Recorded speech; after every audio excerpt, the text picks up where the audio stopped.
we go.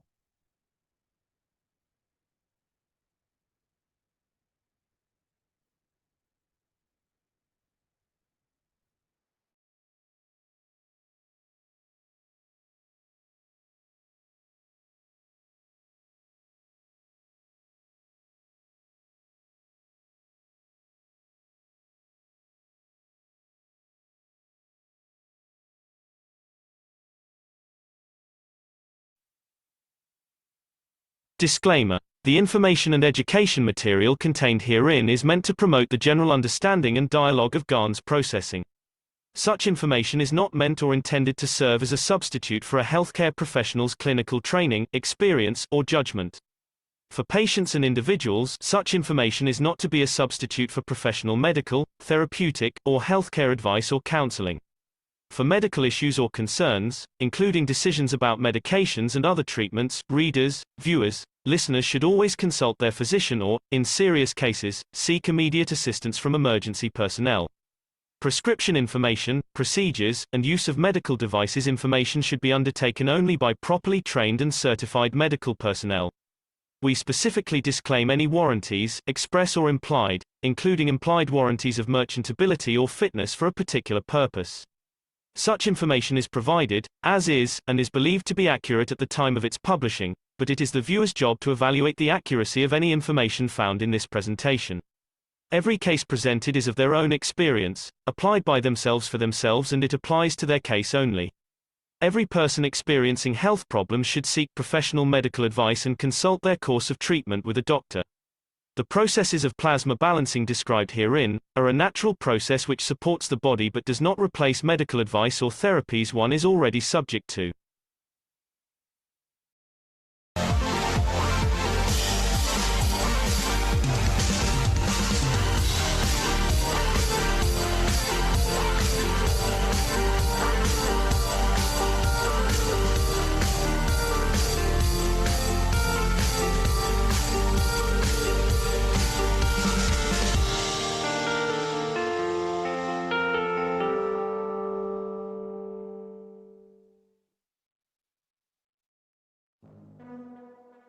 Innovative, revolutionary, stellar development, purest universal knowledge. In a transformative, futuristic design. The Universal Body Enhancement Spaceship Unit. The very first new evolutionary spaceship technology has been rolled out for mass production. Our Universal Body Enhancement Spaceship Unit is constructed from high-quality materials carefully selected by our team of experts.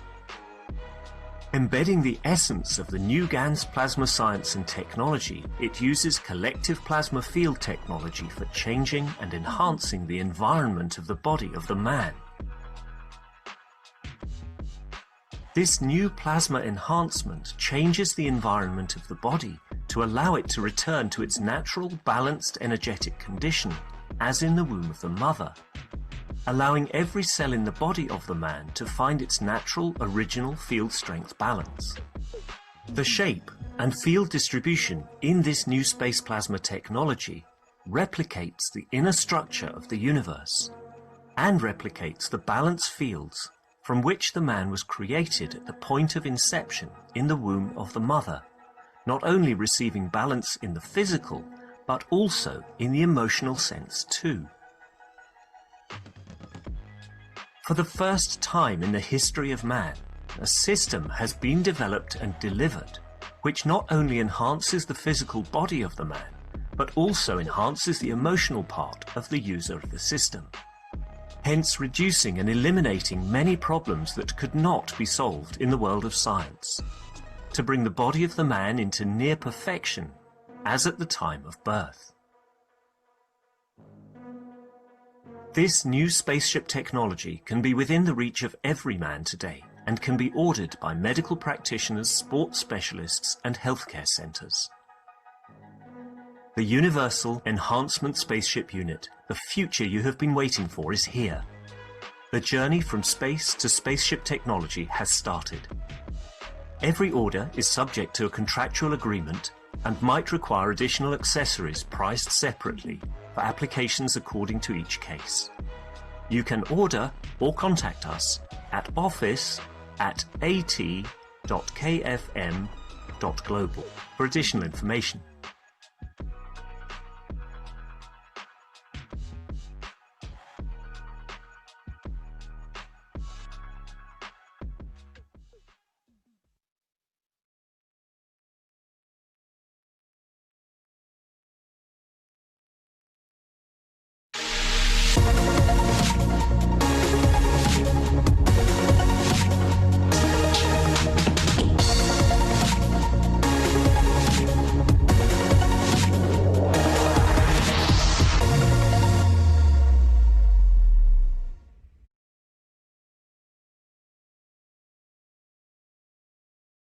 And welcome, friends, neighbors, agents of peace, universal citizens. We welcome you to the Keshe American Knowledge Team for July 2nd, 2023. I'm your host, Mark Anderson, along with Alex Korick and many other knowledge seekers from different parts of the world, as we continue to try and unravel this very large puzzle. Although Mr. Keshe is giving us many clues and sharing much universal knowledge, which is going to make it easier. But I think we need to experience a few of these things and practice, as he said, this transmutation, which is gaining an aspect or part of this understanding of eternal life, where you play off the physicality against the energy dimension. And as he said, man will never die. And I don't think we die now. We just change clothes or get out of one taxi and into another taxi. The soul seems to have quite a grasp of this knowledge, and it's just the point of bringing our understanding along, bringing the soul of physicality into a balanced position with the soul of the man. That's what the peace treaty is about, and many things we do in and around the foundation is to find peace within yourself, peace within the planet with the other souls or physicalities, and then, of course, peace within the universal community. Because we've probably been given many, many stories again about the universal community that is incorrect, causing us to fear them. Lack of understanding, of course, brings fear as well. So I think we're going into a whole new position of understanding, and there will be opposition, as Mr. Keshe said, but we basically ignore them and continue with our work, and that's what we're doing here. But again, it's a huge knowledge, and nobody likes to admit they're wrong, especially people who have written books and theses and have given speaking tours and are so much elevated above the rest for their knowledge. But what we've seen with Einstein and probably a number of the rest, what they thought they understood, they didn't really understand. We just accepted it. And Mr. Keshe is talking about making assumptions, and we've just made too many assumptions, both in our teaching or sharing the knowledge in a way, but in the official science and many of the other studies. I think everything is going to be recalculated based on these new measurements. And the foundation will be setting up or bringing in a measurement system. So when we do travel in this magnetic fields, we don't use the matter state calculations. Apparently, they're way off, and the universe is much bigger. The speed of light is much faster than we've calculated. And these things have to be worked through. I think he's bringing this so we can understand, or the science can actually understand the technology that is being shown. So we're going to cover a number of clips today. And of course, we have the July sessions coming up, which we'll talk a little bit about that. There's 4 sessions in July, which you can take part in. And of course, this is Wellness Through the Soul. I don't know if I shared this, but I did meet someone last week, and I was starting to tell them about the wellness through the soul, which I have always believed in, but I haven't been able to totally achieve it. But he said, I know all about that. And I'm thinking, how could he know about that? And he said that he was diagnosed with cancer in 2 kidneys. Both of his kidneys had cancer. And he said when he went back to the doctor, there was no cancer there at all. I'm going to find out more. I didn't go into detail. It wasn't the time or the place for it, but I was just shocked. Not really shocked, but when I brought that up to him, that he said, I know all about that. So he's actually done it for himself, or the soul has actually corrected it. He may have thought it's a miracle. I think he's a bishop in a church. They may have prayed for him, but we know that the soul can readjust things in a nanosecond. And this is what the process will be for the July sessions. Creating this wellness through your soul, I think you'll be giving in a way, and it'll feed into the system, and maybe the system has some sort of technology in it to multiply your wishes or your giving and bring that back to you to be able to balance certain conditions within your own system. And as Mr. Keshe said, you can bring in anything, any sort of condition you like. There are no limitations to this meeting. So we'll be using the soul on ourselves, I think, and then, of course, we can expand that to others. And maybe this is part of this satellite soul teaching. But anyway, the numbers are way off. I could not calculate them. I wasn't a great student in math, but apparently it will be made a bit simpler. And he said, if we can add 2 and 2 together, you'll basically get it. But it's this conception about traveling in a straight line or considering a volume of things. As he said, when you measure a radius, it's for a diameter, it's 2 times the radius. But when you're looking at volume, it will be that radius times itself in a way, exponentially. So if the radius, as the example Mr. Keshe used, was 100, we'd multiply that by 2 and we'd have 200. But he said when you're using the order of magnitude, it's 100 by 100, which is 10,000. There's a big difference. And this is sort of the understanding he's broaching and opening up for us to get a better understanding of our universe. I've never really considered the size of the universe. I know it's large. I mean, it's bigger than Texas and everything like that, but I didn't realize how far off man's calculations are. And we've accepted this, and that's been passed down to all the different sciences. And Mr. Keshe even said that by understanding these calculations, you'll even get more out of your MagRav systems, which again, he sort of left it at that, but there is something totally connected to it, and we'll have to see. I was going to start with the World Peace Treaty, as we always do, but I thought I'd go to the plasma connection and just hear a question about it. I know Jacka was there, and Marie and Claudia. So I thought we'd share that first part, and then we'll read the World Peace Treaty.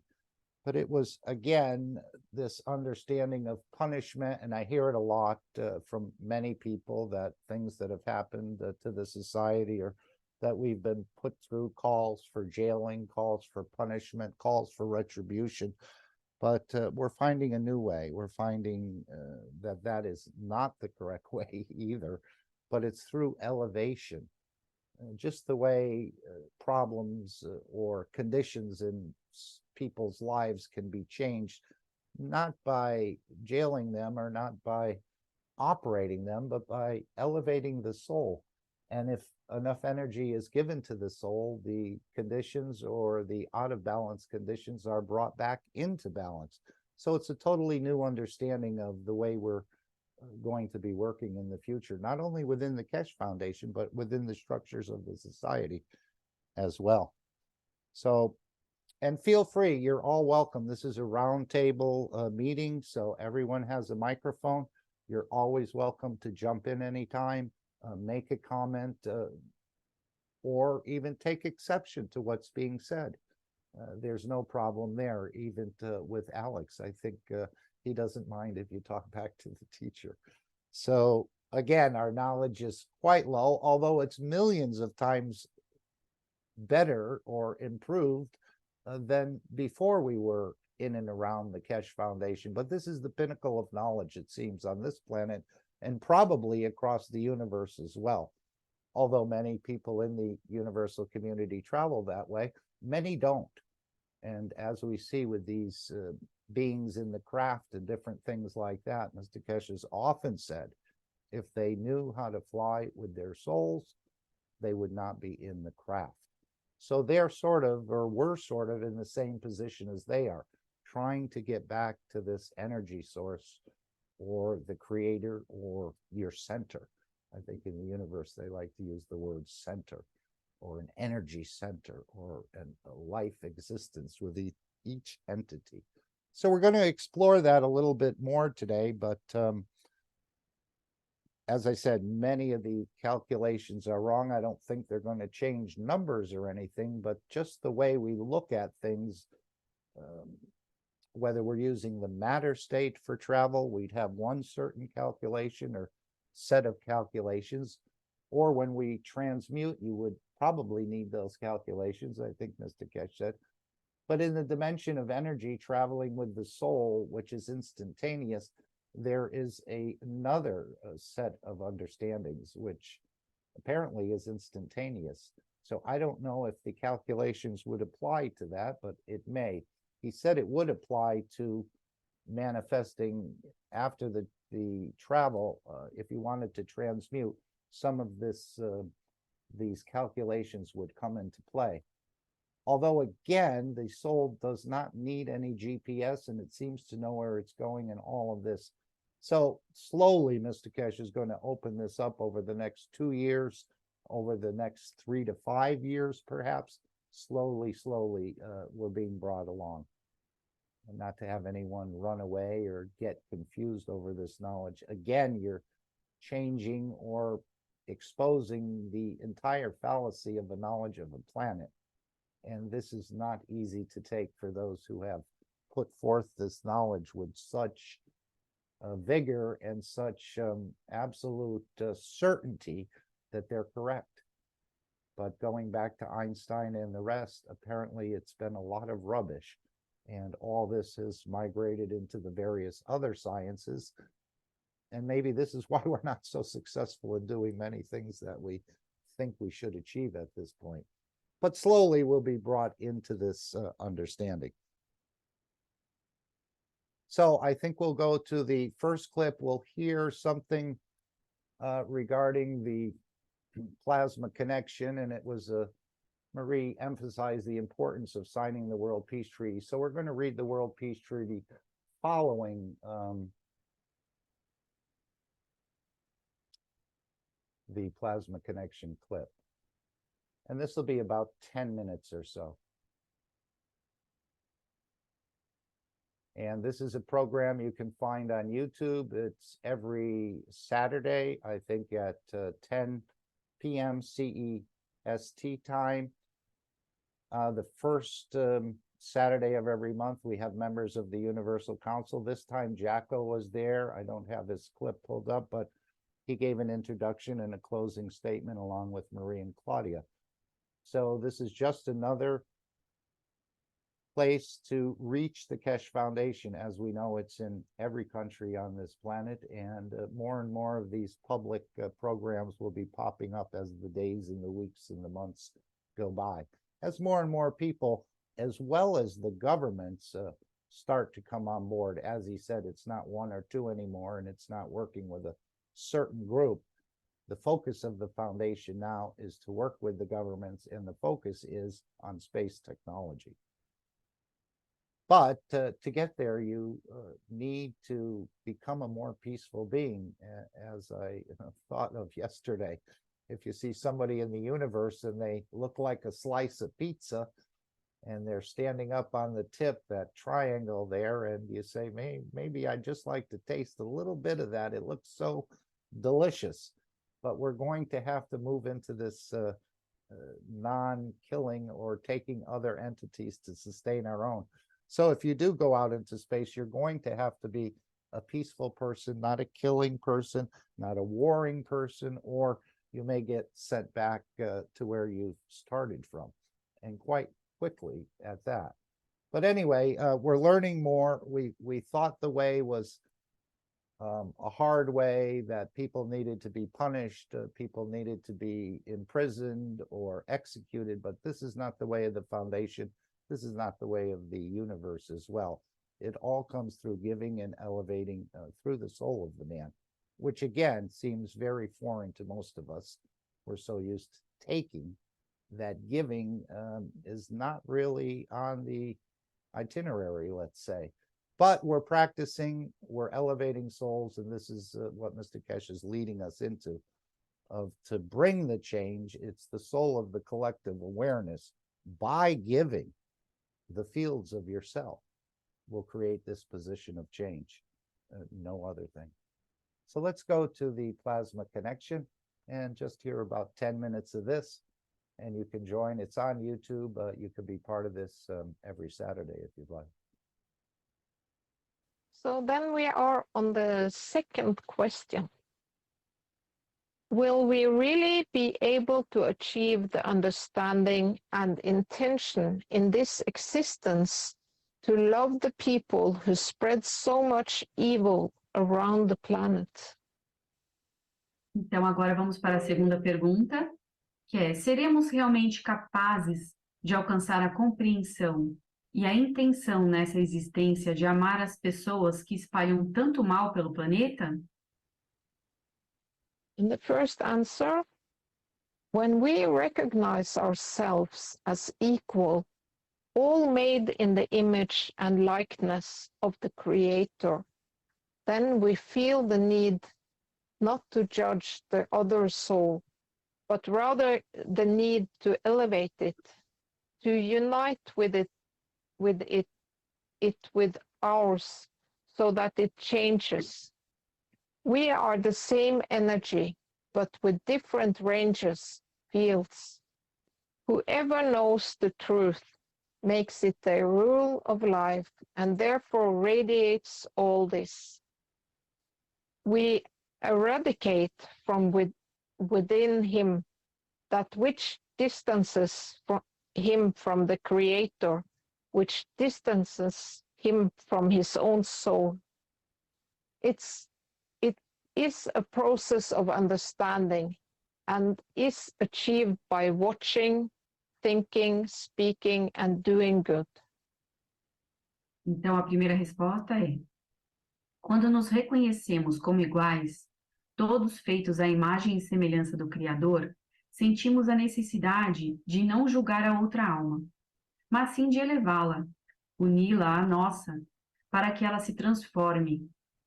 Somos todos a mesma energia, mas com diferentes alcances, campos.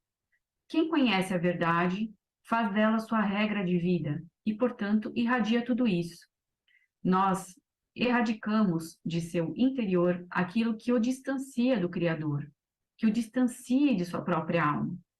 É um processo de compreensão e é alcançado por meio da observação, que seria o pensar, falar e fazer o bem.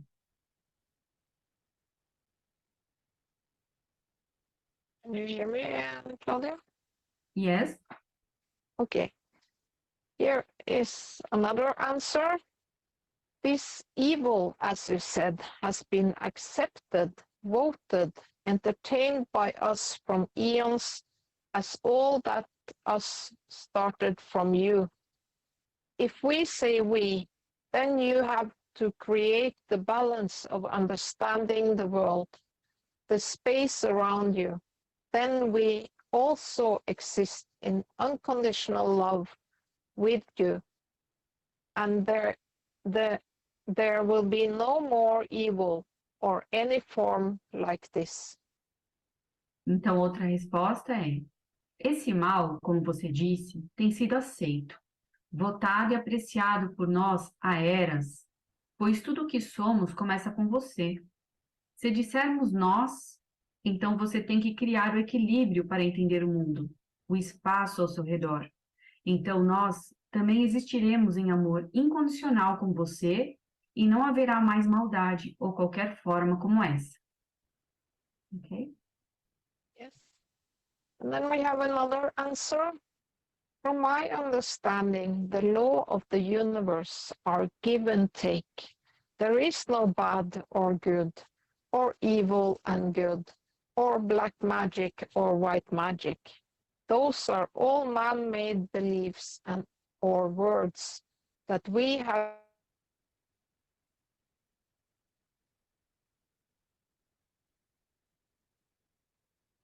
I'm not hearing you, Marie.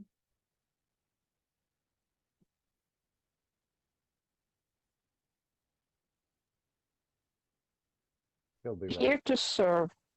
We are accommodating like magnets does. Knowing this, what does evil really mean? To take? Here to serve. What do you think it means? Give? This means also we need to elevate. What does it mean? Give or take? Unconditional love is like the sun that lights everywhere, unconditionally. What does it mean? This is the way to set yourself free. From within, out, expand. More the ever there is the need of unconditional giving to every living being. Humans, animals, plants, parents, relatives, friends, town, cities, forests, to cover the totality of Earth. No one is excluded. This is time to sort this mess out that we put ourselves into once for all. One Earth and beyond, on Earth and beyond in the universe. Walk the path of the Creator in His creation to get back to the true life of the Creator. Be good, act good, think good. If you can see the bigger picture, elevating the people that spread so much evil.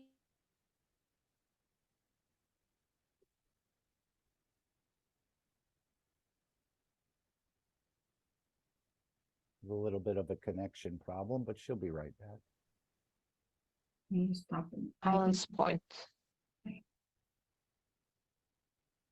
Did you lose it? Stop a little bit, but you came back again. Okay.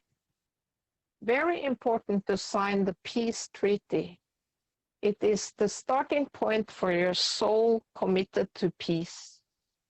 The elevation starts from within. If you focus on one thing, your soul, you will open all the other things. All the other souls will elevate too. Also the one that made evil as you see it. No one is left behind this time. If I understood the power that we have inside, we are able to transmute. Transmutation is the key. If we can transmute, we can transmute what we perceive as evil in good. That is why elevating is the way.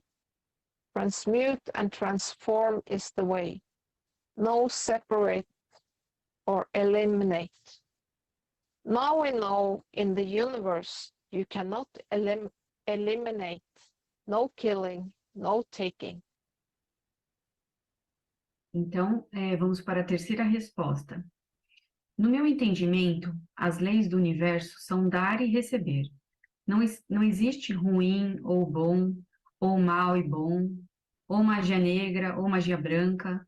Essas são todas as crenças ou palavras feitas pelo homem, que usamos para expressar nosso nível de compreensão do mundo da criação. Cabe ao nosso nível de conhecimento entender a verdadeira mensagem dessas palavras. Estamos aqui para servir. Estamos nos acomodando, como faz um ímã. Sabendo disso, o que o mal realmente significa? Tomar?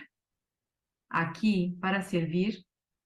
O que você acha que significa dar?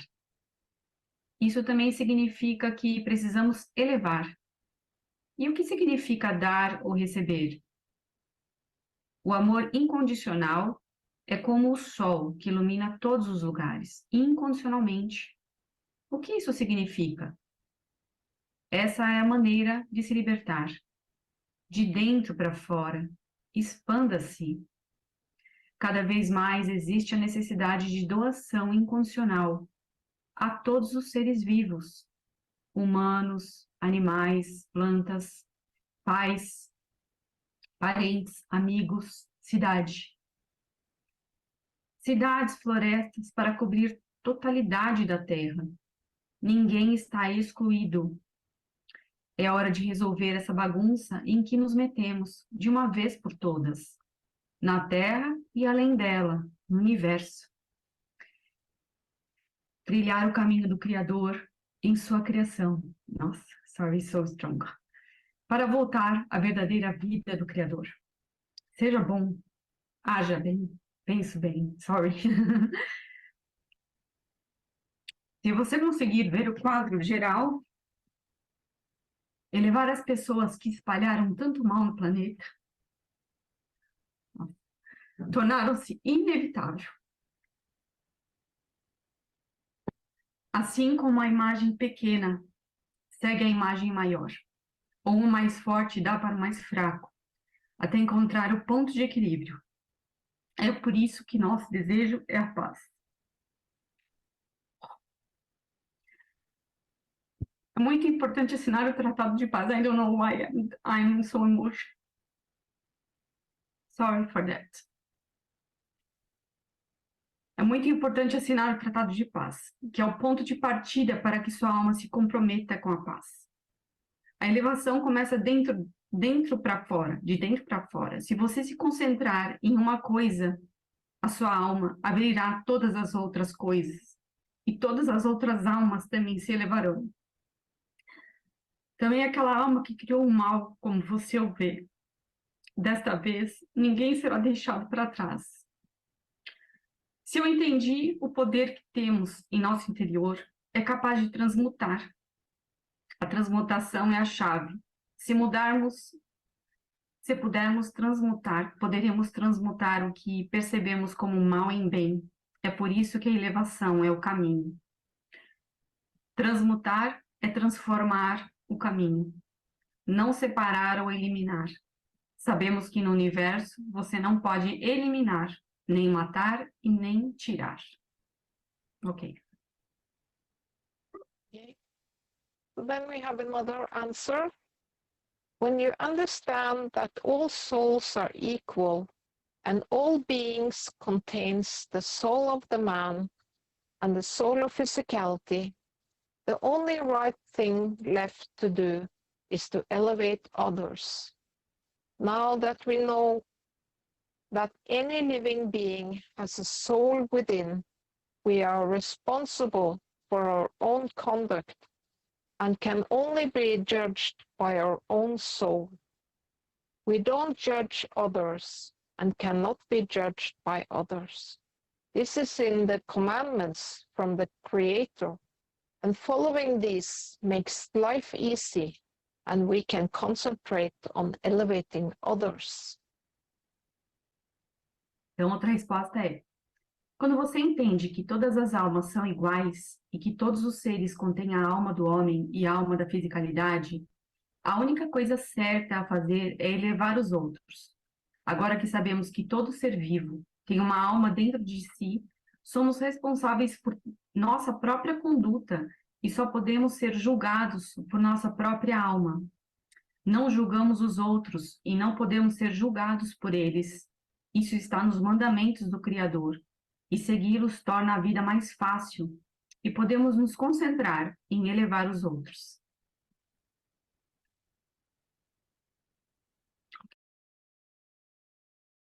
Okay, so we thought we'd just share a taste of the plasma connection. You can see how powerful the program is. And I empathize with Claudia, definitely. I could feel her emotions. And again, it's what usually happens in the plasma connection is they have 3 or 4 questions, and then they have from different Universal Council members, perhaps Mr. Keshe as well, provide answers. And you can find this on YouTube and become part of it every Saturday. So we thank Claudia and Marie and Jacko, which we didn't get to see, but he did open it up with a statement. And then at the end, he also provided a statement. Again, it was about giving. And I know it's in a way foreign to me. I'm just learning about this giving. We've all been conditioned to take and don't worry about the others, but now we're looking at it totally in 180 degrees. It's not so important about us and what we do, but it's more important that the others achieve. And this comes through giving. Now you think, would I give them money? Would I give them a car? Would I give them food? No, you give through your soul. You give fields that these are the only things that are not stolen, as I understand the knowledge, is these pure fields emanating out of your soul. And again, it's the soul of the collective, meaning all of us, awareness, by giving, will create this position of change. But again, do you want to give to someone who's not given you anything? Or why should I give to them? They probably don't even know me. But this is one of the secrets of the universe and the universal community, that they give unconditionally. Every day we worry about how much we've taken or how much we've made. Is it enough? In the universe, the entities, the beings, the citizens, think about how much they have given, not how much they're taking. So this is a totally new way of understanding our abilities. And again, in giving, you will receive as well. Not that you're giving to receive, but just in that process, you become more elevated. And this is the whole idea of the universal body enhancement system as well. If I give you enough energy, you'll meet your own soul. If I give you enough energy, problems that you've had in the physicality, other conditions will just basically disappear.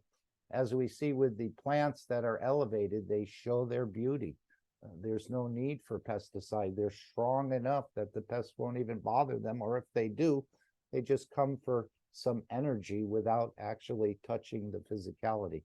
But again, there's more understandings, but this is the basic idea. So one of the things the Keshe Foundation has delivered to the planet, of course, is the World Peace Treaty.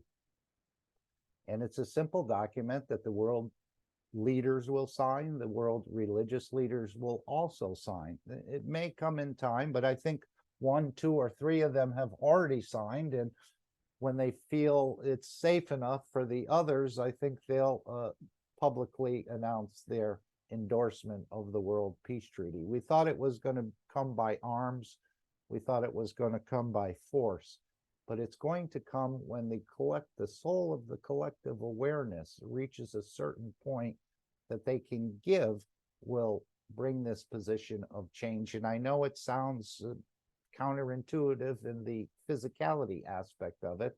We have to go out and physically do something. But the Universal Council is learning this as well, to manifest the conditions in the physicality through the giving or through the wishes from the soul of the Universal Council. So this is the way we bring the change. We don't punish, we don't imprison, we elevate. And in that elevation, they either become allies or perhaps become a dust somewhere in the universe until they can give more. But again, this idea of giving, which is so much more important than taking. And this is where we have some trouble, because all the souls of all of our ancestors have always worried about taking. Do they have enough for themselves? Do they have enough for their families, and so on? And this is why Mr. Keshe said it's he'll handle the physical end of it, but it's up to us to start practicing giving, which again is for many is a very foreign concept. But we're incorporating that into our structure. So the World Peace Treaty, you can find this on the Keshe Foundation website. You can download it as a PDF. You can distribute it if you'd like.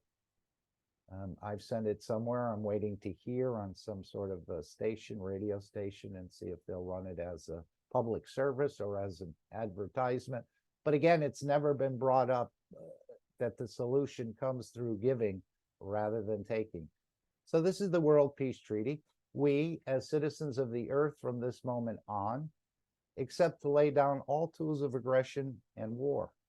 We shall never think about getting involved or incite war or develop any tools of war on this planet or in space.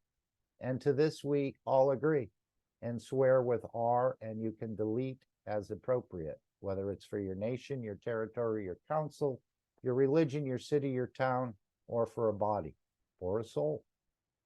Simply put your name, your signature, date, position, and again, on behalf of an individual, a town, a city, a religion, a council, a territory, or a nation.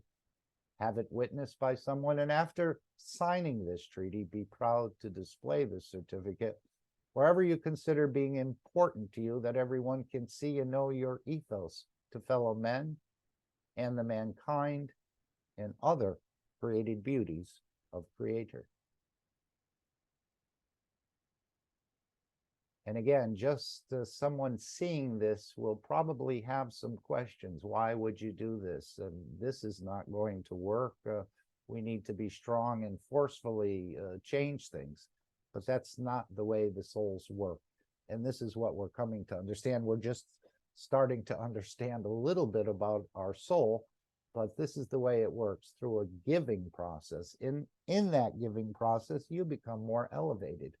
And if you're going to go into space, and not everybody will, as Mr. Keshe said, you go to a city, you don't see everybody riding on a bus, or you don't see everyone on a bicycle, but different people take different modes of transportation. And so we're going to accommodate everyone from the matter state craft to traveling with the soul, or you may do part of the journey on a craft and part of the journey on the soul. This is the beauty of this technology, where everything sort of opens up. But it starts from finding peace within yourself, peace with others, souls on this planet, other entities, and then peace with the universal community, which again has a lot of misinformation has been put out in a way to scare us or to frighten us that we don't, but they're from the same Creator as we are. We just don't understand the Creator and the process of creation, but we're learning more. And as I said, we're millions of times ahead of where we were before the foundation. So we do thank Mr. Keshe as a universal messenger for sharing so much knowledge with us. If you'd like to make any comments, feel free. Otherwise, we're going to go back to the 492 here. And we're going to look at some of these calculations and what it's actually going to mean for many of us. I think Mr. Keshe will be showing the transmutation in this October meeting. But maybe even before we do that, let's just take a moment in the store. And again, what's coming up in the store is connecting with the soul of the Creator, which of course is you. We've had dining with the Creator. We had elevation of the soul of abused children. We had elevating the soul of the abusers, elevating the soul of the world leaders, and we're seeing things change. As as Einstein said, Mr. Keshe quotes him, you turn one atom, the other atoms turn. So this is what we're doing. And these monthly sessions, now this is, again, giving from your soul, connecting with the soul of the Creator, wellness through the work of the soul. This will happen on the 14th, the 21st, July 28th, and then a concluding session on the 30th, series of sessions. Our special sessions of 3 hours each for the development of the soul to reach the body of the man to process any condition at the same time for all participants. Again, this is part of the space technology, but they're doing a mass test to see how many people they can reach for how many different conditions. This elevation will be for the soul of the man, for the emotion, and for the physicality, for any kind of misfunctioning of the body. If you have a knee pain, you're welcome to join. If you have cancer, you're also welcome to join. If you're lost the vision in one eye, you're welcome to join. If you'd like to become more of a giver, you're also welcome to join. Or balance your emotions. And again, you can divide these sessions into different time amounts. These sessions will be held in 3 consecutive weeks, 14th, 21st, and on the 30th. All participants can come in with any elevation of this, all the physical body. The emotion that they might need support knowingly or unknowingly, an elevation for that, the soul of the man in reaching the physicality. As I said, you're going to give from your soul. It's going to be processed through the system. That's probably going to be added to fields, or fields will be added to it or multiply what you've given, and then sent back to you in a certain area of your body, whatever that may be. Or it may be for your soul of physicality. After the 3 sessions, there will be a 4th session in the following days where we get together to see who, how, and what has changed. Never before a 3-hour session has been held for the processing of the soul of the man to reach the physicality of the man, irrespective of condition, making it accessible for everyone in every corner of the planet to be reached. Does not matter what they come in for. This program is done in conjunction with the doctors of the wellness centers of the Keshe Foundation, and will be controlled and monitored by them. For the 4 sessions, participants will need to use 2 sets of headphones simultaneously, connected with a splitter to the mobile phone. Using 2 mobile phones is another option. For more details, please follow you'll find this in the 489th Knowledge Seekers Workshop. I think in the beginning, Mr. Keshe goes into some detail. I've just taken a picture. So this is what it would look like with a splitter. This is what they call a splitter. I wasn't familiar with it. This would be the connection into your cell phone. And then you'll have 2 sets of headphones. One you'll wear on your ear, and the other will be probably taped or affixed in some way to whatever part of the body you see a misfunction in. And so this is the basic setup here. 2 sets of headphones with a splitter. And this one, you can also charge your phone at the same time. So if you had your charging, whether it was in your automobile or in your home, you can charge, connect to the phone, and also have 2 headphones. Again, one for your ears and the other for the position you'd like to touch or to reach. So again, this is a very novel concept. We haven't seen this before, but again, you won't see any scalpels or any bandages or any needles or any tubing here or any beds. This will be done in whatever position you find yourself in. As Mr. Keshe said, you put the headphones on your ears, and we have trapped the soul in a way. Not that the soul isn't already trapped by the physicality, but for the reasons of processing, we trap the soul, and then you'll go about your work in giving to whatever part of the body may need help. Or it could be your emotions. Or I was wondering if we can sit in for someone else, which I think we could. But perhaps we have to ask Mr. Keshe that question. But this is what the splitter basically looks like. They're anywhere from $14 to $20, perhaps, something like this. Hello, Mark. Hello, Yeah. everyone. Hello, Jeff. Hi. I just wanted to add a little bit. In the German teachings on Friday, Mario explained that it is very important to watch if the symbol of a microphone is also on the splitter. Because most of them, say more than 90% of the splitters have only headset, loudspeaker splitter without a microphone. And it is important that the microphone is also included. So we need to test this then before. Well, if you search for it to buy it, you really have to notice, because most of them, I just checked in the last 2 days, most of them are left side, right side splitted, but only the headphones, the ear side. And there has to be a little microphone symbol plus the headset symbol on it on both sides. That is very important. Okay. I thought you were going to ask me why I didn't run your introduction in the plasma connection. We did mention you being there. Do you want to say anything? We did play the question number 2, I think it was, on this evil and everything, and how we think of punishment as the solution, but really giving is the solution. Do you want to add Yes. anything? I know you closed out the session as well. Yes, it was beautiful to be there. I was invited by Claudia, and it's always wonderful to be there and to listen to them too. Normally, the time is a little late. Normally, I'm sleeping, but on the night shift, for example, I always visit them, and it's good to be there. Yes, what important is that we come from the taking to the giving. That is, in fact, the key for us to do the next steps. And as long as we didn't understand that, it will block us, because it did block us the last few thousand years.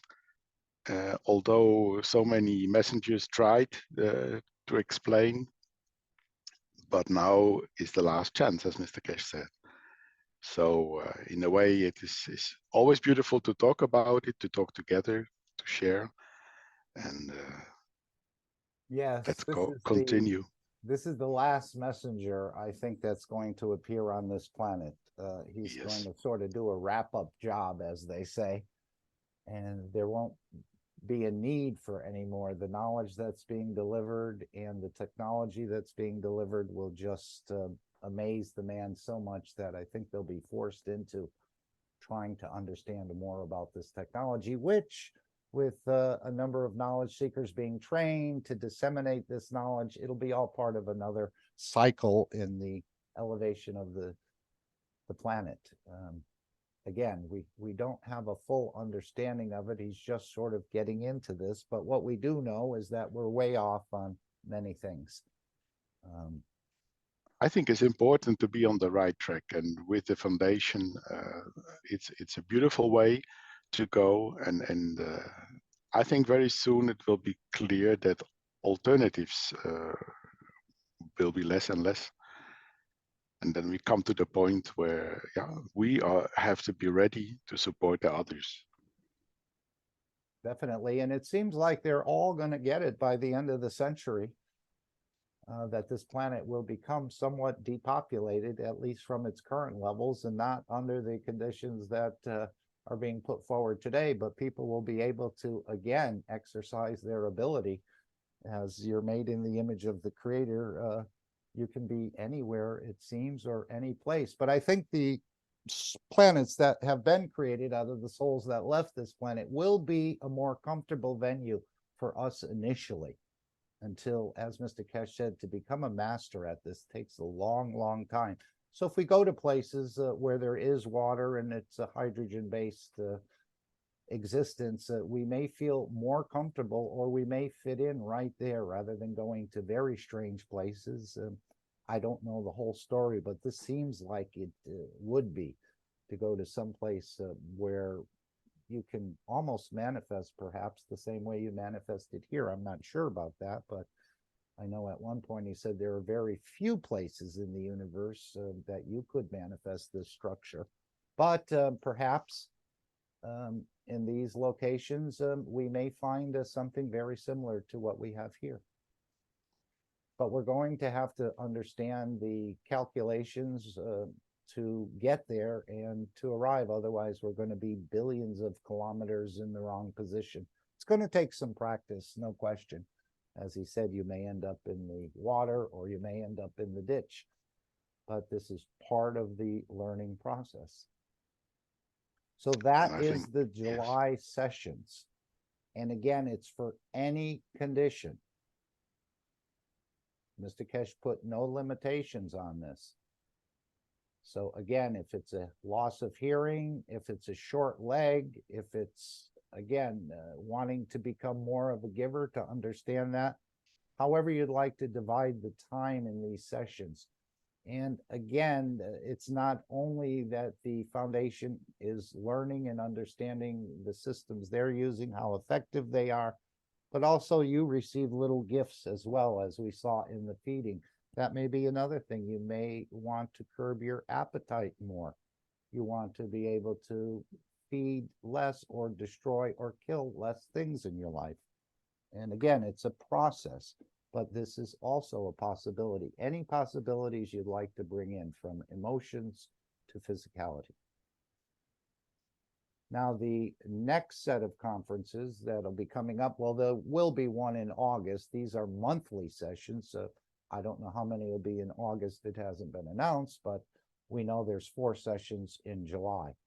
And again, the cost, I think, is €1,200.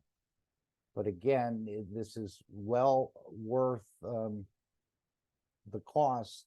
I was thinking of myself, I haven't put in much into the medical insurance and all that in a number of years, but perhaps now is the time that I'd like to take advantage of this new plasmatic system in a way and learn how to give. I've always thought you could give through your soul. This is what Christ did. He didn't have a magrav in his pocket. He created these things through his own interactions of his own universal unit, let's say, which is the soul in combination with the soul of physicality and the physicality. So the Ambassadors Conference is coming up. This is, again, a historic meeting. They've had a number of ambassador conferences over the years. I think Salomia asked a question about this conference, but it'll be held in London, 28th and 29th. It seems like in the evening, there'll be a showing for world leaders of some of this advanced technology. So let's see if we can just run up to that point. I think it's around here. Let me just, yeah, something about here. And Salomia asked a question about this ambassadors conference. So let's play this, and we'll then take a look at what's in the store here. Hello, Keshe. Hello, everybody. I have a question related to the conference on 28th October with the ambassador of the world for peace. And question is how we can help you on doing this conference, how we can be involved, what are your expectations, and the outcome of the conference will be only one day, and do you have the program, and do you send the invitation? And These so things are. yeah, I informed today. It's a 2-day conference.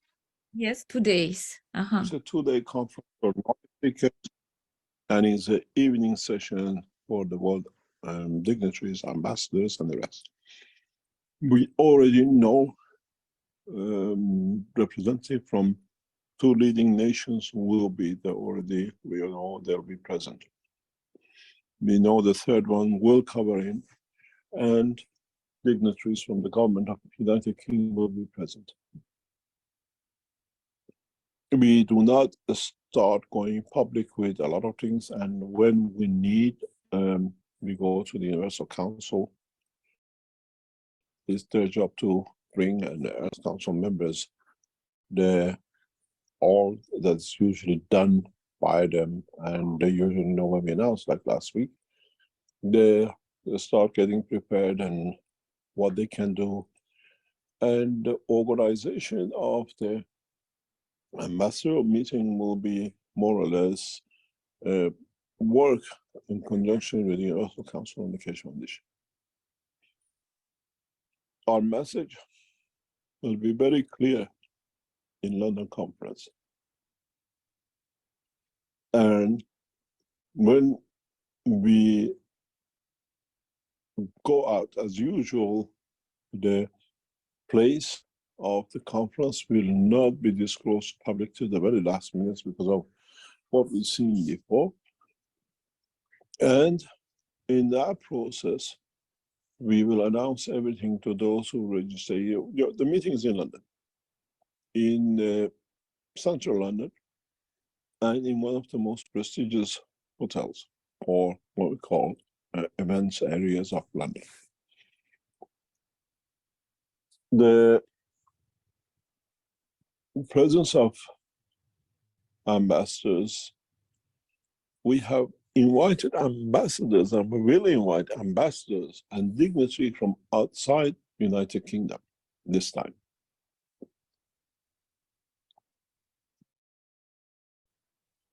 We will see representative of United Nations. We will see a representative from BRICS. We will see a representative from what we call European Union, as England now is out of the EU. We expect to see representative of the nation of Russia.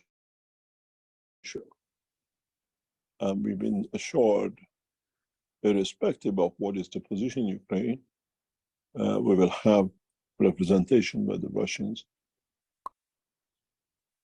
And in a way, we give the knowledge of the universal travel, we give the knowledge of space travel to open the channel for the peace. Don't forget, Keshe Foundation is doing a lot of work in the background. I spend a lot of time moving and making sure a lot of things comes in, especially with the position we are in and the situation we have found ourselves in. We try to restructure Keshe Foundation in a way that it becomes back and our resources come back to. The Keshe Foundation in Austria will shut down within the next 30 days, 60 days maximum. As we close our operation into dimension, moving to a major capital. So in that process, newer structures will come into operation. Then, if you remember, prior to Corona, we held conferences around different cities around the world, and Corona brought us to home. In 2024, most probably held in East Asia. And we'll announce that will be part of the work of the Keshe Foundation. And we go more in the way of space development, presentation, and delivery than anything else. Technologies which never seen before. Technologies which allow space development to become a what we call a process for the governments to see how we clearing the borders out with the development of new technologies. Hidden technologies will be opened up. In a meeting today with some officials, we delivered the development of new technologies which is not known at all across Keshe Foundation, which allows the governments to take steps in securing national security from resources. These technologies we start rapidly sharing with major governments because it's time to deliver. Because we have the technologies, we have developed it, and it will not be shared with public. Because it needs to be done in the capacity of the governments, and now we have switched all our work, or majority of our work, with national governments, and where we're trying to centralize our work with what we call individuals, organizations, and others. So London conference will be held in a very beautiful way in London. Most of the Keshe Foundation team will be there. We might have a surprise for you when you attend the conference, but that surprise will come when we are much closer to it. And they'll be announced by the foundation in June. We are looking forward to the end of sanctions on Iran in a coming very soon time. The Keshe Foundation will hold one of its major conferences in Tehran. And in that process, we'll open different dimensions. We are waiting for a lot of things to happen. As a lot of you know, we have had a battle with a lot of other things, but we have worked on the other ends to change position, direction, and the strength of the Keshe Foundation. We have the technology to bring in major power work outside the Keshe Foundation, within the Keshe Foundation. And London conference is one of those which will start that process if we don't get hit again by the corner. We are not relying on ambassadors from England, open nation. We are inviting ambassadors from different parts of the world to attend that conference on behalf of the nations.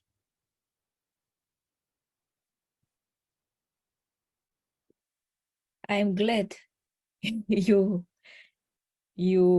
restart these processes at the high level, and I'm sure will be a success at the soul level. And we shall see. Yeah. We shall see. We have targeted this date for several reasons. Usually we get a flow of ambassadors, world ambassadors, and world leaders through private meetings or private travel in September, October, going to United Nations and coming back, and usually the stopover in London. Many of the world leaders, their private visits are never announced when they enter a country. They're public official, you see. And we have access to a number of these world leaders that we are looking for to have or bring to be in that meeting, in that conference. There's a lot of reasons why we chose that day and that week. We'll be spending a lot of time in that area during that course and simultaneously in other part of the world. Any other question? Good luck. Thank you very much, and God bless you and all knowledge seekers and all the planet. Thank you very much. Okay, so now you know why, one of the reasons why it was held in London, because the ambassadors traveling back and forth, usually they make a stop in London, so this could be on their itinerary. I see Gianni has joined us, and last time he came in, he wasn't here for very long. I don't know if you're able to share anything, but this background was provided by Gianni. And we see the fields are doing very well. Mr. Keshe actually addressed this in the end there. He said there's going to be a different technology coming out, but look at the technology we're using, or Gianni's using here, showing these wheat fields. And we've played that video, Gianni, and the farmer just looked almost so astonished. That was the sense that I got. I don't know if you can share anything. We have John. I think John is here with us, if you'd like to share anything. But I just thought I'd ask you before you have to leave, if there's anything you'd like to share about this project with the wheat and the barley and so on. Beautiful results. And we see Jetta just gently moving her hands and brushing against the wheat and so on. Gianni, maybe you're not able to. Hi, Mark. Oh, Hi, hello. everyone. Hello. John Wells. John is here. Soy todo oídos, adelante. Gracias. Ok. Bueno, voy a preparar algo en una hora porque ahora he bajado de la montaña y tengo internet. I will be preparing something for the next hour because I've just come down from the mountain and I've recovered internet connection.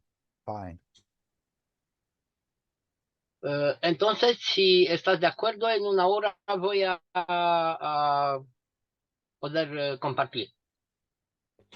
Then if you're with me, I'll be here in an hour's time. Okay, very good. I think we can accommodate. We're learning to do this. I know it'll be part of Alex's teachings, but perhaps he doesn't mind suspending for a bit and allowing you to come in. I don't Sí, think- podremos recibirte, Gianni. Esperemos encontrar el material que nos traes bien recibido. Ok, Or- entonces dentro de una hora. Or he can wait until Alex finishes and then come in at that point, which would be probably. También, Yeah. también podrías esperar hasta que termine Alex y después hacer tu presentación. Bueno, mucho mejor. Then that's better than. Okay. Okay, no Mark. problem. But this is the picture of the winter wheat, yes? Yes, Mark, yes. Beautiful. Extraordinary. Sí, it's He's amazing. Gianni's also learning English quite a bit, isn't he? John es maravilloso y los resultados ni podemos imaginarlos. All this is marvelous, and you can't even imagine the results we've had. Yes. Yeah, well, we're going to ask some more questions about this when you come back later. Okay. Tendremos. Fine. Thank you for stopping and sharing. Thank you, Mark. Yes. Thank you, John. Yes, thank you. You're inspiring all of us, as many are. Thank we. Thank you. Okay. Yes. Yes. Okay. All right. Thank you. That was just a quick update from Gianni over in Moldova, Romania area, where he's taking a number of different plots. I think this one was a 37-hectare plot with plasmatized seeds and plasmatized water, and the results are just phenomenal. Okay, let's go back in the teachings. Anyone would like to say anything or at this point? Would you like to bring anything up? We're going to go back somewhere around here. And again, Mr. Keshe will explain a little bit more about what we've missed. Hopefully, I'm starting it at the right position. And there'll be another clip as well, explaining a little bit more of this cosmic travel, cosmic rays. Again, he's opening up things we've never considered before. So, as I said, there'll be opposition to this as any new understanding. We saw this with Aristotle and a number of other people in history, but this will be opened up quite fully. But he's starting very slowly. But the idea of the matter state travel versus the idea of traveling in the fields of the soul in a way, or the way the creator travels, it's going to take a little bit more understanding, at least in the calculation part. The soul seems to know quite a bit, but even then, I think we need to be more precise in our controlling this movement of the soul. As he said, the emotions, you think it, and then the emotions also come into play. So we'll hear a little bit about this, and 2 clips here we'll cover, just to give you an understanding of what you're really walking around with. You don't need a magrav in your pocket, or you don't need to make any ganses or anything. You're full of ganses, and this magrav is already set within your structure, within the brain and the emotions and the rest of it.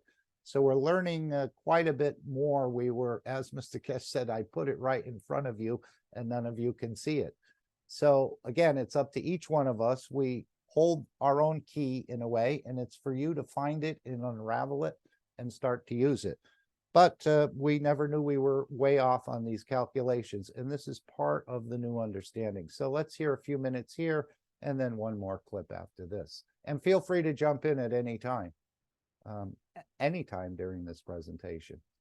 Okay, it looks like Alex has been jumping in and out as well. Just let me make sure. Okay, he's lost his co-host, so we're going to correct that right now. I don't think your recording is also happening, Alex. I think the recording has, but that's okay. We have recordings to share with you.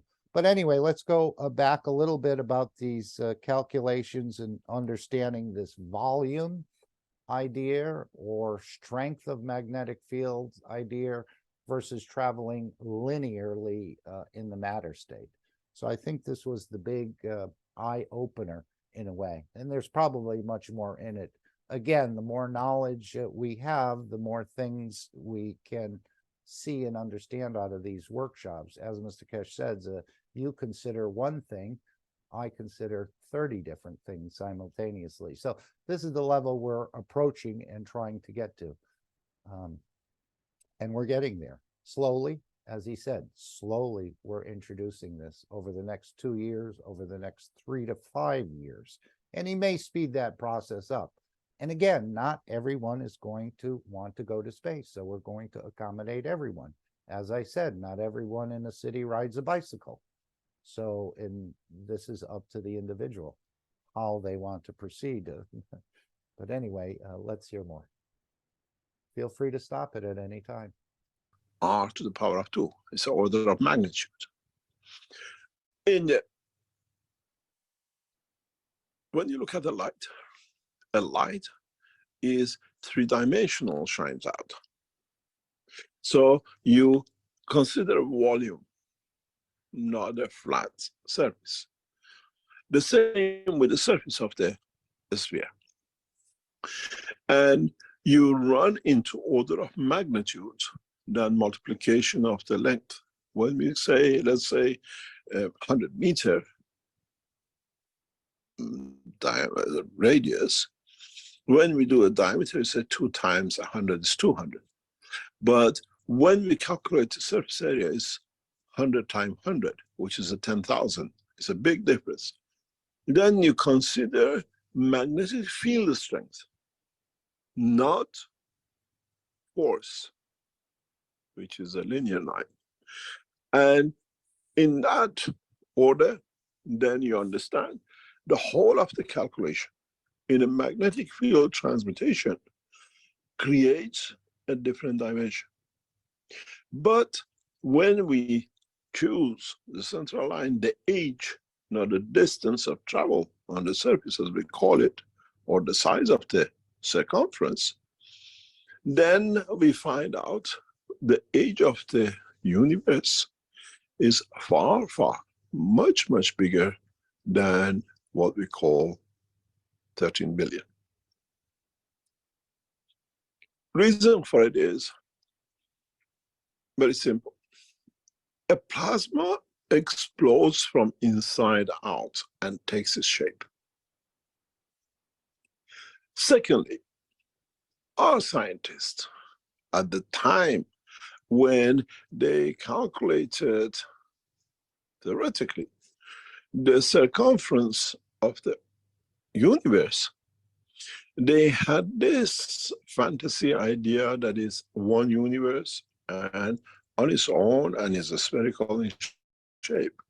In fact, it's not. We see that in the change shapes of our own galaxies and other galaxies' magnetic fields. It's not a hard surface, it's a plasmatic. It takes different shapes. And then when you put this in the order of the magnitude of carbon-14 and not carbon-12, because all our measurements are in matter state, then you find out the whole ball game of the transmutation changes. In a way, when we calculate, truly in the future, our scientists will recalculate, there is no way that to what we understand, to what we can calculate, that the life of this universe is 13 billion. It is inconceivable to imagine the universe has lived such a short life. And it has itself, it has maintained is what we call integrity. And it has managed to keep life in 13.5 billion years.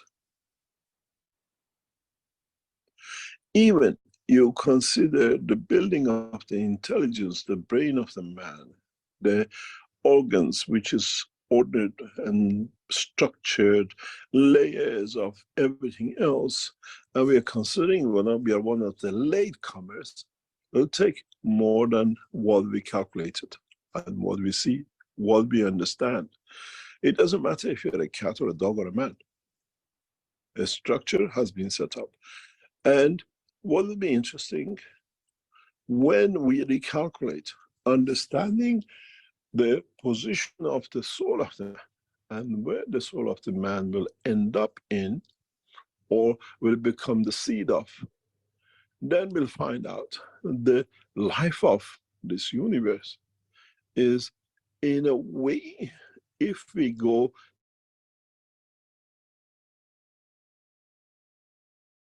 13 billion light years, magnitude a few digits up and down.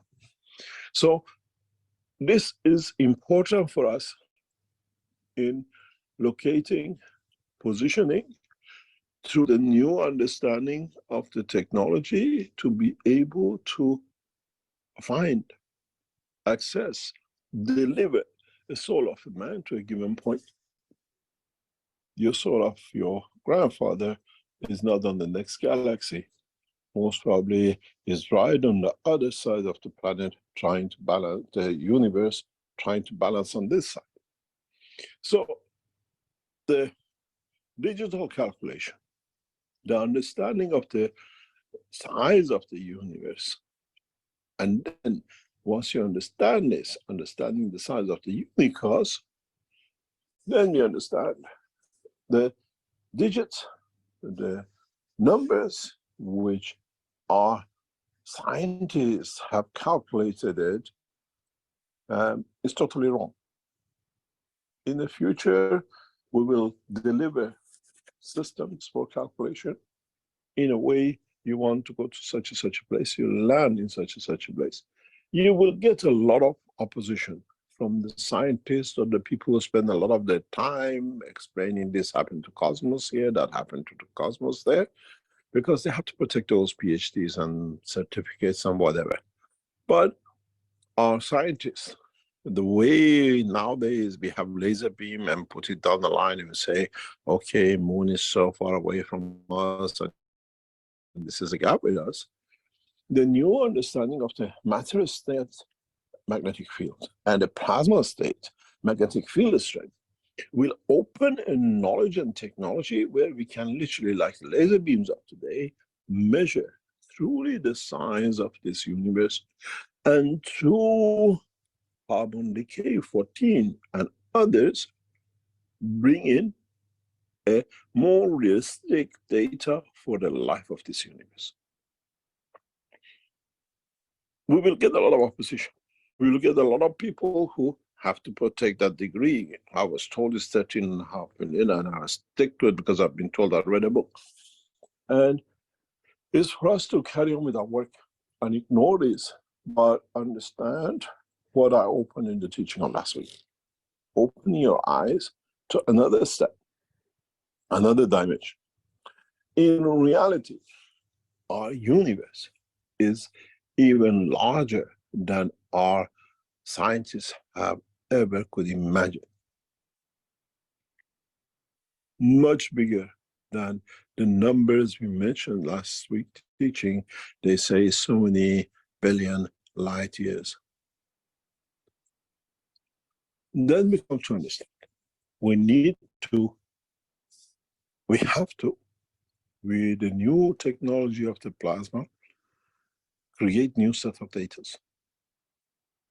That when we connect to a given position, we land in a given position and not a few billion kilometers away. Oops, sorry, made a small mistake in digit number zeros on the top and the bottom. And we will get this supposition from many, many scientists, and we have to become used to it. Okay, so he's laying it down. I think what he said last week was we wanted to find out the age of the universe, the circumference of the universe, the speed of the light, and the speed of magnetic fields. So all of these things are going to be, and he said they bring in new measuring systems for us to be able to accomplish this. But the opposition will be there, no question about it, just as we see with the new technologies. I know when chiropractors came in, they didn't want anything to do with them. The insurances wouldn't pay and so on and so forth. So it takes some time to adjust, but we're talking huge recalculations of our understanding. And maybe this will create a humbleness in a way, that there's so much more to understand than we think we already understood it all. Would anyone like to make any comments, or we'll go to another clip? But this is what's coming up, a whole recalculation of the understanding of the universe, the size, speed of light, magnetic field strengths versus linear travel. So there's a lot of changes about to take place or coming up in the next number of years, let's say. Again, he's not going to put this on everybody so quickly. It needs time for everyone to adjust. And eventually they'll come along. Almost the same when we said, you know, that the sun goes around the earth. And if you disagreed, then you probably ended up somewhere you didn't want to be, in a dungeon or something like that. And this was part of the structure of the church and so on, that you couldn't, it was off limits to challenge anything like this. But Mr. Keshe is challenging the entire calculation of our present science, which apparently isn't adding up to a lot, even though we think it is at this point. I've never really considered these age of the universe being trillions of years old, I think he said in the last workshop. So the calculations are way, way off. The speed of light is also off. And I think we can say the speed of magnetic fields is instantaneous, almost imperceivable, maybe a fraction of a nanosecond or something, but to you it will be totally imperceivable. So I think we have the answer to that. Magnetic fields are instantaneous. As he said, we don't travel, we arrive. But you may have part of the journey traveling on a UFO or a ship, and another part of it traveling on the energy level. Again, very interesting. And I know when he was teaching about the UFOs, he said the universal community would turn over certain maps magnetically in gravitational fields that these crafts ride on. Now it seems like we're going to be using it in a field strength manner, but both, I think, both in the matter state and we need to know both and understand both. And this is where we're going. So hopefully we'll see some new science, and this will probably come out of the research centers that the Keshe Foundation is teaming up with. And this will help to explain to others this science, or what they're seeing that looks like magic, transmutation and other things, creating materials out of air. I think this is what he's talking about with the giving freedom to the governments, but it won't be shared with the public. So they will have perhaps material enhancement systems. And this is one of the reasons they can't develop, is because of the high cost of materials, but they may be able to generate them themselves without having to buy and spend all that money and so on, just through the fields. They won't understand how to do it, but they will get results. As I said, even the knowledge seekers are not ready for it in public, and or to really have the understanding. He said, we show you what we do, but we don't tell you how we do it. So I think that will be kept in place for a while until we all mature into a more peaceful condition, the governments as well as humanity as a whole. So let's go to another part here where he explains a little bit more about these calculations and field strength and just this whole concept of retooling, in a way, our understanding. And again, the understanding comes not from being arrogant, but it comes from being humble, that you can absorb new knowledge and not to think we're so full of ourselves, let's say, that we couldn't understand anything new, that it's all settled. Well, none of this seems to be settled, at least with humanity. It's settled with the universal community. But again, our knowledge is quite low, but we're being brought up. The stronger feeds the weaker, and of course, the weaker feeds back to the stronger to confirm its existence.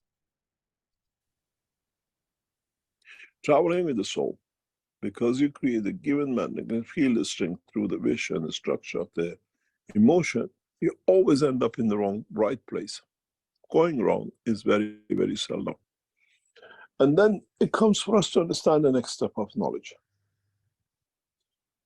What man can do with this knowledge? What can you as knowledge seekers do having this accessibility to the knowledge dimensions of the universe, which some of you cannot even write the number of zeros in front of it? You got to count it 10 times if you got the zeros right. But when you go to the soul, automatically knows where you are. In a coming time, in a process of development of the space technology, as we said, we have two separate systems. You have a physical system, spacecraft,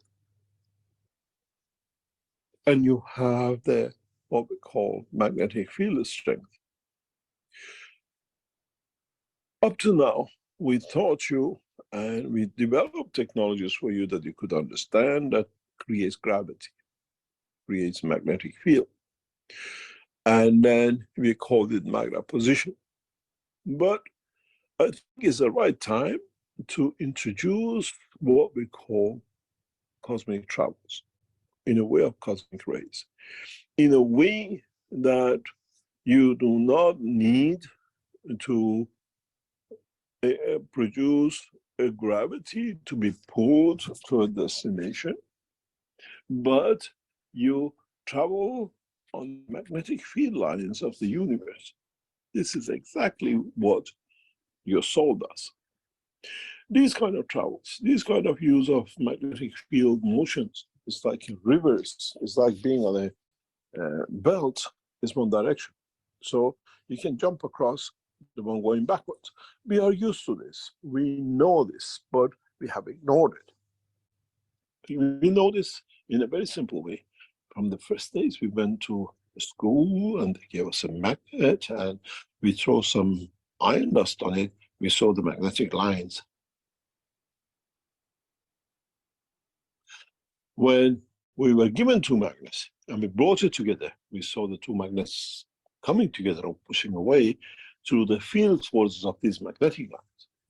So if man's knowledge extends to the next level, if man's knowledge comes to understand the reality and the work of the universe, you will find very soon that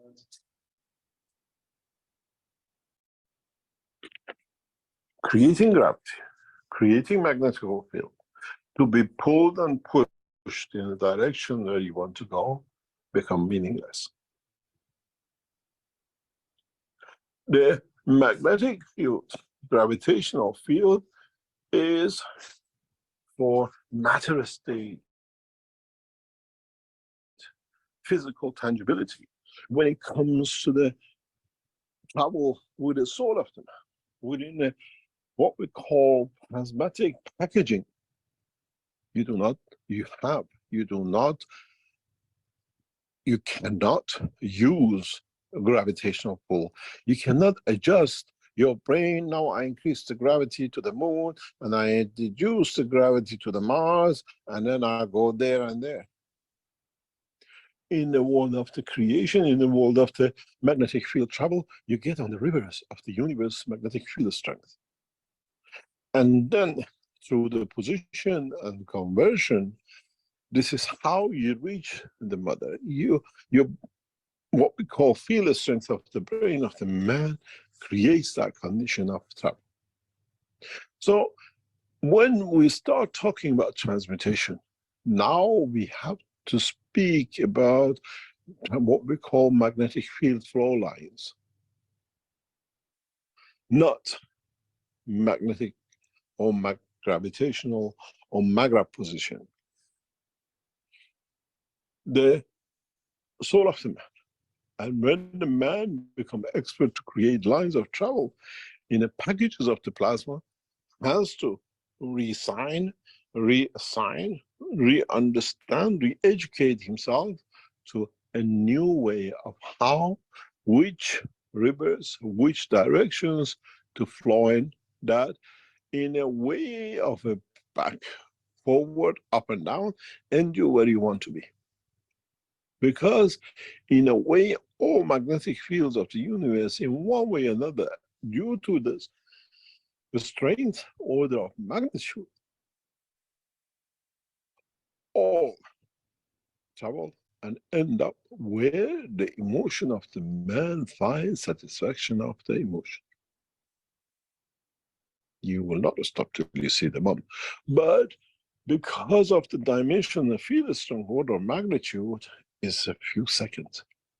Not that you get lost in years and thousands of years in the universe.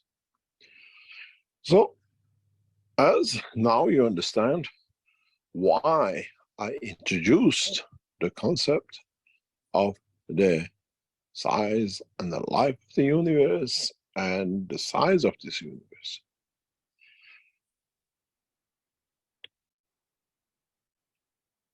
These, in so many ways, in the coming time will become apparent. And in a very slow way, last week and the week before and this week, we start introducing it into magnetic field strength. Trouble. Now you understand. You're traveling inside the sphere, and now you're bound with the order of magnitude. You're not on the surface to be on a linear line. You might pop up on the surface, but in traveling due to the field strength interaction, you pop up from under somewhere else. It's much faster to travel within the field, within the structure, than to run around on top of it.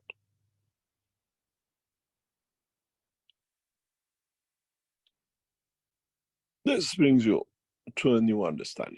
This brings you to understand how and the way man will travel in the future. And how we connect to the other souls. Because the way we travel the span of universe through the emotion, we travel the emotion through the span of the, what we call the soul of the man in interaction with other souls. It's not the reverse, it's amalgamation of the two. And so, in the coming time, as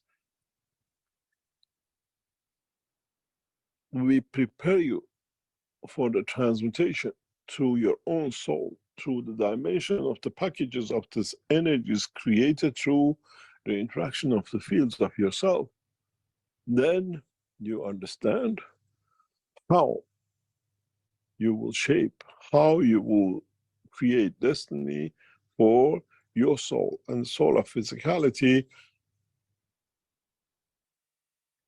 and the rest of the caboodle you carry with yourself.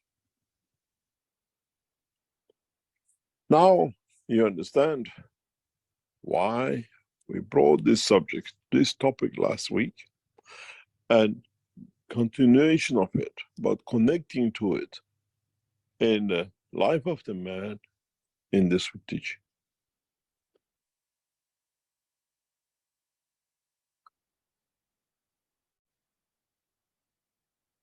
At the moment, it looks a little bit patchy, but as you understand, step by step, you will see the picture will be complete. Then you don't need to walk in dimension. You think and you literally hover to the position you want. You don't need to carry things, because if you run on the parallel lines of the magnetic field, the field will carry it for you in respect to position and time of magnetic field strength, where the emotion has interaction with the fields of the universe. I want to go slow. I want to go fast. I want to go with the speed of whatever to be with my lover. So you create that transmutation, you create that condition of travel, and the body, through its connections which you left behind, will create that connection for you to be delivered where you wanted to deliver. Now you understand how we have come to the next phase of the development of the technology, which is order of the magnitude and magnetic field strength and time in the essence of the universe, and not time in the essence of the matter-man time. The circulation of the Earth around the Sun, we call it 1 year, is absolutely few seconds in the running of the operation of the soul of the man in this universe. Then you will see, you will understand how you have to distribute the field forces through emotion across the three-dimensional structure of your body. Go back to the teachings of very few weeks ago, where I explained how your emotion of the joy is in such a place and emotion of sadness in another. Then you use this to travel to left, to right, up and down, and the rest of it. But then you have to understand, is the left connected to which, what we call magnetic field line? Does it take me backwards, or does it bring me forwards, and does it throw me to the other side of the universe where I didn't want to be? So in that process, in the consequences of working and understanding order of magnitude, the spherical shape of the universe, roughly, and everything else which we have taught, you'll come to a very fantastic point of view, or knowledge. And that is, life of the man is not worth living on this planet, where the man can have the joys of the life in the universe for billions of years and not suffering physical life for a few meager seconds of universe time in this planet of man.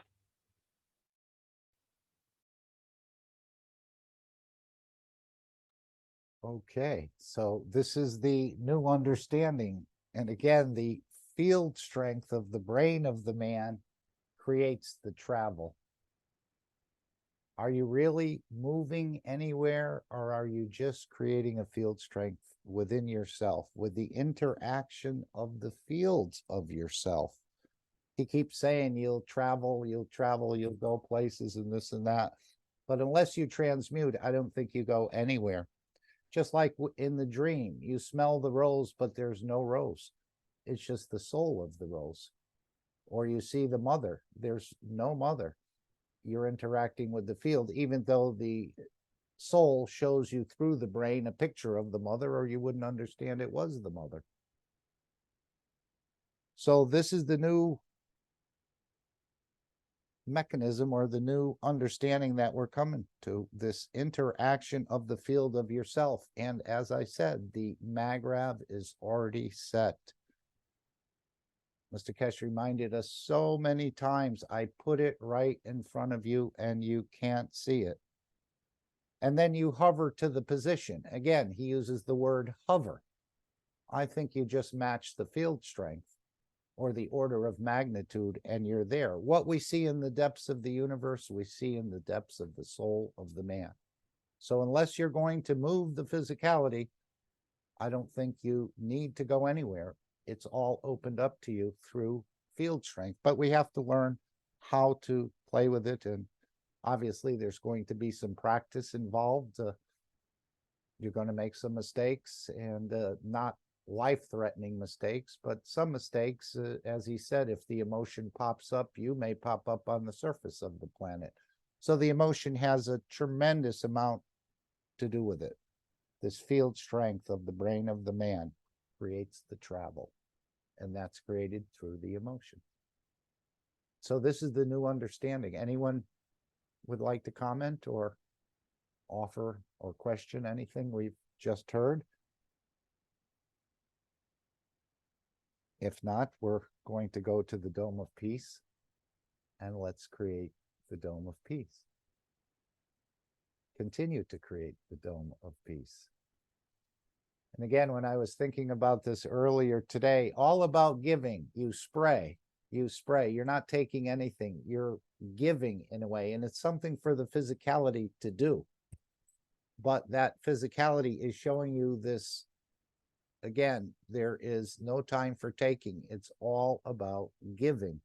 So I think that's what this spraying of the plasma water is. It's very similar to you giving from your soul, which you can do at any time, day or night, for a nanosecond, for a minute, or as long as you want. So this is how we're creating these things. Again, we're using the matter state, spraying of the plasma water, to reach the level of understanding of the soul of the man.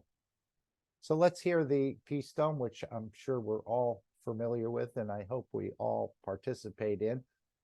And he did say the Gans water would connect things together. And again, every time you spray, that's a giving. You're not taking anything back into your container. It's all given out. So this is what I see as something similar to what we're doing when we give from the fields of our being or our soul. It's the same way. It's just, we're just using the matter state in the first instance, then we go to the next level. I don't know if anyone want to read this Dome of Peace. Anyone want to offer? I With a will nice read it voice. for you. Okay. This is what came in and what is now become a pattern. This from a guy, I don't know him, but he says, please remember this Sunday and every Sunday from now on, till we raise the soul of this planet to a peaceful planet. Keshe Foundation knowledge seekers worldwide will spread the gas waters around the world at 12 p.m. Central European Time and or 18 p.m. Central European Time every Sunday at the same time as they choose which time to suit them.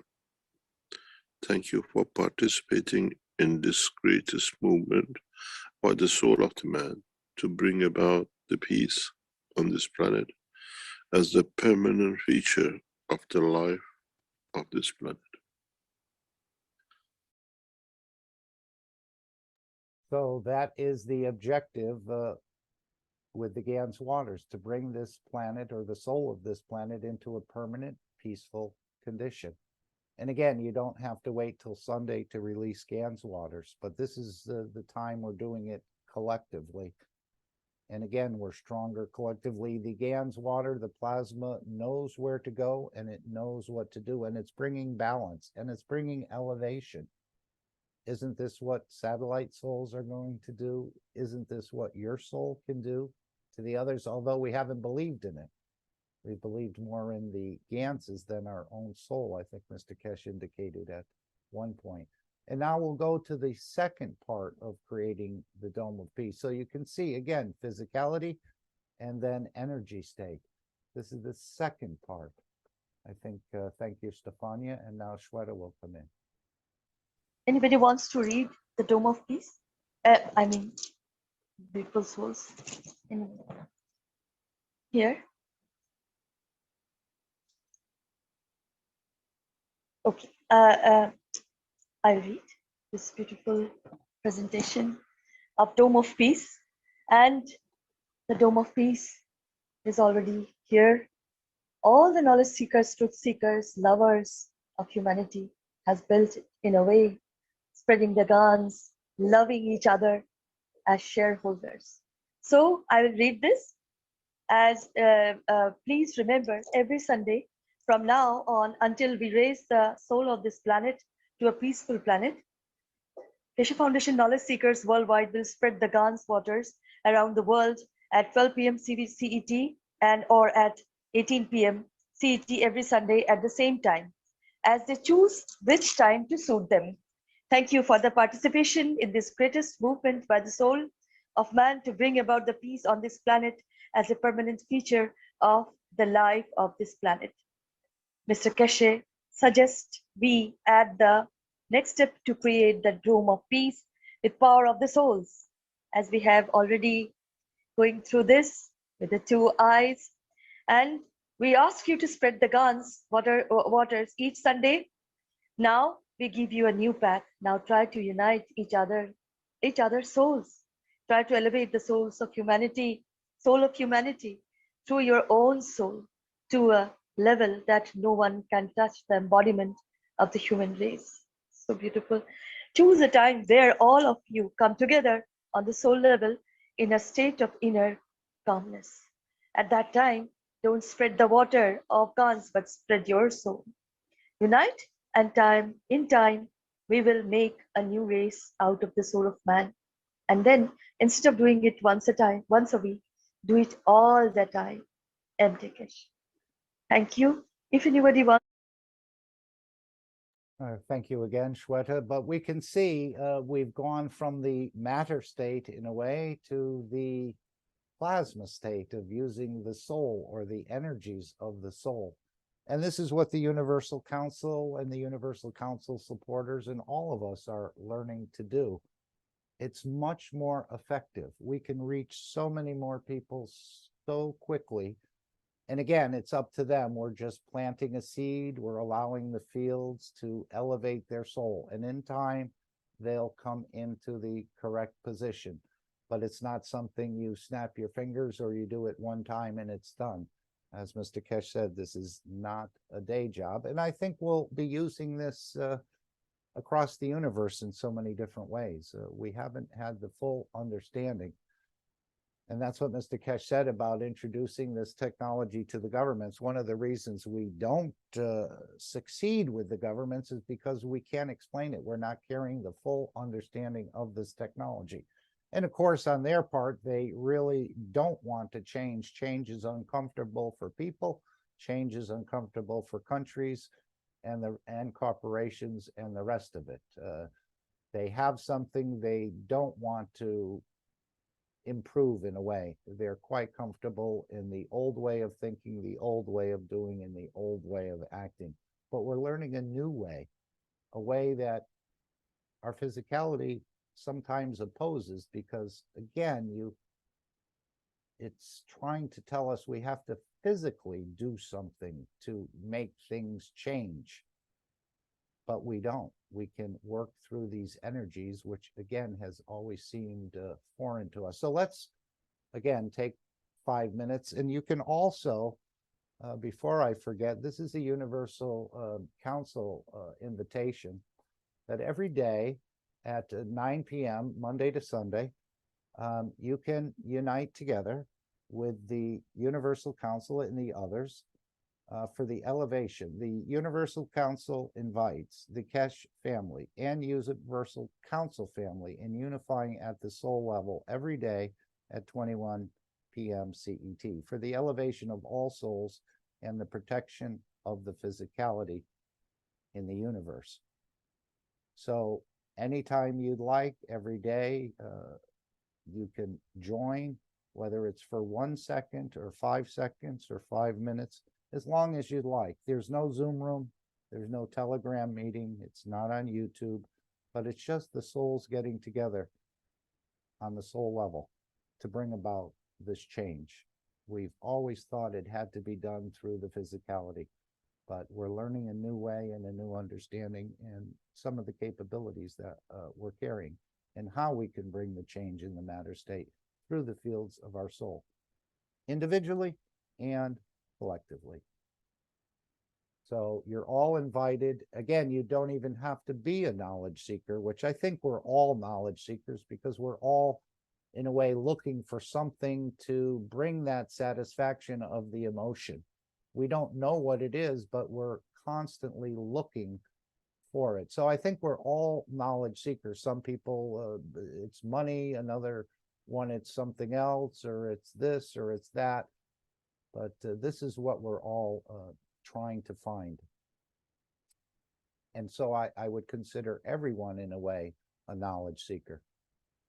They're trying to find their own understanding, more about their own creation, more about their own position in the universe. And now this whole knowledge is opened up to us initially, and then to the rest coming down the road. So we're humble and proud at the same time to be in and around the Keshe Foundation, because nowhere on this planet or in the universe is this knowledge at this level being shared. Even the ones in the UFO are a bit envious of man being gifted this knowledge. But we're going to share it with all of the beings that don't understand it, whether it's here on this planet or in the universal community. So we're going to take 5 minutes. Let me just bring this back here to a point where it says, I think it's right here. And of course, the Brazilians are doing this daily intentions. I think it's at 2 a.m. So you can join them in the Telegram, or is it on YouTube? And then on Wednesday, these intentions also at 6 p.m. CET time, you can join the Brazilian Telegram, I believe, and you can participate in the intentions on Wednesday to bring about these changes, which, as Mr. Keshe said, it should have happened a long time ago, but each side keeps moving the goalposts. One wants this and they agree, then the other one says, no, I want more of this, and they have to go back and negotiate it out. But basically, he said it's already settled. And we thank the Brazilian team for all their work and all their elevation that they've done through the fields of their soul to get to this point. But we can all participate together, either with others, as I said, in the Brazil team, or you can join with the Universal Council at 9 p.m. CET on a daily basis, and just leave it up to your soul to join that process. And so many days, all of a sudden it's 10 of 3 or 5 of 3, and my soul is reminding me, oh yes, it's time for the elevation.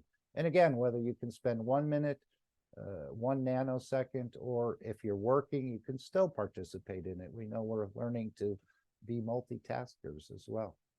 So let's take 5 minutes and use our reactors, use our MagRav systems, use the fields of our soul to bring about the elevation of the souls of the 5+1 peace negotiators, the soul of the International Atomic Energy Agency, all souls working for peace in Vienna, the soul of humanity, the souls of world leaders and religious leaders of planet Earth.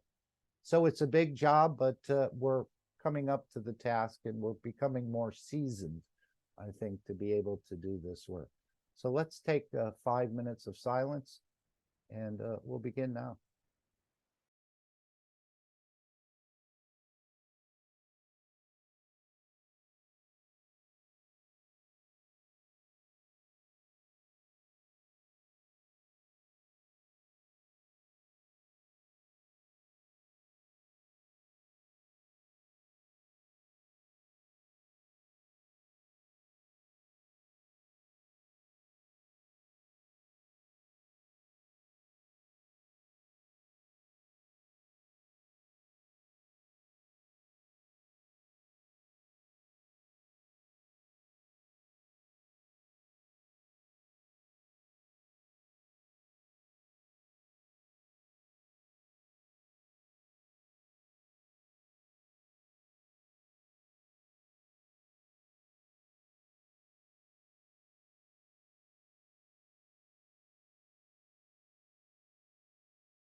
And thank you for your continued participation in this process. I think we've elevated more souls than if we all wrote 100 letters and mailed them out in the last few minutes.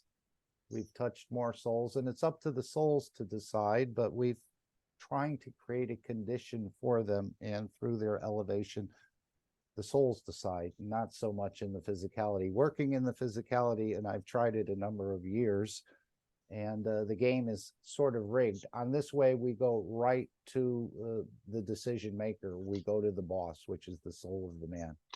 Yes, Fo? Sorry, I'm going to mute your mic. Okay, thank you. Unless you wanted to say something, reopen your mic. But this is the way, and we thank the Brazilian team for inspiring us, and beautiful dedication there to continue this process. And in their doing that, they've elevated us as well and inspired us to continue with this process. So we thank the Brazilian team for their steadfastness and continue to deliver until the change is seen. But then it won't stop there. As Mr. Keshe said, the soul has already been created, and I think there'll be another task. Okay. Anyone want to make any comments? Alex, I've kept you at bay for a bit here. And I know I don't know if you heard me, Gianni is going to try to come back in or to present something. I don't want it conflicting with your presentation. So maybe when you finish, you'd like to open the floor up to Gianni and then take questions later on, but I'll leave that up to you. And let's play our disclaimer. Let's just make sure Alex is here. I know you've been dropping in and out. You're down to one system here, Alex. Okay. Is it connected? Alex, can you open your microphone?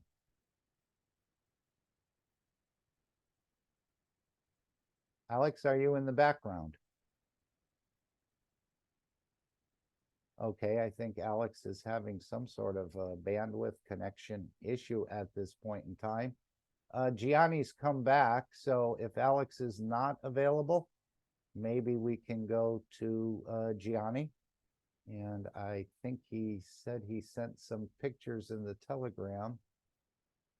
Video, how to spray plasma for the Dome of Peace and spraying environmental balancing. Okay, we can take a quick look at that, but it's going to take me a minute or two to download them.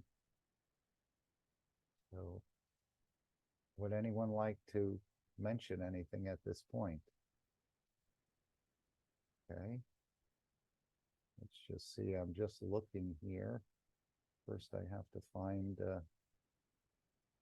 Gianni among these names.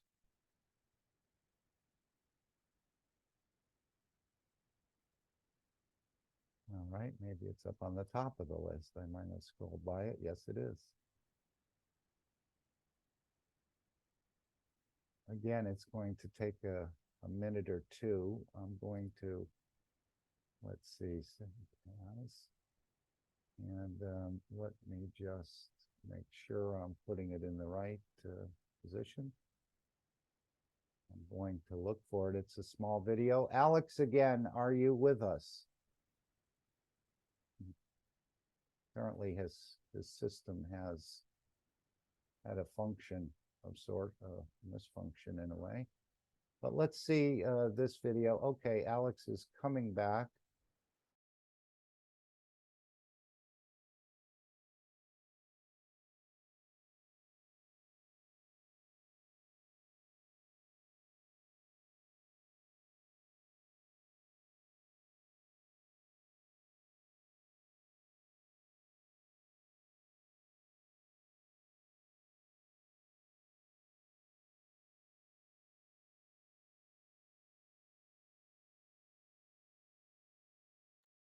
Alex, have you returned?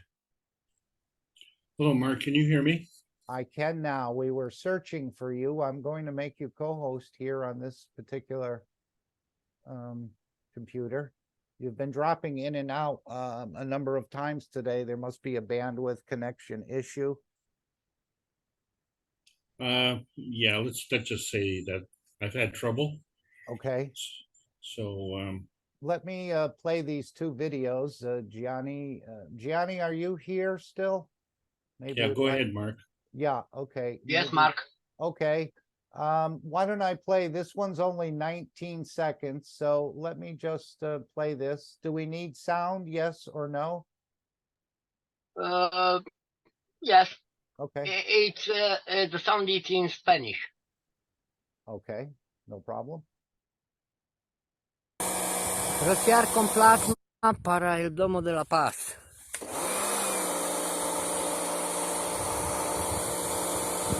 Wow, maravilloso, magnífico.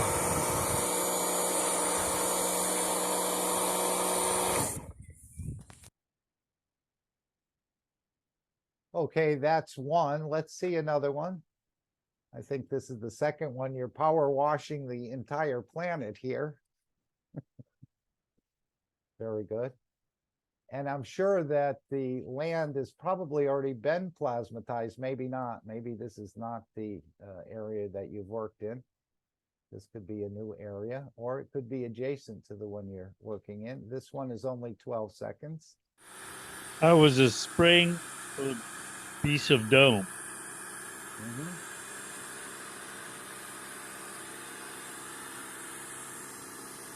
Or dome of peace. That's what it Does is. he have this hooked up to a tanker truck or what? No, that well. John, is- es un dispositivo para limpiar los coches que tiene Sí. 110 bar presión. Yeah, this is a high pressure gun you use for washing your car. And he uses plasma water. He only has plasma water at this place, so the same as I have here. So we only use plasma water.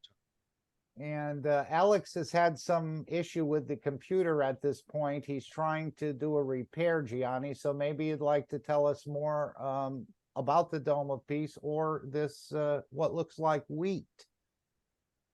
Yeah, that's wheat. ¿Quieres Yes, hablar yes, un poco sí. sobre el trigo? Sí, adelante.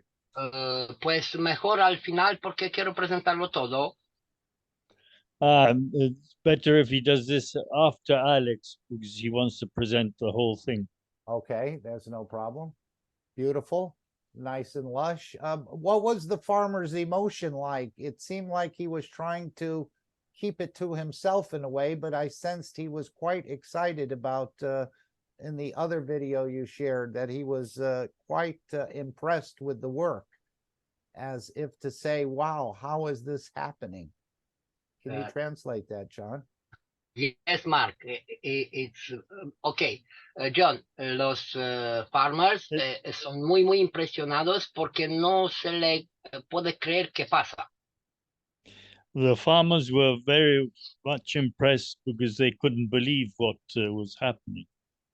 Hemos trabajado solo con plasma y los resultados son magníficos y ni podrían pensar eso. We have only worked with plasma water, and plasmatizing the seeds, and that's the result we have had.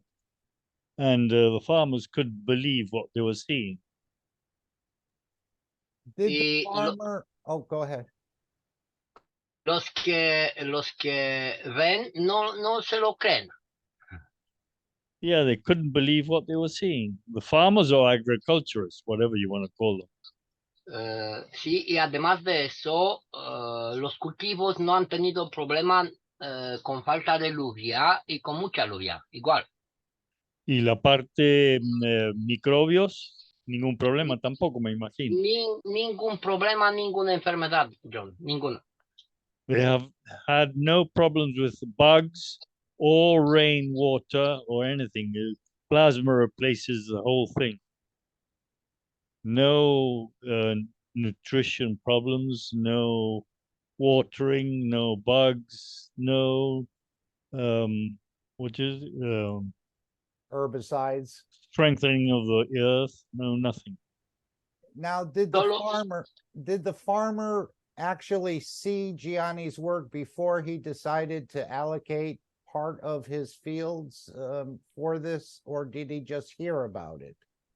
¿El agricultor había visto algo de tu trabajo o esta era la primera vez?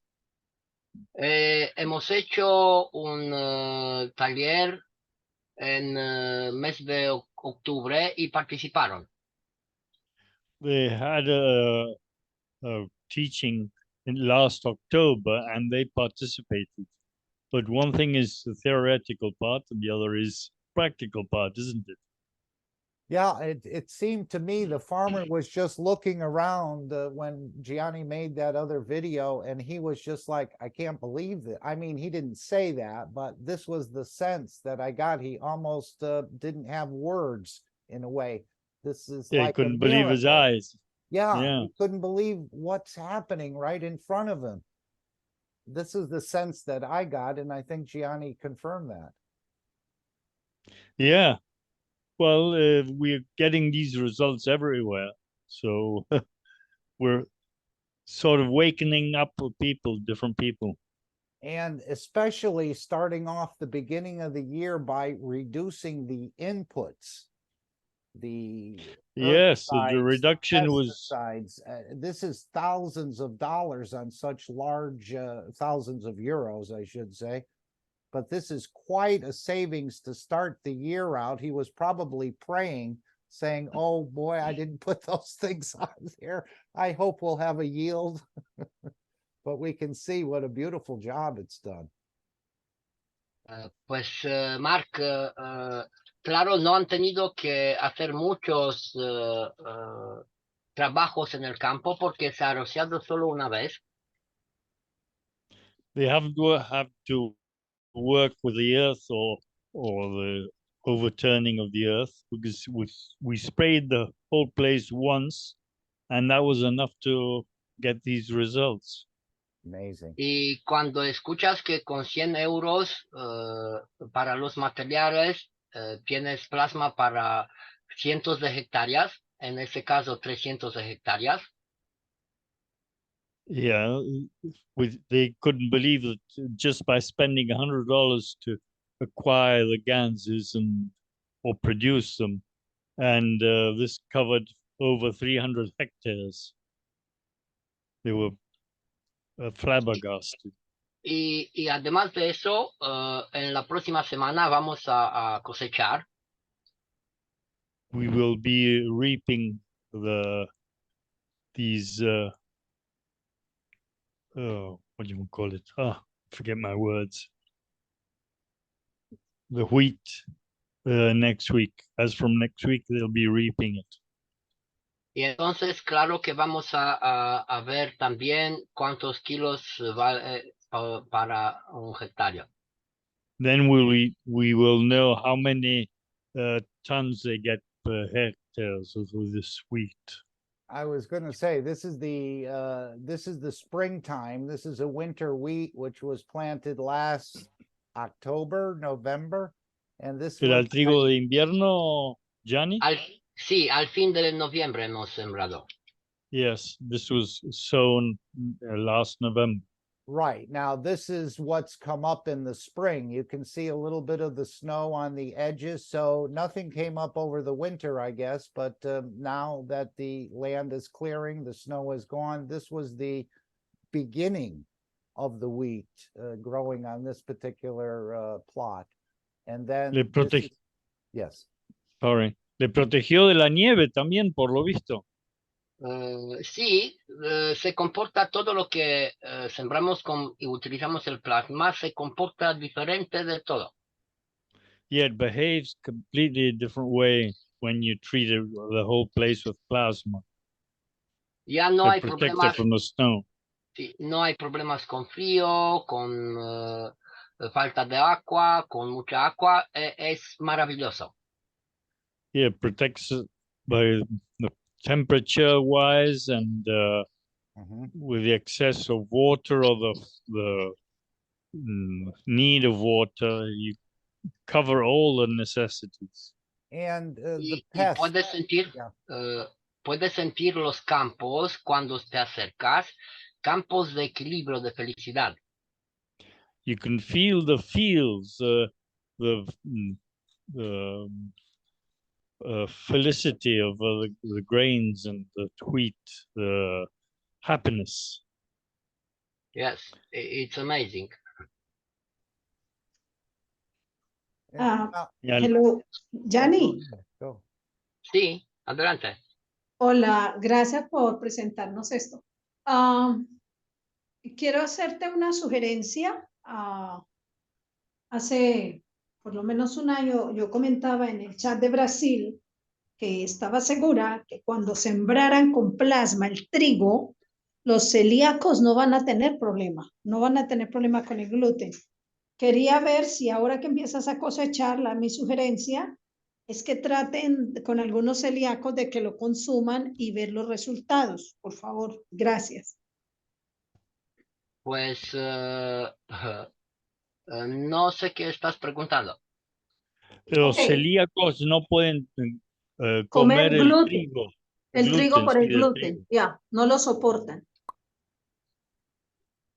Les Eso hace no daño. lo soportan porque es por la cabeza porque no lo soportan.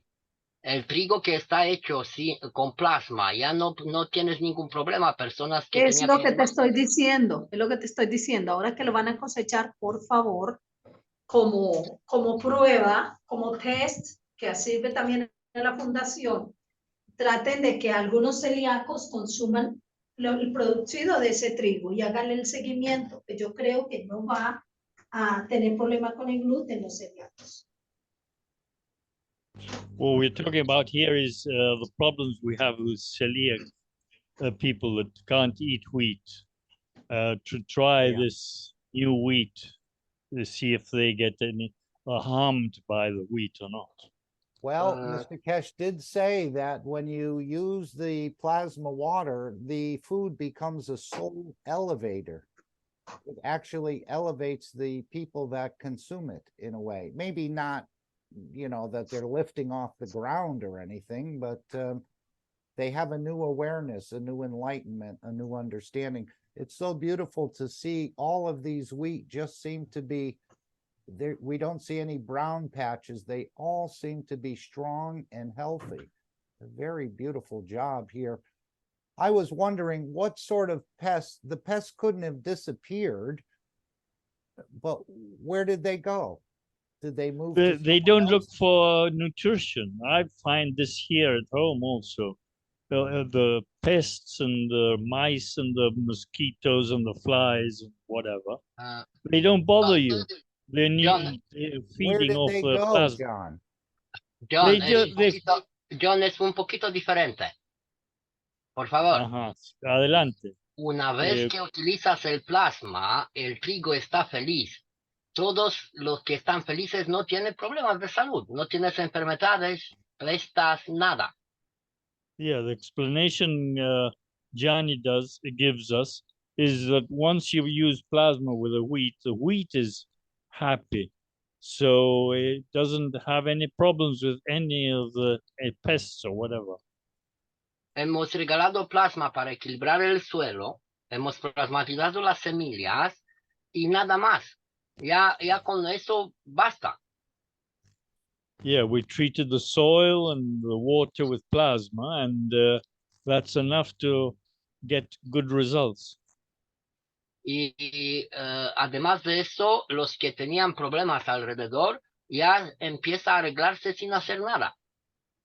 And the neighbors are seeing results also because this is contagious.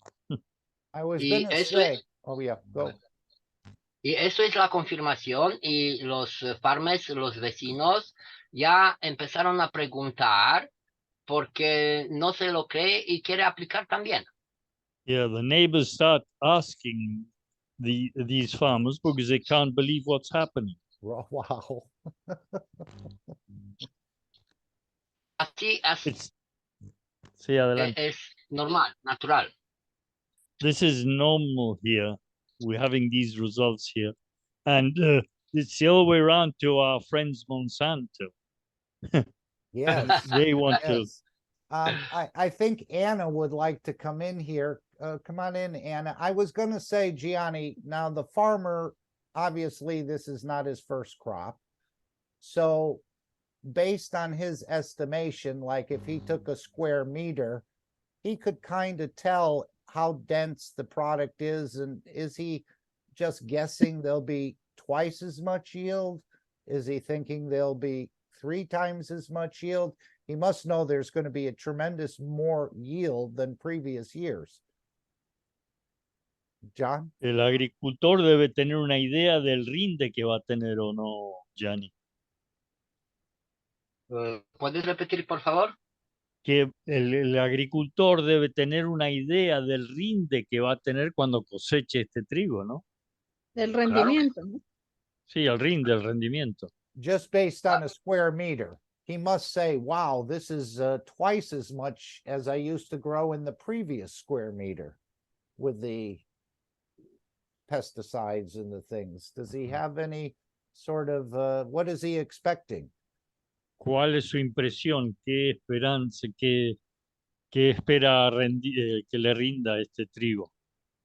Pues lo primero que hemos decidido del principio, la tierra los farmers están trabajando tierra de otros. Y del principio yo he dicho que vamos a ganar como 100 veces más, y entonces tenemos que regalar también a los que tienen la tierra. Con eso hemos empezado. The idea we've put through to the farms is because they're using other people's land to teach others and give away whatever excess they're producing. So we'll get everybody to get accustomed to using the plasma treated products. And Yes, en vez de ganar solo los farmers, esa vez van a ganar todos. So all of them, the owners of the land and the ones that are cultivating the land, they'll all be winners. Y cuando los cultivos están felices, se come muy poco, se está equilibrando. And when you eat this happy wheat, you find you don't need to consume or ingest so much food to be a happy person. Y además de eso, vamos a tener semillas para sembrar en toda Rumanía ese trigo que es natural y con plasma. And we'll have enough natural seeds to produce the new next year, the new wheat with all these seeds the next year. A beautiful professional job, very professional. Sí, y quería añadir que eso no se va a subir el precio del trigo y de los cultivos. And that won't affect the price of the wheat. I just want to ask one more question. One more question before Anna has her hand up. Gianni, John, you can translate this. When Mr. Keshe did some work in China and they got more yield and so on and so forth, the farmers were very happy. One of the most unusual things that they observed or tested was there was an increase in the protein content of the wheat per gram. And I hope Gianni will bring some of this to the university to have the protein content checked. ¿Entendiste, Gianni? Y claro que vamos a hacer todas las pruebas para confirmar muy clarito. Ya lo sabemos, pero tenemos que hacerlo en laboratorios de especialidad para confirmar eso, porque así es. Yes, we will be testing this new wheat in the laboratories, but we already know this is going to happen. But we'll be testing this. Yeah, Mr. Keshe said that's never been shown before, the increase of the protein content per gram. Never been shown before. Yes. Gianni, gracias por esta bella foto. Es Ana. Quiero utilizar esta foto para ponerla en mi oficina con un panel en el background que recibe los pacientes. Creo que es algo muy hermoso que transmite la felicidad que tú has logrado en estas plantas. So thank you, Gianni, for bringing this picture to us.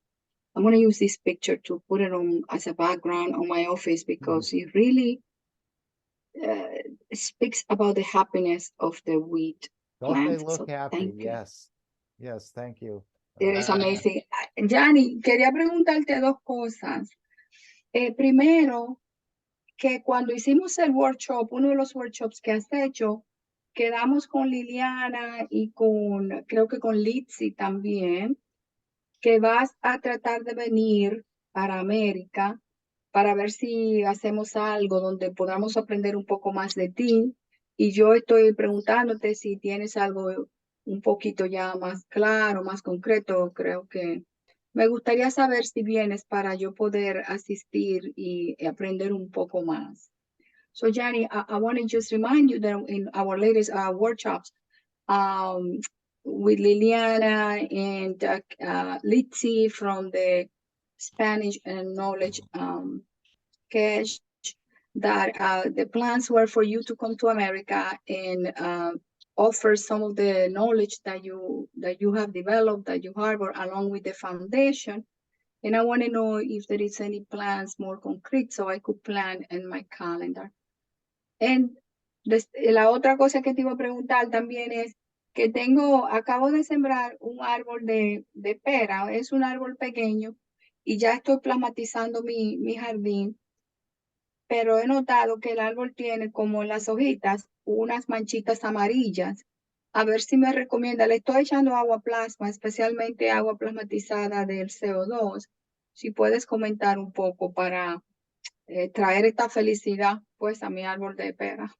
So the other thing that I wanted you to say is about, I'm planting a small pear tree on my garden, and I noticed that there are yellow spots on the leaves, and I want you to give me some more information. I am already spreading the CO2 plasma water, but if you could bring some more information for these trees so it could manifest the happiness as the trees in the picture. So thank you, Gianni. Okay. Gracias, Gianni. Ok, lo primero, todos los fotos y video que estoy publicando son libres. Nosotros todo lo que hacemos es libre. Cada uno puede utilizarlo como quiere su alma. Por favor, si puedes traducir. All the videos we're producing, they're all free access. So anybody can use them. And the problem with traveling is the cost of traveling for Gianni. I think in Latin America, we've all got the same problem. Para mí, John, solo vacunas y otras cosas y yo nunca he hecho nada semejante y no voy a hacer. Another of the problems is this, you have to have the inoculations, and we all want to avoid that. Yeah. Yo no he tomado nada de medicina y nada de vacunas y no lo quiero hacer nunca. So de lo mío, Gianni. Pero puedes venir a otro país, Gianni, no tiene que ser aquí. Dijiste que ibas a venir a México. ¿Cómo quedó esto? El problema es que te están pidiendo la inoculación para entrar a cualquier país normalmente. ¿Lo están pidiendo todavía, John? Sí, lo están pidiendo, sí. Oh, bueno, pues entonces, si organizas algo en Rumanía, pero no sé, por la barrera del idioma, entonces. Pues, si lo haces en español allá, no sé cómo sería eso. Lo vamos a hacer en el grupo hispano, todo. Sí, ¿y dónde lo vamos a hacer? Y en el grupo hispano los lunes y los miércoles. Sí. De momento. Pero no, va a ser por ahora, no va a ser en vivo por ahora, entiendo. Pues no voy de viaje hasta cuando se acaba con las vacunas y se viaja libre en el planeta. Ok, entiendo. Entonces nos vamos a conectar por Zoom. Vamos a seguir haciendo los workshops. Sí, sí. Ok. ¿Y qué dice de la plantita de pera, por favor?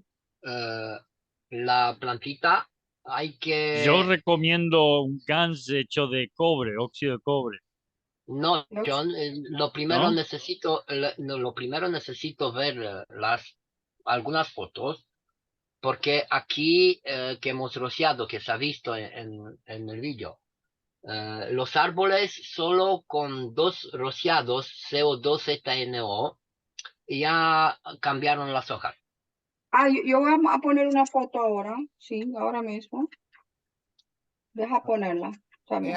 Anna, could we get your, could you share in English what you've been asking Gianni? Yes, I was asking Gianni about, you know, the possibility of him to travel to America to do like live workshops. Like he said, I will come to Mexico, or I will come to another country, Colombia as an example, or United States, and then I'll stay in one of the houses and we'll gather together and we go over the knowledge. So for us to have like a live workshop. And that was the plan last year. However, Gianni is dealing with vaccination, COVID vaccination proof to travel. He said that he will not travel until you could travel freely in the planet after this vaccination proof is lifted. Got it. And for my pear tree, he said that he needs to see a picture. So I'm gonna go get a picture. He said, Mr. Jones said that you could put some water gases, but Johnny said that he needs to see a picture first. And he said that with 2 applications of the CO2 and zinc gases, it should be enough. But I'm going to go ahead now and bring a picture if that is okay with you. That's fine. In the group. Okay, thank you. I'll be right back. That's fine. Let's check in on Alex and see how he's faring in the background.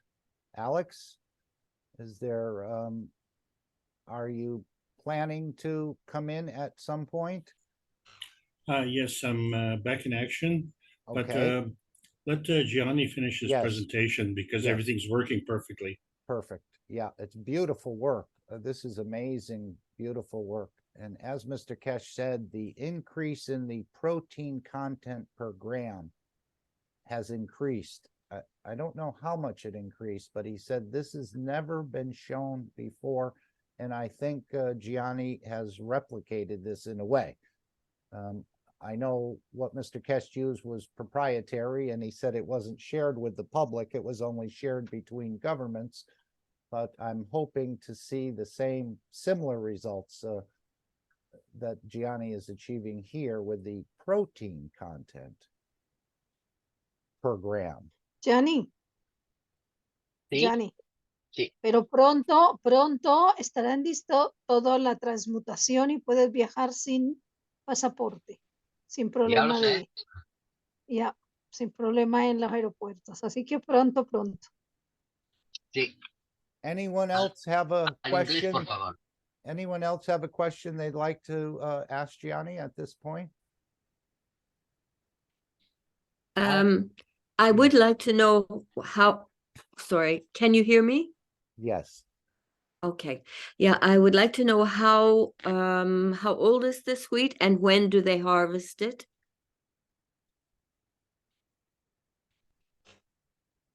John?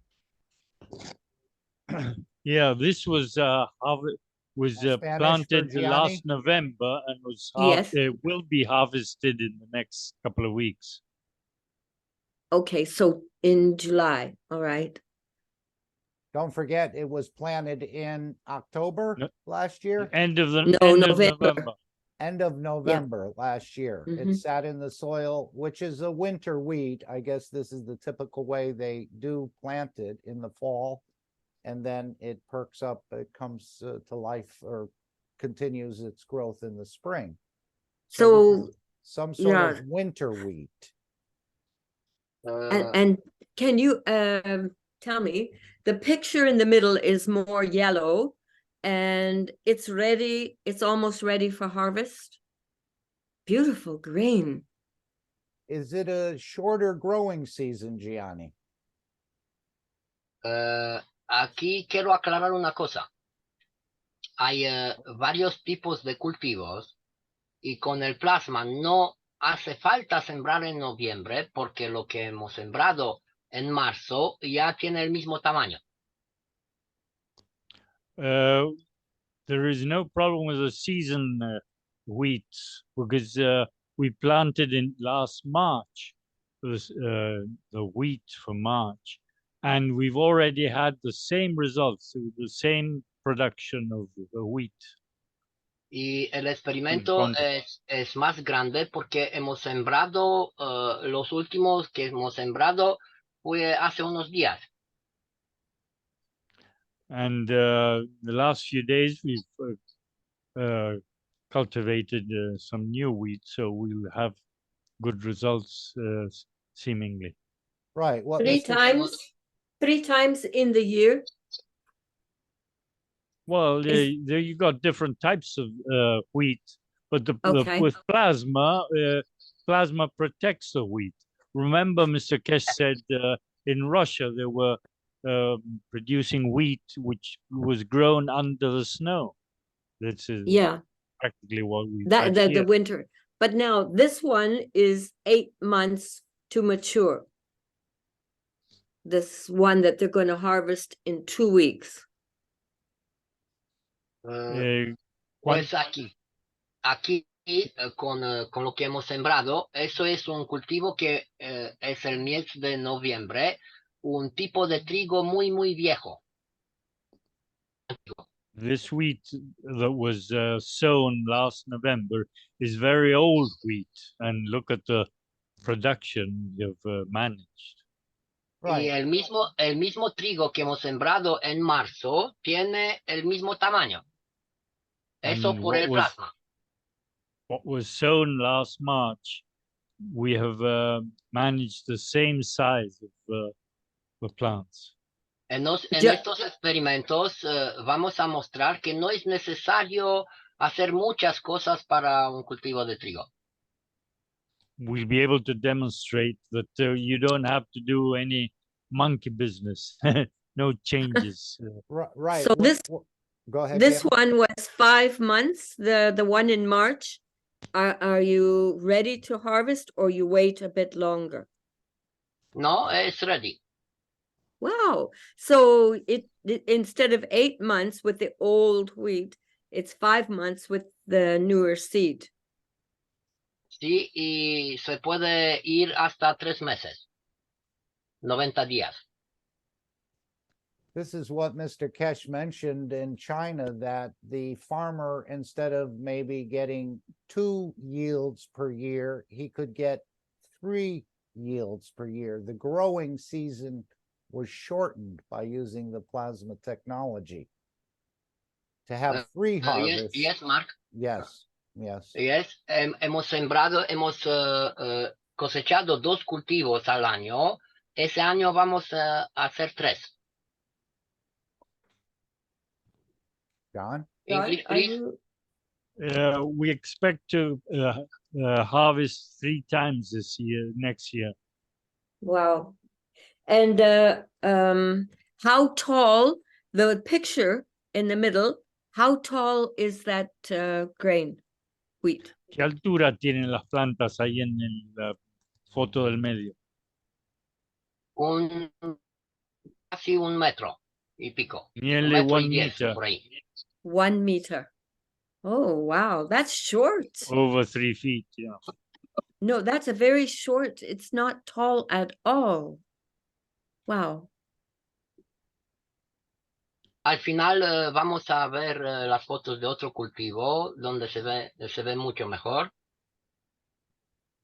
You'll be seeing the next pictures where there you can see other pictures. So it's about 1 meter tall. Is wheat normally that short? No es wheat normally.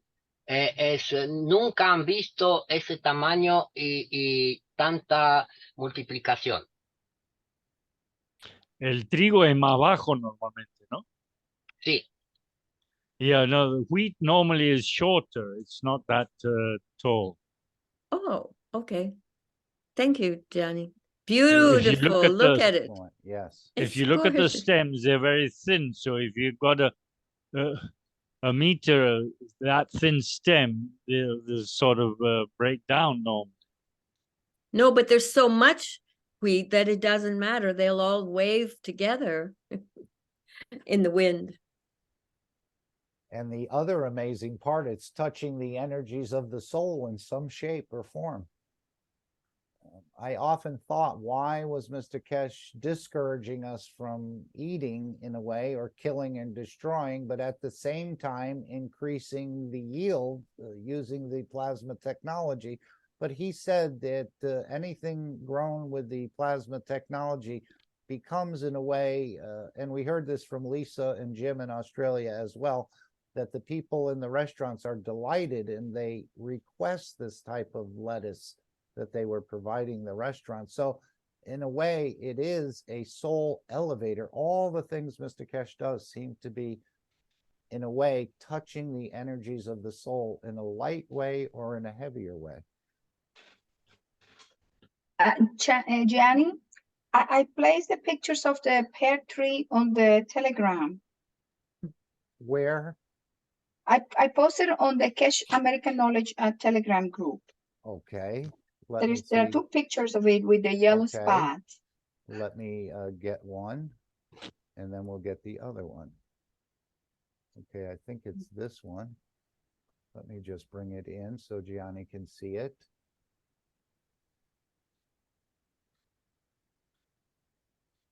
And there's one more, I think, here. And we'll save that, but you can comment on this. Okay, I think it's this one. Okay, let's just bring this over. We'll actually collapse. Oops, I think I lost that one. There. Looks like a type of fungus on the leaves. Parece un hongo ahí en las hojas, ese amarillo anaranjado. Sí. Okay, Anna, that's the pictures? Yes, those are the pictures. Thank you, Mark. You're pointing to this little yellow or orange spots? Yes, yes. As soon as I transplant the tree from the pot into the ground, it turned with these yellow spots. They look like margaritas. And I see a pair here, so you are Yes. growing. They are. Sí, pues eso lo que pasa es por la lluvia. Lo que hay alrededor también tiene eso blanco en las hojas. Arriba, sí, Gianni, eso es que ha estado lloviendo, pero yo le he estado echando, yo le puse un spray de seashell fossil, le puse un poquito de ese spray para protegerlas. Y también de neem, ay, yo no sé cómo decirlo en español, neem oil spray. ¿Puedes traducir al inglés, por favor? The spots that you see on the leaves, the other that are not yellow, the white spots, I spray the tree with neem oil, a mixture of neem oil, and also ganses, but mostly I have sprayed some gans water, the neem oil on the leaves. Pues mira, no hace falta utilizar nada más sino plasma de CO2 y ZNO. Okay. Nada más. Okay. ¿Y con qué frecuencia, Yanni? ¿Cuántas veces lo roceo? Pues, si lo haces, por ejemplo, lo haces mañana, dejas 3 días y luego lo haces otra vez y ya está. Okay. Gracias. Al inglés, por favor. So Jenny said that there is no need to do any neem oil or any other, natural fungicides or anything of that nature, that it is enough with a spray, the CO2 gas and the zinc gases. Like, let's say if I spray the tree tomorrow, I could spray in 3 days, like 2 or 3 times a week. Y eso lo vamos a hacer en el grupo hispano y también en Plasma Reactor Group cuando vamos a hablar un poquito más de muchas cosas de ese tipo. Okay, and then you'll have the opportunity to go a little bit deeper in the technique and the recommendations and the Hispanic group and the Plasma Reactor Group when we are in the workshops. Very nice. Beautiful. Excellent Thank work, you. Gianni. Thank you for inspiring all of us, including the farmers. What about spraying cup 1 on that? That's because that's a fungus, and it's known as pear rust. So if it's rust it's from oxidization of certain things in the leaf. So myself, I would try cup 1 too, see what happens. What does Gianni think of that, John? Pues yo utilizo normalmente los 4 ganses de base. I normally use the 4 basic ganses. Porque con los 4 ganses ya tengo todo. Copa 1, copa 2, todas las copas, haciendo mezclas con gotitas. I just use a few drops of each one of the basic 4 basic ganses, and that's enough to. Pero no siempre una copa, una vida vale para todo. And 1 cup wine life is normally not for everything.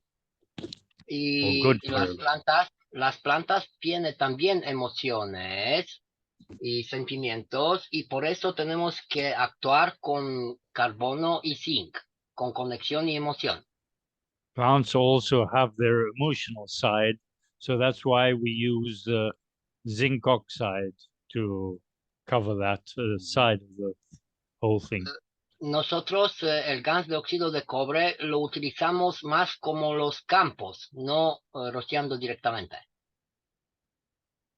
The copper oxide ganses, we use them more as fields and not directly on the plants. Y eso lo obtenemos por posicionar los ganses en el perímetro, en la finca. And that we manage it by putting the containers with zinc, copper oxide around the field. Y en la mayoría de los casos, con que actuamos para protegerlo, le está dañando, desequilibrando. ¿Poder repetir, por favor, la primera parte? En la mayoría de los casos, los que utilizan algo para rociar, para proteger las plantas, con eso están creando los desequilibrios. Ajá, cierto. What we have noticed is the people that have used different other products, they've managed to take away the balance that nature has with the plasma waters. Y eso lo hemos confirmado ese año, porque donde hemos actuado solo con plasma, ya no hay ningún problema de salud con plantas, con animales, con todo. And we have confirmed it this year, where we have used only plasma waters, and we have had very much better results. Donde se ha utilizado químicos y otras cosas para proteger, tuvimos que equilibrar. And if we have, wherever we have used chemicals, we had to counteract the negative fields the pesticides have Y los affected resultados de que por 100 la cosecha es solo cuando utilizamos plasma, nada más. And the best results we have had is when we've only used plasma waters and fields.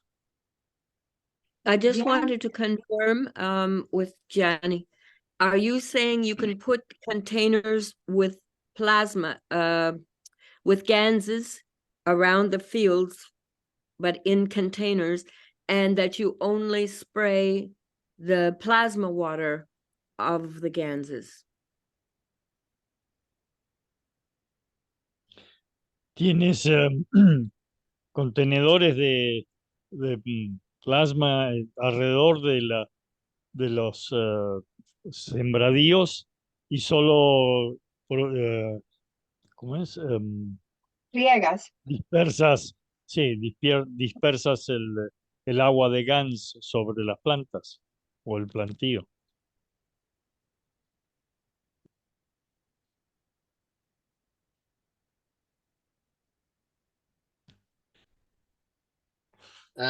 Como he dicho, hemos puesto los ganses en el pozo.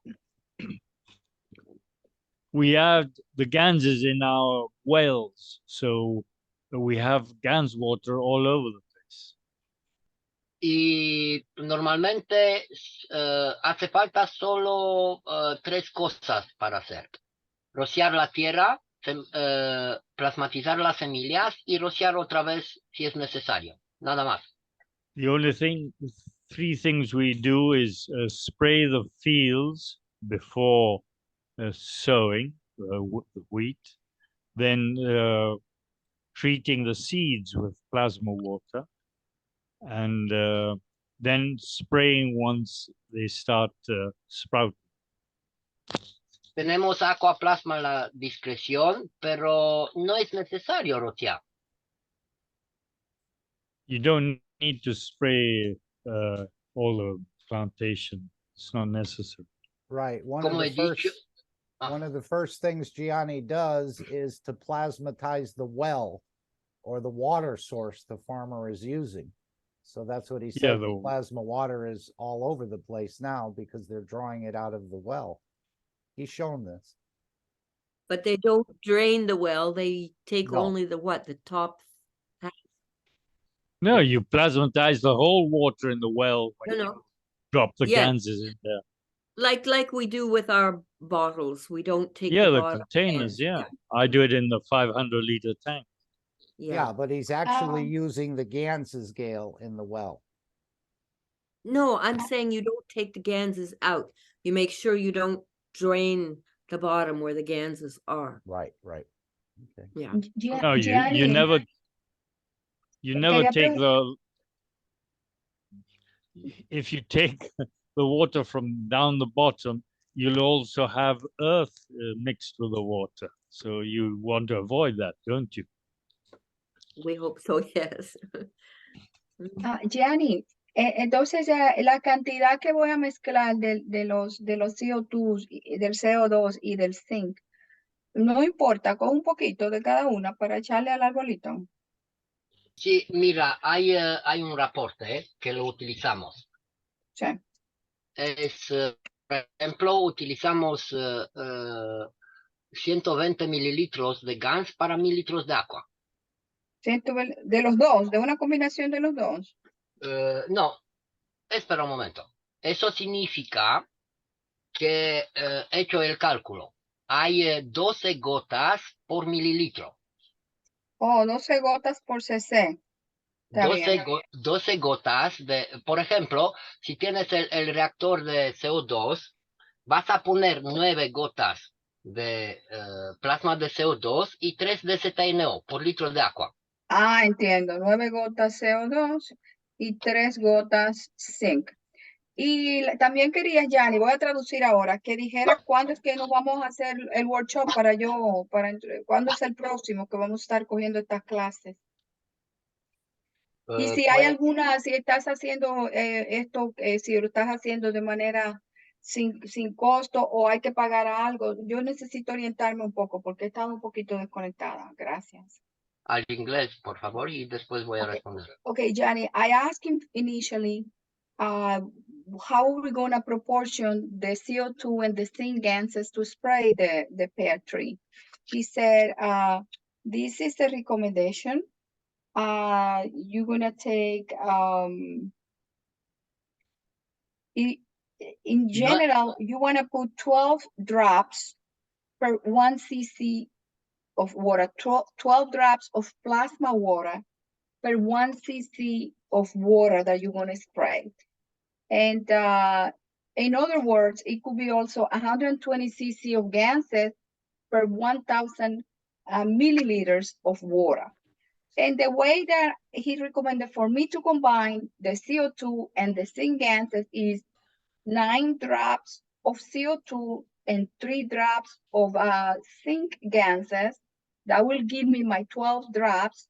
And then I dilute 12 drops in the 1 cc of water. I also asked Gianni, you know, about the upcoming workshop in the Spanish group. And because I wanted to catch up, I took some of the workshops last year, and I am very interested in continue learning the technology, the plasma technology from Keshe Foundation that he so brilliantly, you know, bring to people like me. And I also asked him if he's charging or this knowledge continues to be free of charge. Siempre es free. Nosotros nunca no cobramos nada por el plasma porque el plasma fue un regalo de la fundación del señor Keshe y nunca pedimos nada para eso. Lo hacemos regalando el conocimiento. These workshops are free of charge. There is no financial obligation. And the plasma technology is a free gift from Keshe Foundation. And we honor that gift, so we don't charge any money. Y con Calling respecto all al... farmers. Reduced inputs and greatly increased outputs. Calling all farmers. Yes, Mark. Y con respecto a los de los talleres, no hay un tiempo fijo porque estoy viajando mucho en el campo para hacer todo eso. Okay, I don't have a set date yet because I've been traveling a lot and I have not scheduled myself for the workshops yet. Y cuando estoy y tengo internet, siempre estoy compartiendo. And when I have Wi-Fi, I'm always sharing. Y también voy a preparar para los testimoniales que son dentro de poco, todo lo que hemos hecho. And very shortly, I'm going to prepare a report about the testimonials and all the work that we have done together. Excellent. Thank you. Any other questions before we go to Alex? Excellent. I'm sure we'll see more in the Spanish workshops public and also in, as Gianni said, the reactor group on Wednesday. So when he gets more together with his testimonials, I guess, from the farmers and other things, we'll see more. But just what we're seeing now, it's basically explaining itself in a way. It just looks like a happy field of wheat. And again, this is the elevation of the soul of the plant, of the wheat. It shows its beauty when it's elevated. The same with the man. And this is the understanding of the Keshe Foundation. That's why he called the Universal Body Enhancement Spaceship Unit. It could be called a soul elevating unit. But now we're learning even more that we are the actual unit. So this is what we're developing now. Our own magrevs, our own reactors. But we're still continuing in the matter state interaction with the plasma, and you can see the beautiful results here. I know Mr. Keshe said he did have a new way of some farmers can't apply GANS waters to such huge fields, so I'm not sure if it's satellites or if it's reactors on the edge of the field. He even talked about being able to target a specific growing field with different energies so that multiple varieties of crops could be grown and they'd all receive the inputs they need. So again, he's going to be, but what we're seeing here is just phenomenal. Excellent and inspiring to the farmers and to the knowledge seekers. So thank you so much, Gianni. Thank you, Mark. Okay, any other questions before we go to Alex?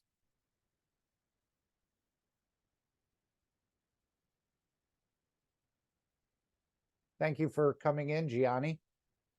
And of course, you're always welcome, as everyone is. But this is the plasma revolution that will be soon across the world, especially in the places, as Mr. Keshe indicated, in India, the farmers commit suicide because after a year of farming, they don't have enough left over to even feed their families or make enough. And so this causes them to take their own life in many, many cases. He said this was the #1 reason among farmers for suicide, that they can't make it. Even though they try and they do the best they can, it's just between the inputs and what comes out at the end, it's just not enough to cover everything. So they give up in a way. But hopefully they'll see some of these videos and start incorporating it into their work as well.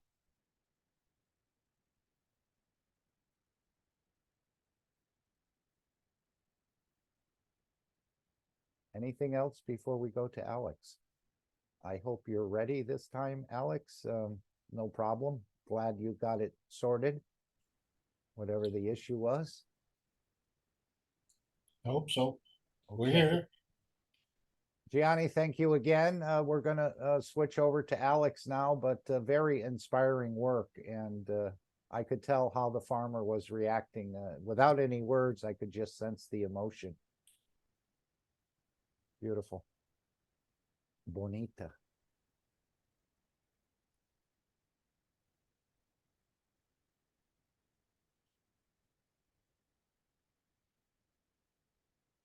Okay, Alex, I guess I will play the disclaimer and we can go right into it.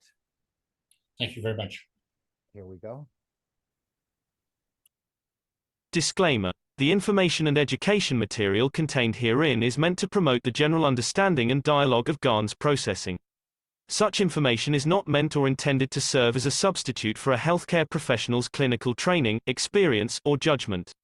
For patients and individuals, such information is not to be a substitute for professional medical, therapeutic, or healthcare advice or counseling.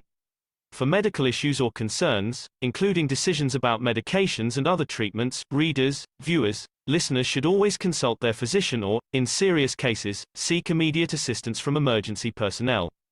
Prescription information, procedures, and use of medical devices information should be undertaken only by properly trained and certified medical personnel. We specifically disclaim any warranties, express or implied, including implied warranties of merchantability or fitness for a particular purpose. Such information is provided, as is, and is believed to be accurate at the time of its publishing, but it is the viewer's job to evaluate the accuracy of any information found in this presentation. Every case presented is of their own experience, applied by themselves for themselves, and it applies to their case only. Every person experiencing health problems should seek professional medical advice and consult their course of treatment with a doctor. The processes of plasma balancing described herein are a natural process which supports the body but does not replace medical advice or therapies one is already subject to.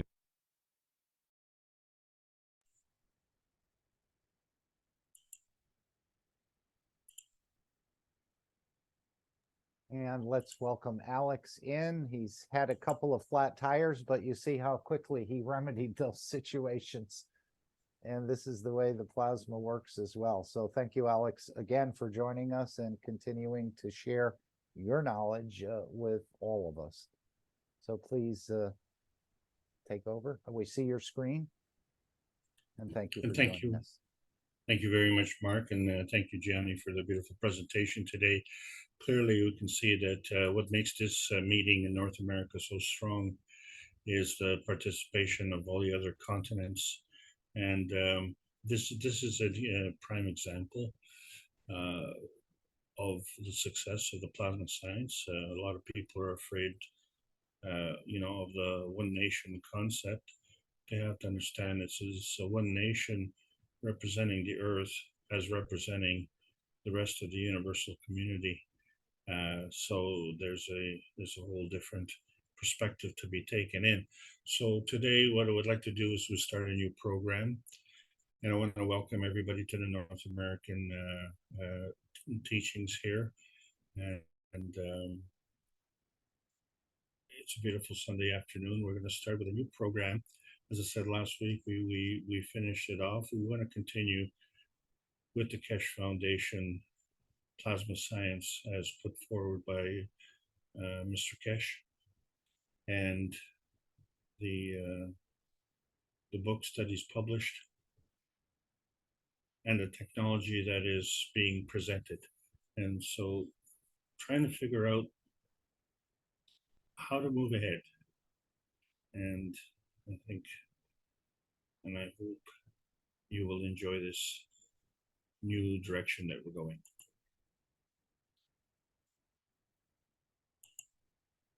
This is the Keshe Foundation Spaceship Institute Teachings on Plasma Science. We are going to go back to do basic plasma teaching in review. My name is Alexander. I'm from Canada. It is July the 2nd, 2023, and this is part of the new Keshe Foundation North America Plasma Education Series.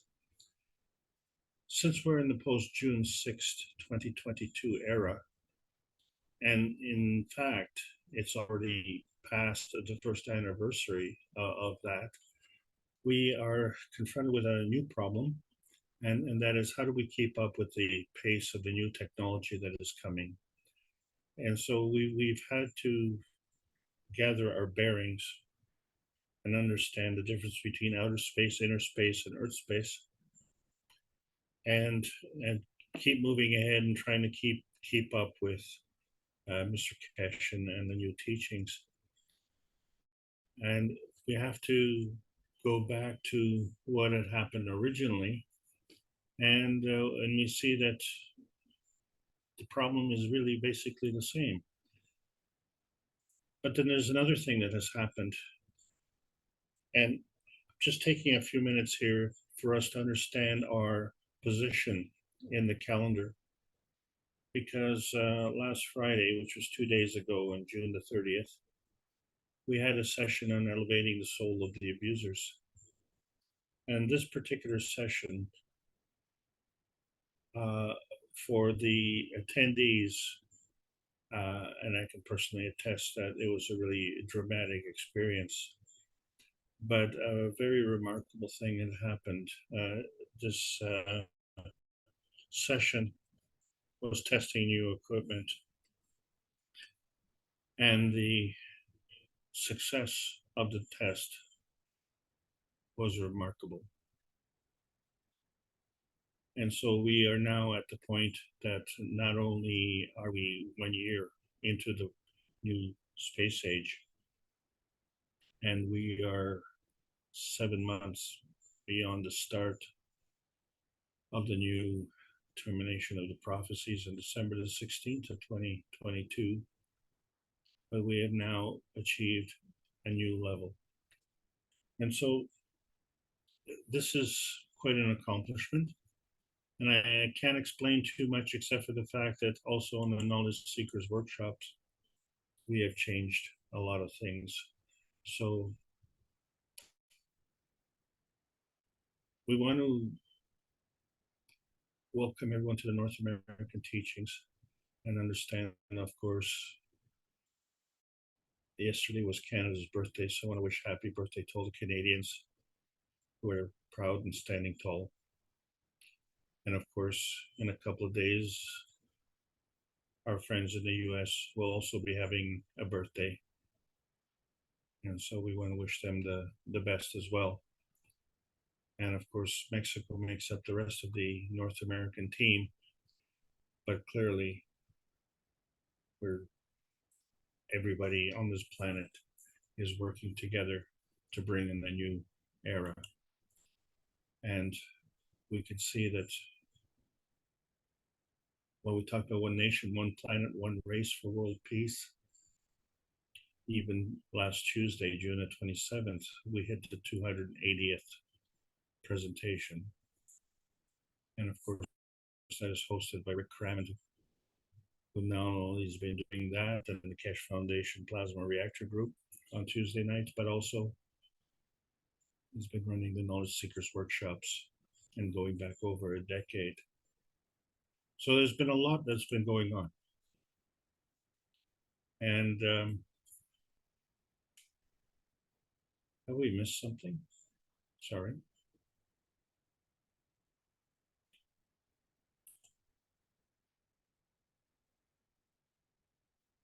Isn't that something? Yes, we have. Please excuse me. Oh, yes. There we go.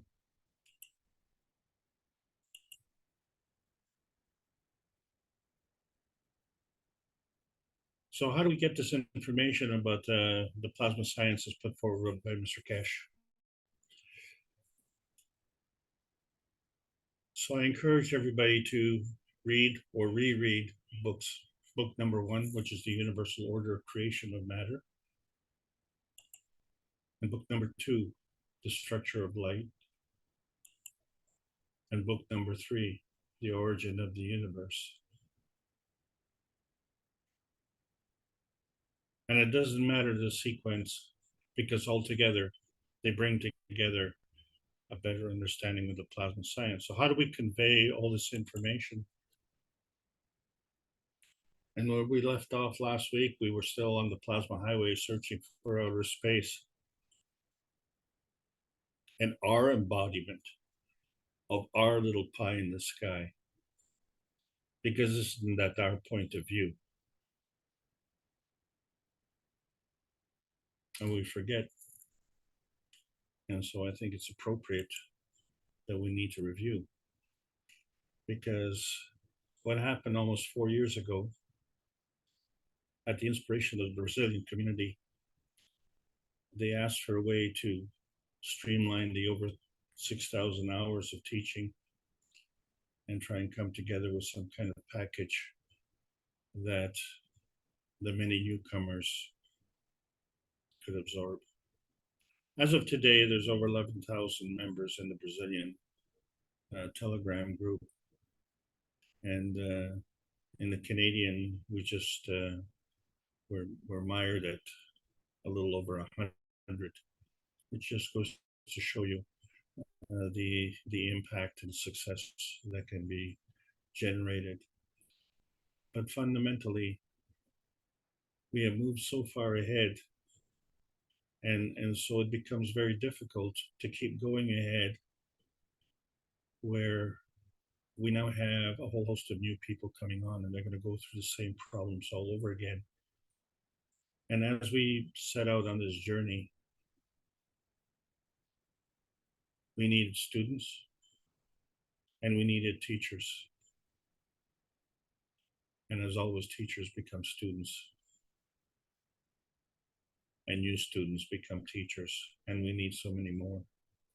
And so we're going to carry on with a new series here, because the Knowledge Seekers workshops are racing ahead, and the bridge is getting stressed between the old knowledge and the new knowledge. And it's not that we want to dwell on the old knowledge, but most of us have this old knowledge. And in fact, it's not even complete. So that knowledge is kind of dicey at best. And we've had a lot of anomalies that we've had to resolve.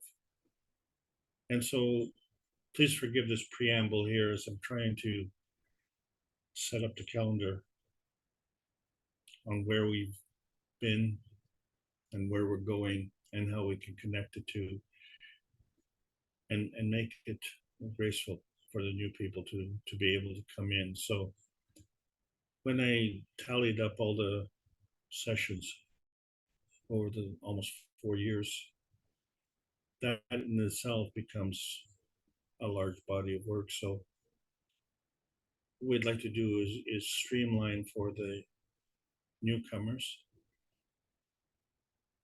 on a way that they can, at their own pace, catch up.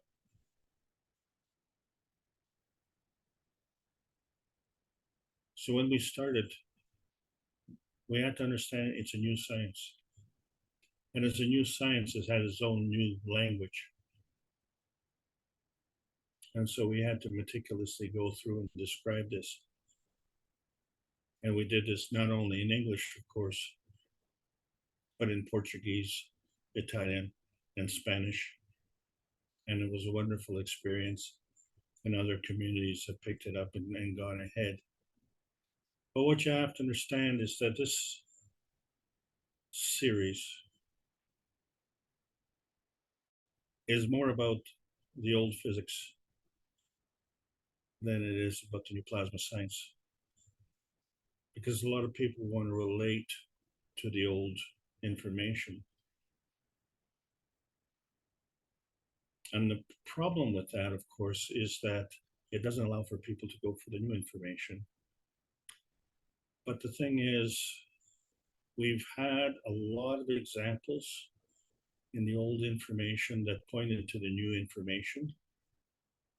But at some point in time, we kind of fell off the main road, fell off that plasma highway, if you will. And sometimes we ended up in the gutter.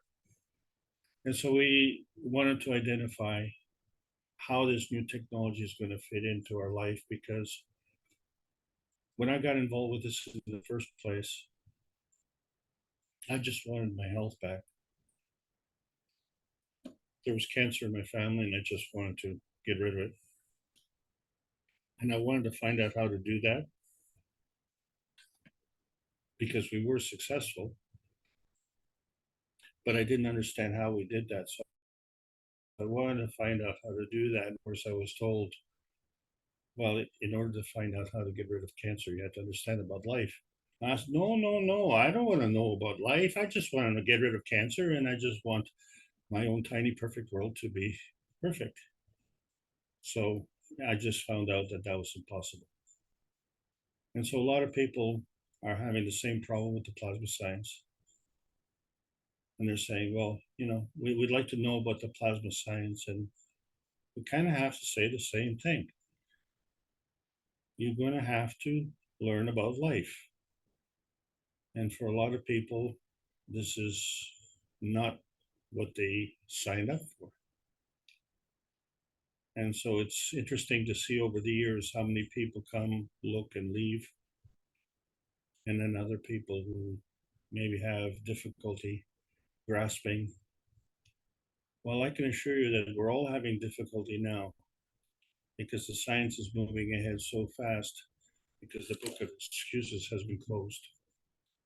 And so we have to learn about the terminology, nanostate, gamma state, principal matter, amino acids, star formations, plasma state, and dynamic plasma states. And of course, the future of plasma, because the future is today. And so we're in motion. So part of this terminology that we had to learn was to understand new words like magnetical, gravitational, natural plasma, GaN state, nanostate, order of magnitude. Now, order of magnitude does refer to the old science, but what I want to address to you is that the old science is stuck in a box, and the thinking is linear. And they say, well, what goes around comes around. Well, that's a nice fancy statement, but do we understand what that means? And so when our thinking goes outside of the box, then we'll see that there's a lot of curves. And that's what makes life so beautiful, isn't it? So we have to go thinking, not only counting outside the box, but thinking outside the box, and understand that it's a two-way street. And that there are rules. And we keep repeating the rules because these rules all have a meaning, and it helps us understand what the plasma science is doing. So we see that the energy states increase by at least an order of magnitude. And so we think an order of magnitude is 10 times. And it's kind of ironic that in the Knowledge Seekers workshops, we have added to that definition. But for this purpose, 10 times is good enough. But the higher energy state feeds the lower energy state. And this was an anomaly. A lot of people were protesting this. How is that possible? Because a lot of people believe that the stronger eats the weaker. And then, of course, to understand different energy state changes and how they manifest. And that there's a difference between natural creation or natural decay. And then, of course, there's that in-between level, which is a catalytic state. And that energy can transfer between these states. And the rates of transfer are higher in the higher plasma states. And there's their order of magnitude again. But there's a unique rule, and this is the toughest rule of all, is that plasma is bound to the ethos of the universe. So fundamentally, the most important rule is the higher strength feeds the weaker strength. But it implies or begs the question, well, how does the weaker strength survive then? And who feeds the higher strength? So we understand, and there's a need for a sequence. And another anomaly is the fact that the magnetical is the giver and the gravitational is the taker. Well, if the gravitational is stronger and the stronger feeds the weaker, then how could the gravitational be the taker if the gravitational is feeding the magnetical weaker? And if the magnetical weaker is being fed, then how can it be the giver? And you see, that's the point. If the gravitational and the magnetical give and take from each other, then nothing happens. It becomes a closed shop, a closed circuit. So we have to understand that there's more that needs to be taken into account. And one of the reasons that this was a problem was because in the advanced science, one of the ways to keep track, because there was a lot of confusion, is that the negative charge is the giver. And if you knew that, and use that as the foundation, then everything else followed. And it was astounding, the resistance that came from this philosophy. But that's the difference between those who were in the scientific community and the rest of us. And it was frankly even difficult for me to grasp in the beginning. But once I used that as the foundation for the knowledge, everything else just followed. But it's still this anomaly. How does the gravitational become the feeder and the taker? So we have to understand it's a two-way street. And so when we look at the creation of the universe, we understand that it exists from energy. And this was explained in the Universal Order of Creation of Matters, the title of book number 1. And we have to understand that energy is always in motion, so that energy is always positive. So what exactly is the charge? So the charge is the direction of the motion. And so we say the negative is the giver. And then the question is the giving to what? And so the answer is that all things in combination. And how do you get to decide? Well, that's the whole purpose of life. Life is to learn how forces come together. And so we learned a new word called PMTICS. And when two forces come together and they do this little dance and they create this MAGRAV condition, which is actually in 3 dimensions, which we call the X, Y, and Z axis. And as you can see at the heart of it, it's a positive charge. And because the energy is always in motion, you can't stop it. So it has to keep going around and around. So you therefore have to create a field for the energy to run around in. Otherwise, it'll just leave.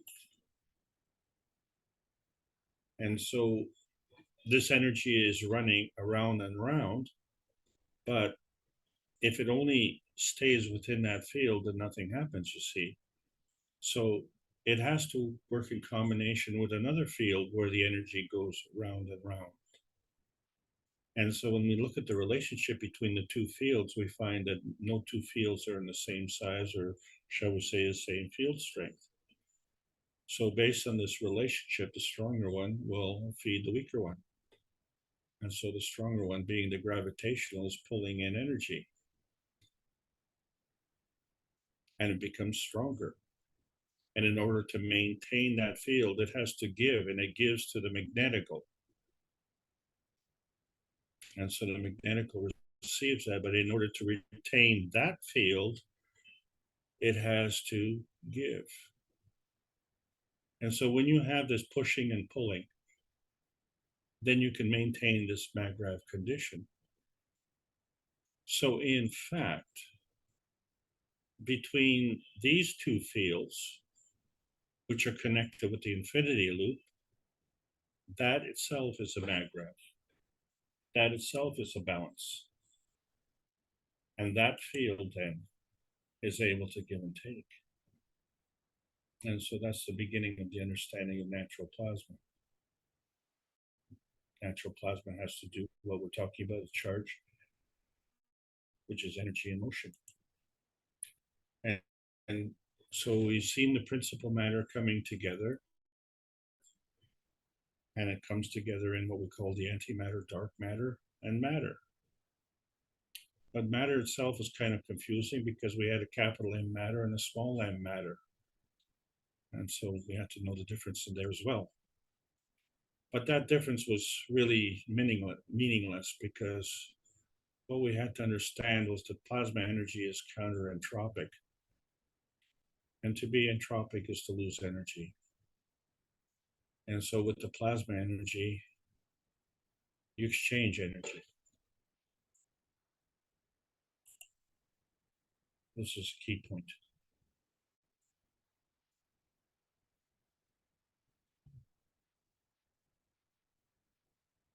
But the matter state has this duality to it. It can be physical. And we call it the small m matter state because the physical is the weakest state.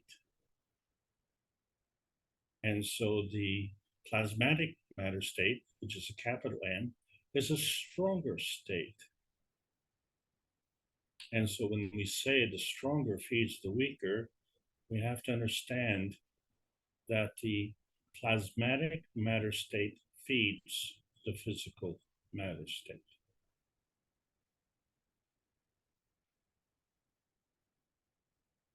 So when you can touch and feel, and when you can't, but you can sense it. And so you know that there's other ways and means of exchanging energy. And so over the years, we've had a chance to define plasma, and we found that plasma itself is a kind of energy state. And we found that there are many different kinds of energy states. And each energy state is different. Some are stronger, some are weaker. And then your point of view comes into the discussion. And all this had to do with our understanding of our Earth space. But that Earth space was physical. What we had to find out was about the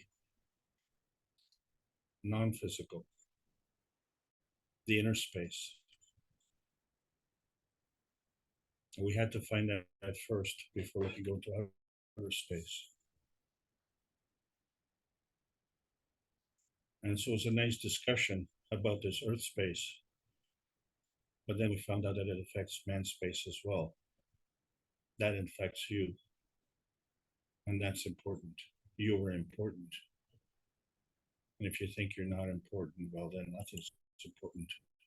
So we find that these different energy states, so we talked about the two matter states, in the physical state, we see it as heat and electricity.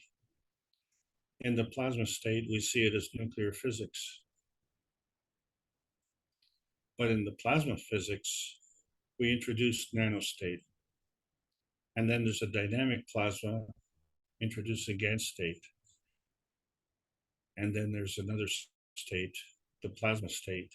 And these were the basic plasma states that we needed to understand.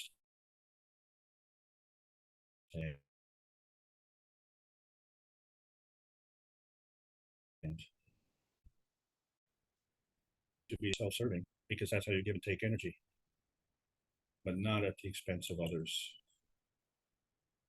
That's not the way plasma works. It's self-serving, but the enhancement of others. And for a lot of people, that's a strange concept. It's not the way they were brought up, not the way that they live. And then you wonder why this planet is the way it is. Forgetting, of course, that this planet was here before we got here. And then, of course, to justify our ways, we had another anomaly. And that had to do with the understanding of energy and how it relates to the speed of light, and how the speed of light is the fastest speed, and it is constant. And then we find, well, there's something else that is playing into plasma science, and that's morality, compassion, and courage. It's part of the ethics. And all of this has to do with creation. And so the point being here is that when you look at the equation, E equals mc squared, that's energy equals mass times the speed of light squared, that equation is balanced. And as we say, if two fields give and take from each other, then nothing happens. And that's the problem with this equation. There's absolutely no justification for anything to happen. Because when we paraphrase this equation and we say the speed of light squared is equal to the relationship between energy and mass, we know that energy can change. We know that mass can change. But if the speed of light is constant, how does that work? And you don't need to be a rocket scientist to figure out that this anomaly is a huge fail. Huge fail. And it is the limit to man's knowledge. And so we have to break through that. And we did that with the cups of life. Each of us was able to create something. And remember that these were the cups of life, not the cups of the pandemic. But in order to understand how to make these, we had to understand about nanostate. And so before we get into the nanostate, we have to understand how an atom works. An atom has a proton and an electron, and they work together as a marriage. But the proton is way bigger than the electron. But then when you look at the construction of the proton, it has this combination of three fields: antimatter, dark matter, and matter. And then when you look at the construction of the electron, it has the same thing. Three fields: antimatter, dark matter, and matter. And so clearly, there's a difference in field strength. So there's a difference in field strength between the antimatter, dark matter, and matter.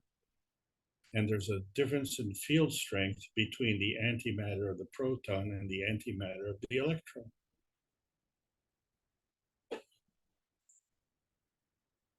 This is a key point.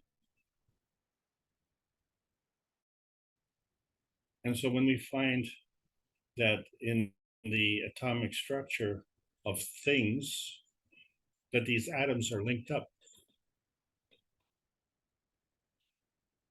and they make chains. But when we get into the nanotechnology, we talk about something that's monatomic. And so what that means really, it's an atom that is not linked up, but it is attached somehow. So is it possible to attach something even though it's not linked up? And then on top of that, you can layer it. And so that's the difference between atomic and monatomic. They're both still physical. So when we look at the nanocoated copper, we take a copper wire, which is atoms linked up. But when we put the nanocoating on, which has many layers, this nanocoating is monatomic. So they're not linked up, but they're still there. And they create this nanocrystal. And they have to be aligned with their charges so that the energy can flow. And we find they create a little diamond structure.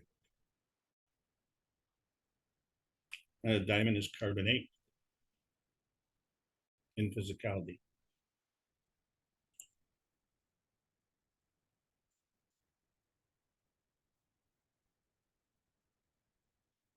And so, although it looks like a coating, we can't see that it's monatomic. But if we use circular magnets to demonstrate what monatomic means, we can see that these circular magnets position themselves. And so they have a relationship, but they don't touch each other. Because each magnet has a magnetical and gravitational pole and a field force. And so that creates a distance, that creates a gap, but it also maintains a connection. And so when we look at these three magnets here together, in combination, they create a maggraph. So each magnet being monatomic, but the collection of the three magnets creates a maggraph condition.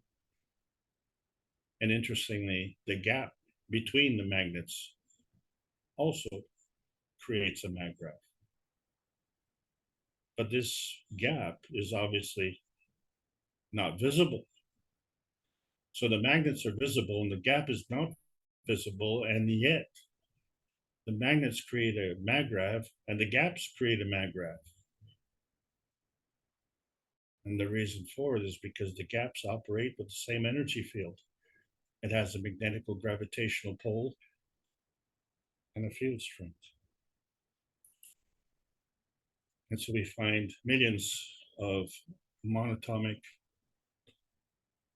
nanoparticles on the copper wire. And this creates a superconductor at room temperature. And a superconductor has a high susceptibility. We call it a field absorber.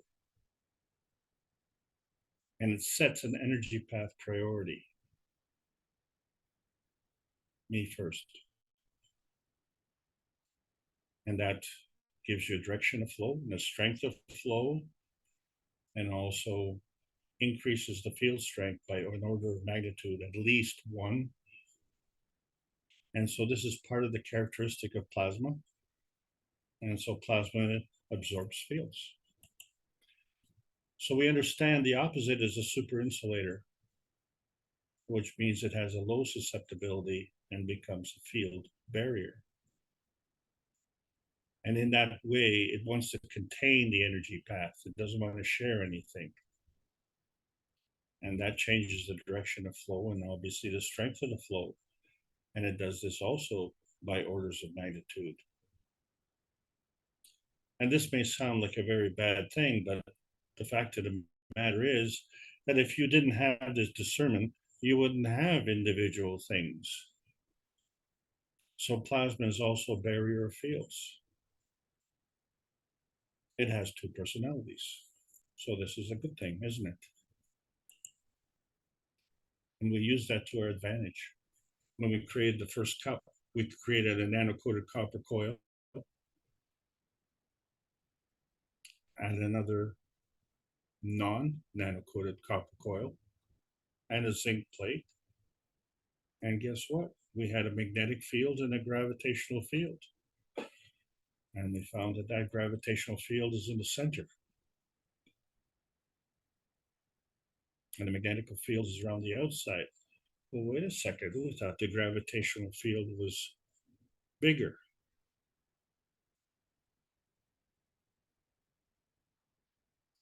The gravitational field was more dense. And when it's more dense, it's stronger. Bigger doesn't mean stronger. Bigger means bigger. But stronger means gravitational, and weaker means magnetical. So you could have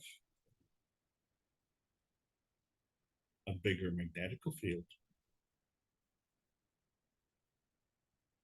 and you could have a bigger gravitational field, as we've seen in the electron and proton relationship. But you have to take things into account. So we had 2 cups of man, or 2 cups of life, and we created the cup of man. And so each individual cup had a magnetic and gravitational field. And the combination of the 2 cups also had a magnetic and gravitational field. And so here came another anomaly. What? The emotional is stronger than the physical? If the physical is weaker, that means it's magnetical, and weaker, it means it's a giver. And if it's emotional, that means it's gravitational, and it's a taker.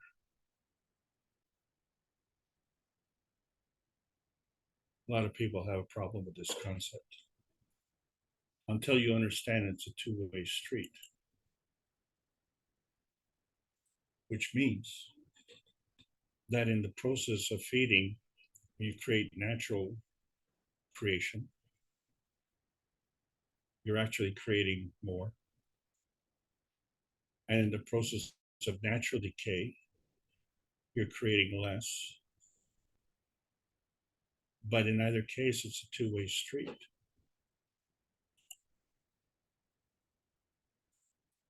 And so we have to learn about GANs as well. And then we find, well, speaking of bigger, GANs is bigger. GANs is a lot bigger than a nano coating, except for one small little problem, that it has a lot of little negative charge points. And so although the GANs is bigger in size, when you add up all the negative charge points, they are way stronger than a nanoparticle or a monatomic particle. And then we find that there's gas in the center. And so the relationship between GANs and a monatomic nanoparticle is like a kernel of corn and popcorn. You get this GANs explosion. And there are many things in life that we have that shows a similarity. And so when you understand that the negative charge is the giver, so that's on the outside. So this is immediately tells you the direction of flow. It comes from the inside and goes to the outside.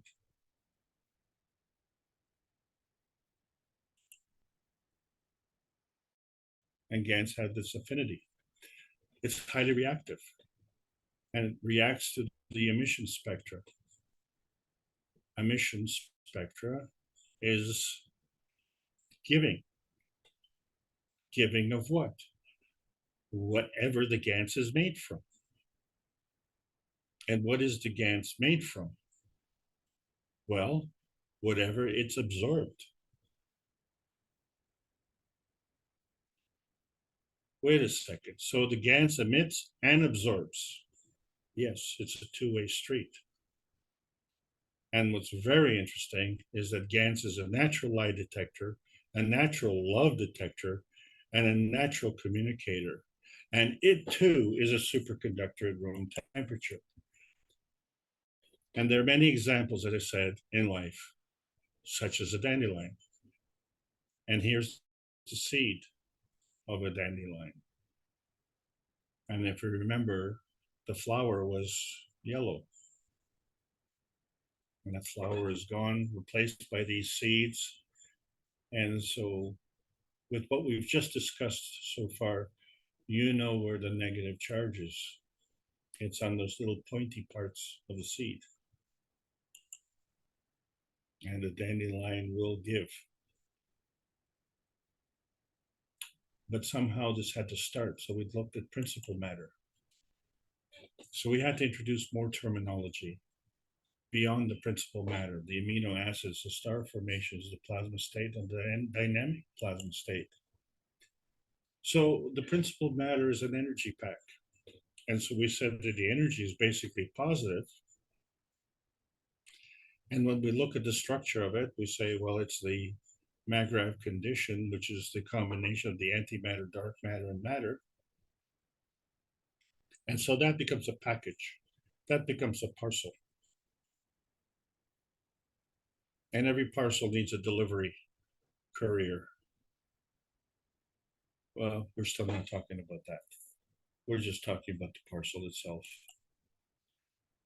And somehow this parcel comes together and has a force field interaction and creates this antimatter, dark matter, and matter. But see, these are all the different energy states. But when they come together, they create this Magravh condition. So it is from there that you can do the giving and the taking.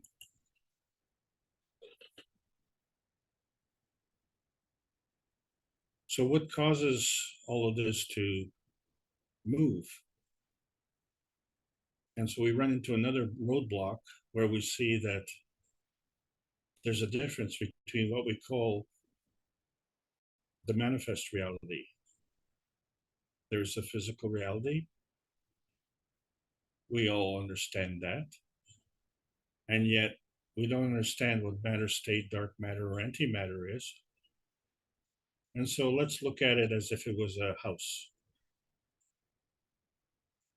And so we look at the matter states as the walls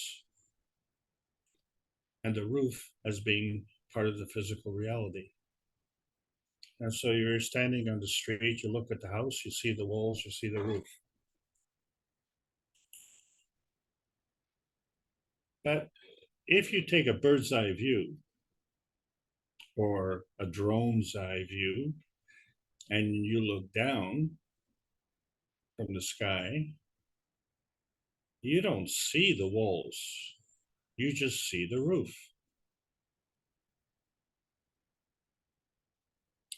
And I was driving around the street, the neighborhood with my friend who's a roofer, and we were looking at the various houses. And I said, oh, did you notice that house with the broken window? Well, the roofer said, no, I only seen the roofs. Well, which kind of makes sense, right? But my other buddy was in the back seat and he was replacing windows. He says, yeah, that was the house with the green roof. Oh, the roofer says, I know the one with the green roof. It had a broken window? I didn't know that. And so we all have our own point of view, don't we?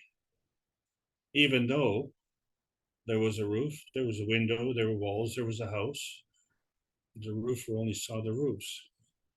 Well, if you look at from a bird's eye view down and you only see the roof, would you think that there were no walls holding that roof up? Did that make sense? So you would know that there is something holding that roof up, and all you can see is the physicality of that roof. And so this is the different reality. Behind every physical reality, there's a plasma reality. And so if we say the walls of the antimatter, dark matter, and matter, these walls that held the roof up, but they're in a plasma state, and the plasma state is not physical, does that mean it's not a house?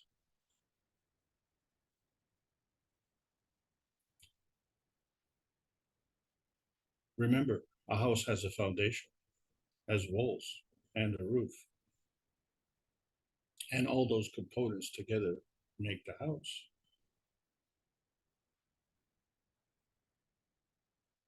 But someone had to build it. Someone had to design it. And someone lives in it. And someone comes in the front door and goes out the front door to work and then comes back. And this is the way the plasma works.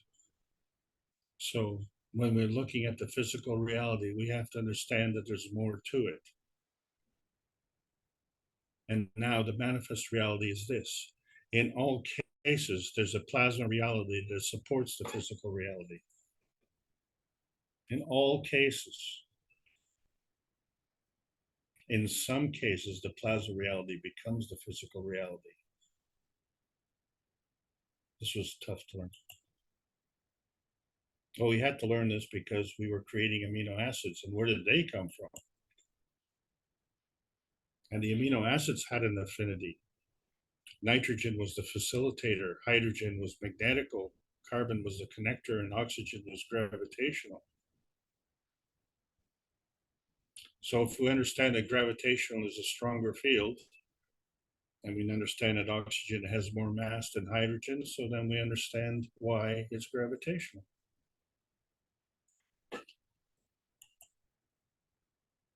And then when we look at what happens with these amino acids, and we find that they go through a sequence, something is happening.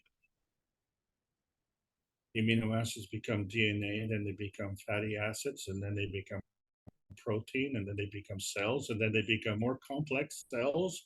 And then guess what? It's you, you're created. And then you grow.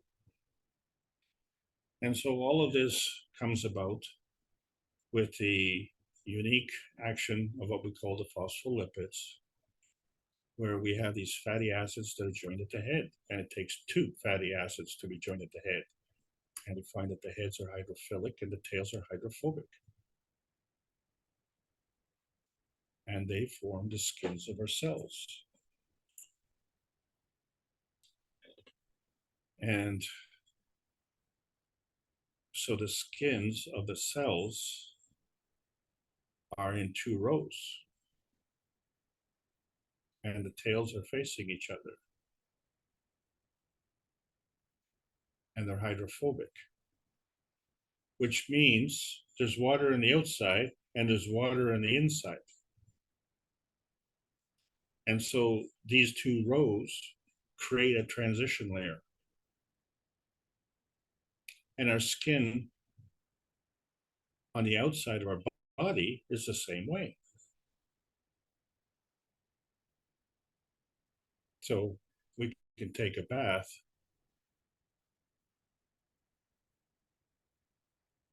and we have water inside us. But we have this hydrophobic layer which keeps the inside in and the outside out. And so the amino acids are the building blocks. And they're oily. And 3 amino acids are the foundation. And when you get the 4th one, it has to fold over, and that's how you create protein. And the byproduct of creating protein is creating water. And so we see that the amino acids are oily, and oil and water don't mix. And that's a good thing. Because if they did, we would all be bags of mush. But since we are all made up of individual cells and individual bodies, and we are all able to give and take energy. And so when we look at this GANS, we see as a solid, it's in the physicality. But as a gas, it affects us emotionally.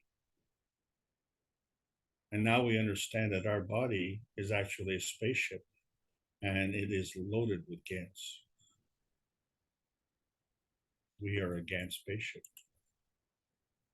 And so the first GANS that we made was a CO2 GANS, which we used with nano-coated copper and a zinc plate and put it as a salt solution. And then we had the amino acid form on the surface of the water. It was hard to tell. We were also producing more water at the same time, but that's what was going on. And then we created this CO2 GANS.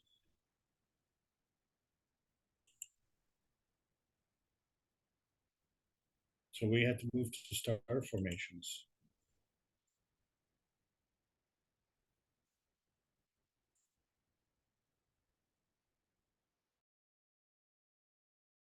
In order to create a star formation, lay the first two fingers of your left and right hand on the table and use the points of your fingers as the points of a star formation. And so when you put them down face to face, those points create the x-axis. But take one hand and flip it 90 degrees. And now the points are going vertically. So in this case, the left hand, the points are vertical, and the right hand, the points are horizontal. And remember the gaps, remember the connection. Now you can see the star formation. So the one that are hooked up with the red lines, that's the base. And the ones that are hooked up with the lighter line, that goes to the point on top. And in this way, this is a tetrahedron, but basically it's a star formation. And so the base is gravitational and the point is magnetical. And when we look at the nanocoating, and then we see that it comes in layers and it's monatomic, then the relationship of these various monatomic nanoparticles create a star formation. And in outer space, there's no up or down. Doesn't matter. The only thing that matters is the relationship. And so we have one star formation and another star formation. And the two together created a synergy. So it isn't just a two, but it's more than two.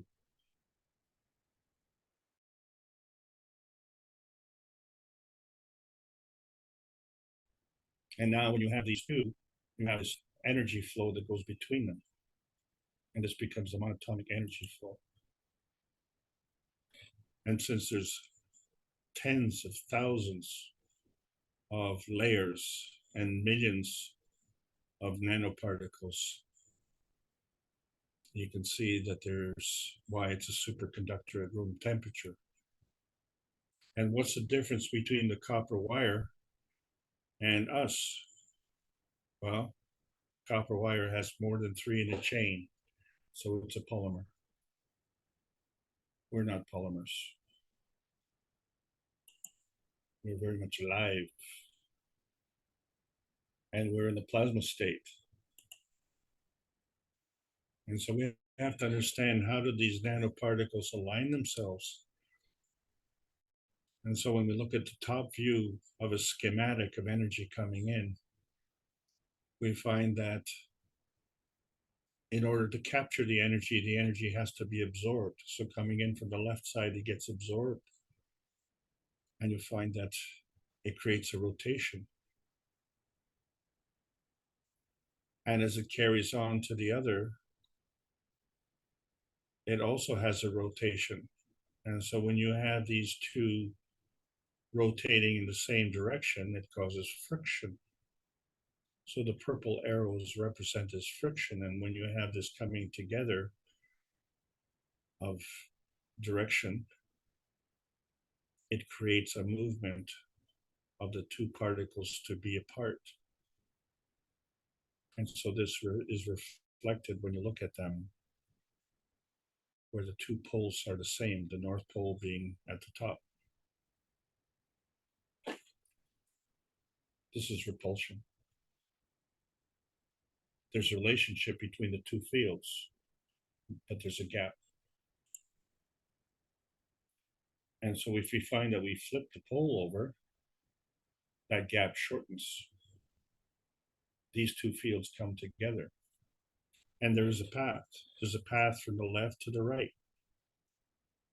And we find that the left one rotates clockwise and the right one rotates counterclockwise. So the purple arrows are going in the same direction. So there is no friction, it's teamwork. And so you see how that comes together. This is called attraction.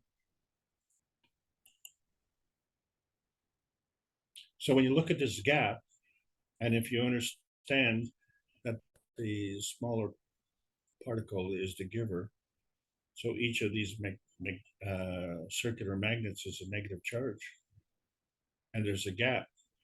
And I tried to put them together, but they just would not come together. So there must have been a field force in between that prohibited these magnets from coming together. So if the magnets are negative, the field in between is positive. And this was representing repulsion. Interestingly enough, we took another magnet, flipped it over, and nothing changed. The negative magnets remained in the same position. But there was only one positive field in the center. Where did the other two go? And so this is what happens with attraction. Now you've brought in more energy. So it doesn't look like anything's happened, but obviously something has happened. And of course, yours truly put the magnet in there, but we don't want to count that, do we? So we see that all of this change in energy has to do with susceptibility. So nothing is nothing. Always something is something. And what is that something? Well, it's something here as opposed to being something there, something else.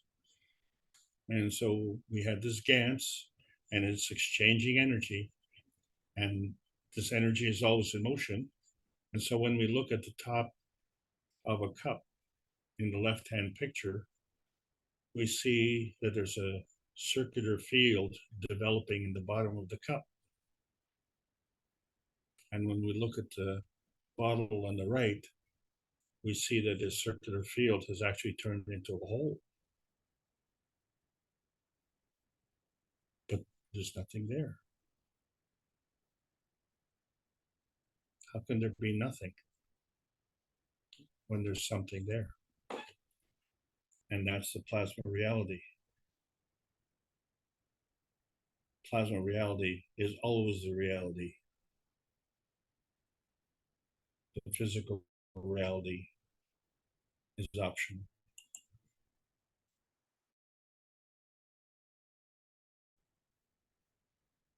And so as energy is circling, we find that the sun is circling around. And so in the morning it shines, and at noon it's even brighter, and in the evening is sunset. And we find that the sunlight itself goes from red in the morning to blue in the afternoon, and then red in the evening. And at night, it's dark. And so the root growth is at night. But it's not that the sun is shining, it's just on the other side of the earth, isn't it? So the energy keeps going round and round, and we respond to it. And so the energy as the sun is rotating around is considered magnetical. And of course, the earth is taking all this energy, so it's gravitational. And now that this earth has all this energy, well, guess what? The daisies are getting energy to grow above the ground, and the roots from the daisies are getting energy to grow below the ground. Oh, so the stronger feeds the weaker. And so when we look at the star formation, then we understand that the strongest is in the center. So when we look at the representation of protein building in a star formation, and we see the three magnets as they're represented by, in the base, the carbon, the nitrogen, and the oxygen being the greatest mass, so it's at the bottom, and the hydrogen being the weakest, and it's at the top. And so in all cases, the higher energy feeds the weaker energy,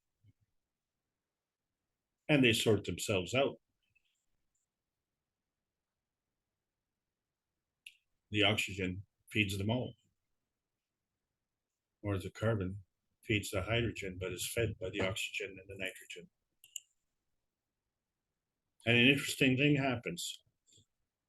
We're building up protein, but wait, we have this yellow hexagonal structure in the center of the daisy, and then we have these white petals around the outside. Obviously, something has changed. And yet we're seeing physical manifestation. And so we have to understand that the difference between the physical manifestation based on its plasmatic substrate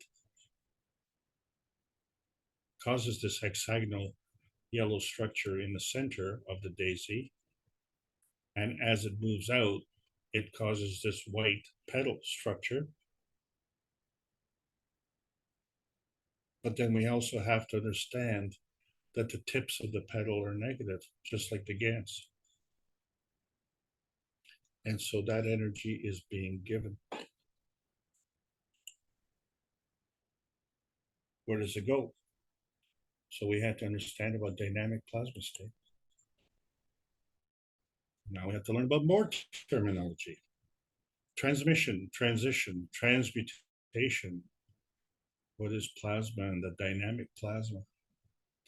So we see that the transmission refers to this x-axis and refers to the rotation of the field, whereas transition refers to the y-axis and talks about the polarity of that field. Now the transmutation is the z-axis. That represents the strength of the field. And the plasma itself, well, that's at the core.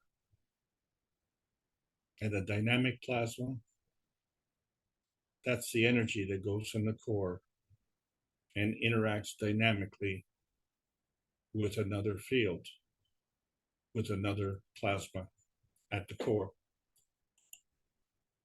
And so going back to the cells, and you see the layers of phospholipids, how they go around the cell, and we find that the water's on the inside, and there's water on the outside. But that water on the inside that's part of the cell is gravitational, and the water that's on the outside is affected by the magnetical points of the cell. So this is how the cell can feed itself. So obviously the cell grows, and the cell eats, and the cell breathes, and the cell creates waste. So the cell has to be self-serving, and all the doors to the cell have to communicate. So there's a communication that is transmitted all the way around the cell. There's your x-axis, your transmission. But the cell is not an island. It has to work with its neighbors. So that energy has to transition from inside to out. That's the giving. but then it also has to come in. That's the taking.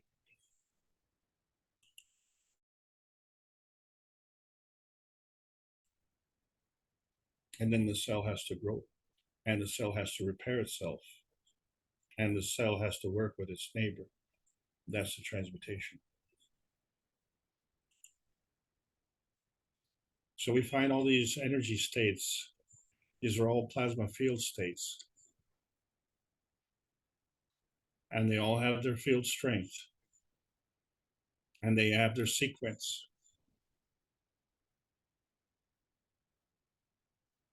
And each state is like a landing point. But there's a transfer state in between each state.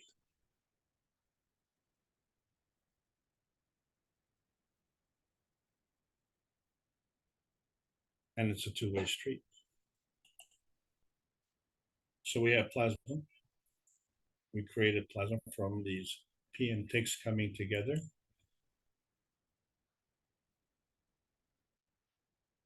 But in a star formation,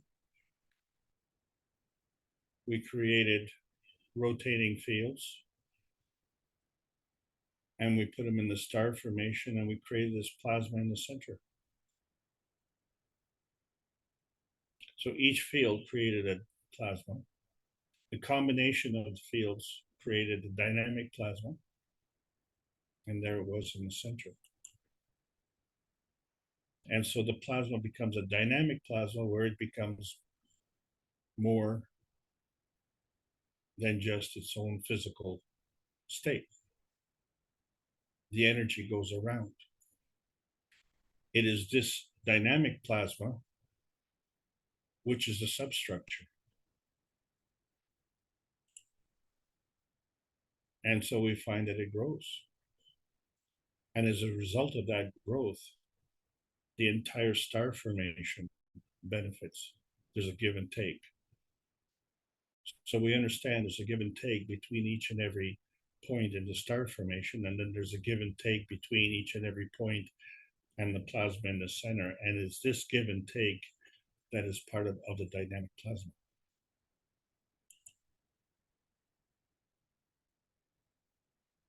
Well, this was 2020, and we're in 2023. So what does the future say? Well, we were talking about even more terminology: transformation, transcendence, and transmogrification. Well, now we really have to identify what's the old physics. Well, the old physics, as we said, the speed of light is the maximum speed. And some people believe the polar shift causes ice ages and tsunamis. Well, that was false. And that was easy to prove, wasn't it? But the old science also said it's not possible to regrow limbs. It's not possible to change skin color. It's not possible to change one's nature. Well, the plasma science says maybe it's not possible for you. But let's restate and add to the technology. Because all we have to do is look around and we see, well, wait a second, a salamander can already regrow limbs. Must be a pretty good plasma scientist. Oh, look, a chameleon can change color. So much for the racist color, isn't it?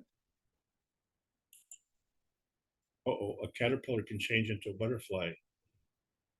How does that happen?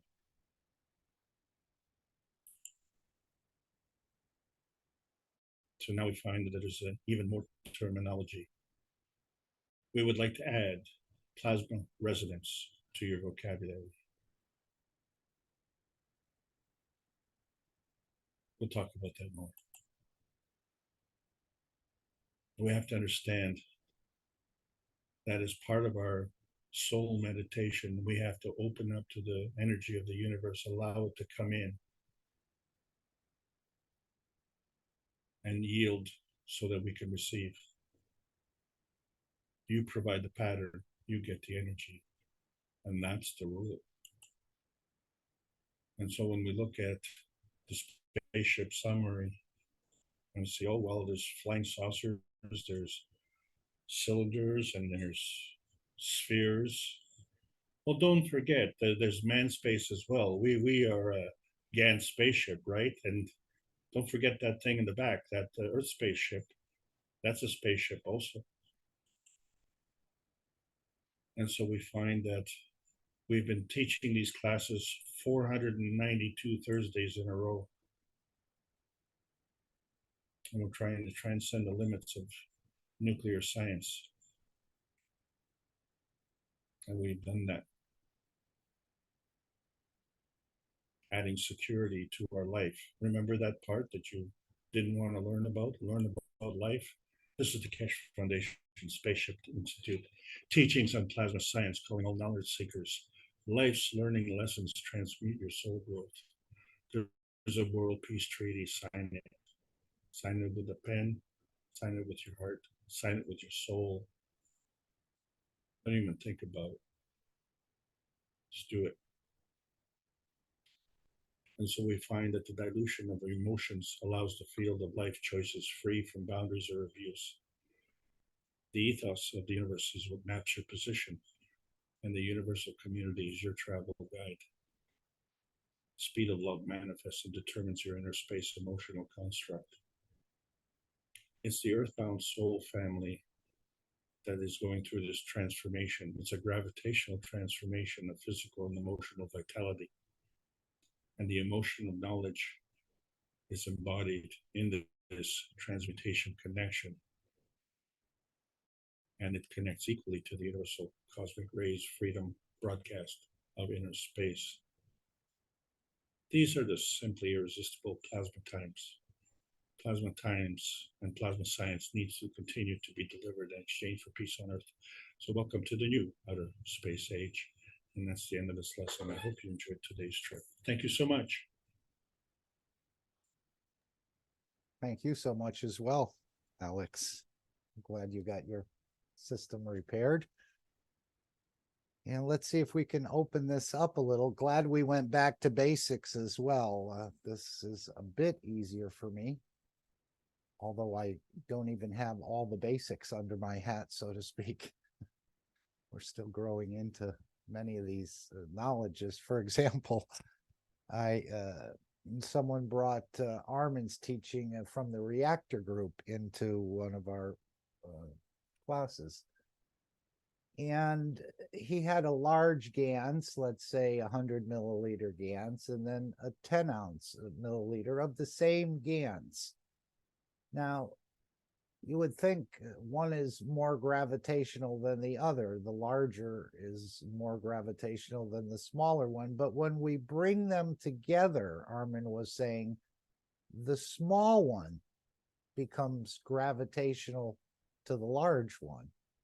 So again, it's just the opposite of what I've been thinking. We think of large and gravitational, but the smaller one, because it's taking, it becomes gravitational to the larger one. Again, stronger feeding the weaker, but the weaker becomes the gravitational aspect of it. It was just an interesting concept that I really hadn't thought of. Of course, if you separate them, then that's different. But when you bring them close together and they're interacting, the weaker one becomes the gravitational to the other one. Does that make sense? Well, that was perfect sense. And it has wasted so many hours of students' time not understanding that. And that is because in the physical science, we understand it as a one-way street. We have to understand that it's a two-way street. So, you know, depending on your point of view, so if someone is giving something to you, you're gravitational. But if you're giving something to someone else, then someone else is gravitational. Would appear that way. And this is So the enhancement you were talking about, correct? Through this giving process. That's right. Well, you have to give it, because if you don't give it, you can't receive. See, this is the problem. Because if you're in a Maggrav condition, which represents balance, nothing happens. So in order for you to maintain your position, you have to give and take. That's where the balance comes in. So again, you talked about the proton being much, much larger than the electron, and I don't know if we know that much about the electron. Maybe it's still mysterious. I mean, not to those who travel the universe, perhaps, but to us, the electron is smaller, but it becomes gravitational to the would the same thing work in that instance? I know it talks about in the book the electron holding the position or keeping the proton in its position, but it's also taking some energy and feeding it back into. So this relationship in a way is going back and forth. One is okay, so yeah, it's just again. So let's say in order for Mark to maintain your atomic structure, okay, you have a Mark electron and a Mark proton. And for Alex to maintain his Magrav position, he has an Alex electron and an Alex proton. Okay, my electron is not the same as your electron. Okay, but my electron, being magnetical, is giving. So let's say now you and I are having this conversation.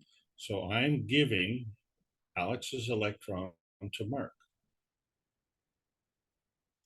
Now Mark's electron has to move. Has to move. So where's it going to go? Yeah. Again, it's in constant motion, isn't it? The electron yeah, is. It's not going to come back to Alex. Yeah. It's not going to come back to Alex. You know why? Because Alex is giving. And if you give back to me, guess what? Nothing happens. So it's like a chain letter. You then give to the others on this panel.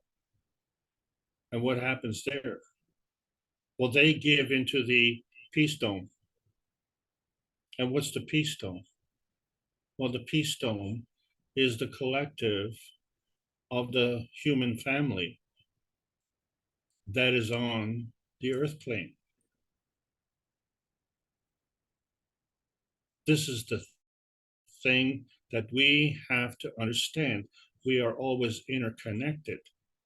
So for the principles of understanding the giving and taking, for the principles of understanding magnetical gravitational relationships, we have to understand that the stronger feeds the weaker. Most of us have been taught the stronger eats the weaker. Always. And this is the problem. This is the problem because that's an anomaly. That only works in certain conditions. But if you reason this out, you would find that if the stronger eats the weaker, Earth would never exist because Jupiter would swallow us up. Would you agree with that? Because Jupiter is a lot bigger. Right, but what Mr. Keshe was saying recently, if we can understand how the weaker can control the stronger, this will open up a whole new dimension of understanding for us in universal knowledge. Yeah, because the Earth is weaker. It doesn't make sense, though, in our matter state in what we've been taught all these years. How could That's the weaker right. control the stronger? That's right. So we're going to see this in the soul of physicality, moving into the position of the soul of the man, I would think, in a way. And also the electron is weaker than the proton in a similar example.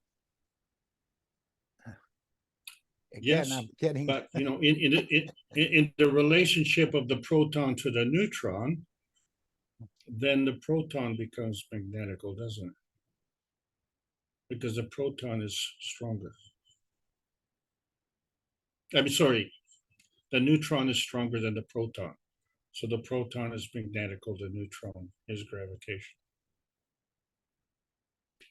This concept, as I say, has wasted a lot of time. And the reason for it is because our educational system is teaching us the one way, and it's been reinforced with this stronger eating the weaker. The stronger giving to the weaker is a fundamental necessity for existence. Because if you don't do that, you can't exist. You then start to lose energy. Yeah, I So can this hear is it now. why. I can hear it now. This does not compute. I mean, No, but for if you're current robbing from your scientists. neighbor, definitely. But you know, I learned this a long time ago, and nothing's really changed in that regard. So the rule was magnetical's the giver. The negative charge is the giver. That's the rule. Okay. So when someone said, "Oh, I want to talk to you about science," okay, fine. If you don't know that rule, then I can't talk to you about science because you don't know science. So when I joined the Keshe Foundation, the first thing that I found within the first 5 minutes is that we understood that magnetical was the giver. Oh, great. Okay, so guess what? Mr. Keshe knows a lot more about science than he's even said. Okay, so the as an observer, I don't have the qualifications to say what this is, but I have the qualifications to tell you what it isn't. And what it isn't the way life works. When you look at conventional science, and if I take from you, you're weaker, you get weaker. And if I keep taking more from you, you keep getting weaker. So why would I want to keep taking from you? How does that help me? Does that make me stronger? If I'm taking from a weaker, that makes me weaker. I need to take from somebody that is stronger. And so a lot of people, what they'll do is they'll surround themselves with incompetence so that they look stronger. And so what do you get? You get a weak organization. You need to surround yourself with stronger. So the stronger feed you. And what do you do? What do you do then? Do you stop feeding? No. This is when the synergy kicks in. And now you understand what the meaning of success is. And you're being fed from all these stronger. Now you become stronger. And what does it mean to be stronger? It means to be more capable. It means to be able to do more, have more to do more. And what is it that we want to do? Well, you have to look at the universe and how it's created. And then you look at our situation here and we say, wait a sec, we have a problem. So if I look at my community, and if I have someone who's sick in my community, and say I'm Canadian and I have someone who's in Canada who's sick, my community is sick. My community is healthy only when everybody is healthy. So if I have sickness in my community, then my community is sick. And if my community is sick, well, your community is sick also because I'm your neighbor. And together we make part of the North American community, you see. So the reason we need to be proud Canadians and the reason we need to be proud Americans is because we need to look after our community. Because not only is it important for our community to be healthy, but it's important for our neighbor to have a healthy neighbor. You know, what's the point of you having the nicest house on the block when everyone else is a rundown, ramshackle drug house? What's the point?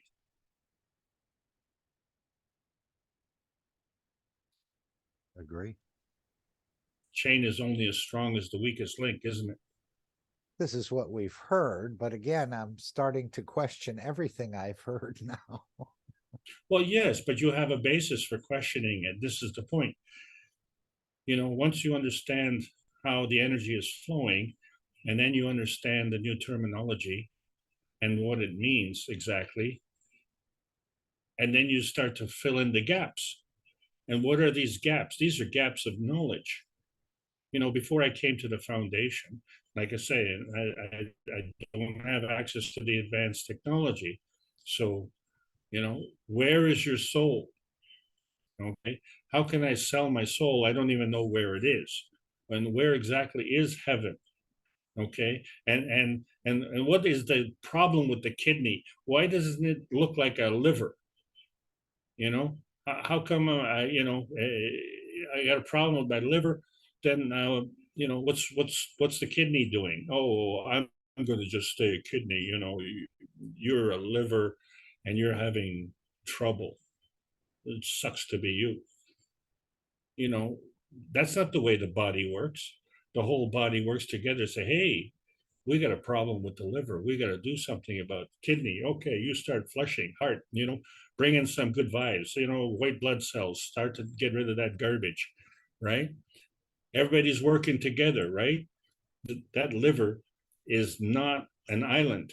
That liver is just one part of the community. So that's the way our bodies work. You know, you can't go in and say, oh, you know, you have a bad lung. We're just going to remove it.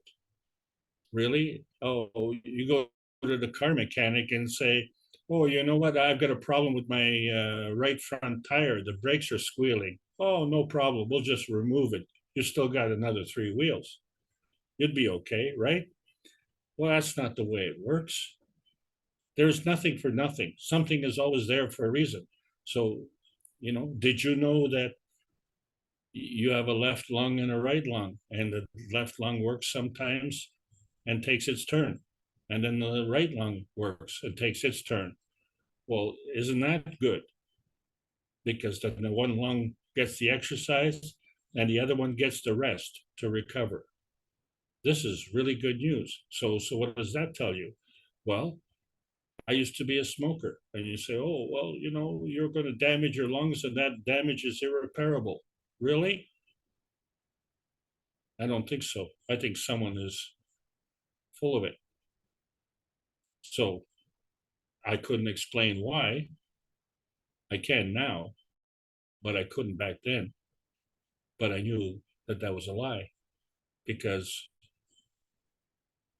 I wasn't smoking as a baby, and then I smoked as an adult, and then I stopped smoking, and cells can regenerate. How do they do that? Where did they come from? The cell regenerator? Is there a new store on the corner that I didn't know anything about? You walk into the store and say, oh, you know, I'd like to get my lungs cleaned out. No, you did that yourself. And how did you do that? Well, it's all part of the giving and taking of energy. And so the smoke that was in your lungs was not doing you any favors. And so that had to be flushed out. So there's a system in your body to do that. Where did that system come from? Did you have to go buy extra at the lung repair shop? Or were you born with it? So obviously, the natural healing is a lot more intelligent than the science that we have at this point in time.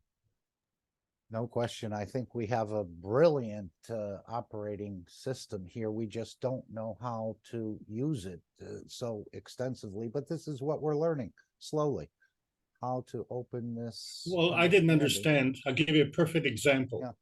Okay, because I was looking everywhere for a cure for cancer, and there was this place in Bermuda, and of course they were charging $25,000 for 1 month down there, right?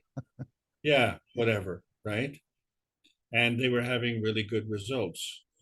Well, here's the point. If you were in Bermuda in a luxury place, people usually call that a holiday. And you know, if you ever see anyone comes back from a holiday, oh my God, you're looking relaxed, you're looking so much healthier, you know.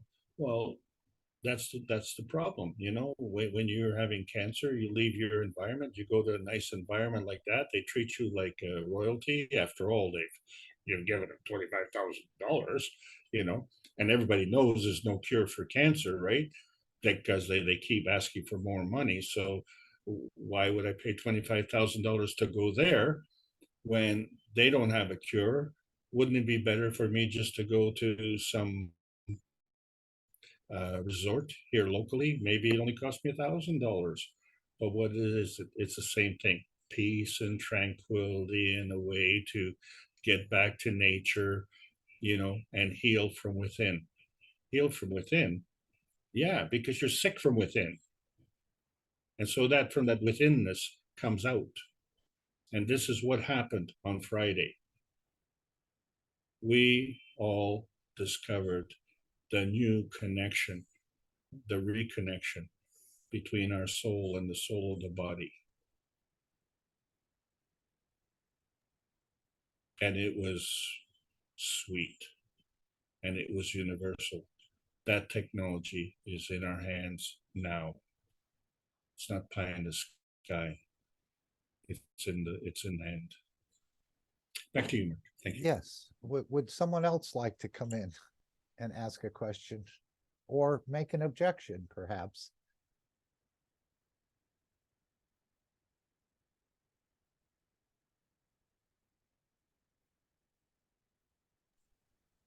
While we're waiting for people to ponder a question, that example, you go to a spa, a body spa where you get to relax and heal.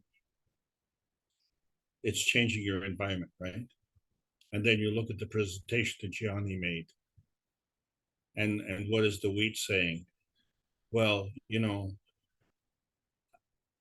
I didn't go to Bermuda, but someone changed my environment. It's the same thing. It's the same thing. Change the environment, you change the exchange of energy. So the question you have is the exchange of energy working better? Yes, the wheat certainly looked like it was enjoying living. And we're not. Yeah, but it was still in the same, it's still in the same place, right? It didn't have legs to walk around, or, you know, it didn't say, hey, you know, put up a little placard, say, hey, Gianni, you know, get me out of this country, you know, take me to someplace nice and warm. Yeah, Mr. Keshe has always said we're introducing a new science, a new ethos, and a new language. Now, I can see the language being accepted pretty readily. Yeah, we have some new terms, some new understandings here. The ethos may be hard to do, but accepted. We've always heard it's better to give than to receive. We haven't really understood it. Or we're here to serve rather than be served, or find something to serve. But when we come to the new science, I don't know how this is going to be introduced across the board, because many industries are going to say, listen, if you recalculate all these things, you're going to ruin my business. You can't possibly want to do that. And not only in the agricultural end, in the pharmaceutical end, we can't have these recalculations. So I'm wondering, is this debate or this going to go on for a long time, or will the science be settled much sooner than what appears to be possible? Okay, so if we go back to the cup of man, we found that the emotional cup is stronger than the physical cup. So everything that you described with respect to all these people who are reluctant to change, they are complaining about their physical part. And so they don't want to give the emotion to change, right? So let's say we're giving the emotion to change, so that's a point of conflict. Okay, so how do you overcome that? So there's a higher power. And if can we enlist the services of that higher power? So, okay, 10 people would have more to eat if, let's say, you weren't so selfish. Well, yeah, but the guy who's selfish has more power than those 10 people. Yeah, physically. But what if those 10 people got together emotionally and said, you know what, we're not buying your stuff. We're going to find a different vendor. Well, you're out of business. And that's what is going on. As we connect with the peace dome around this planet, these people will be automatically out of business. And you got to look at the Industrial Revolution.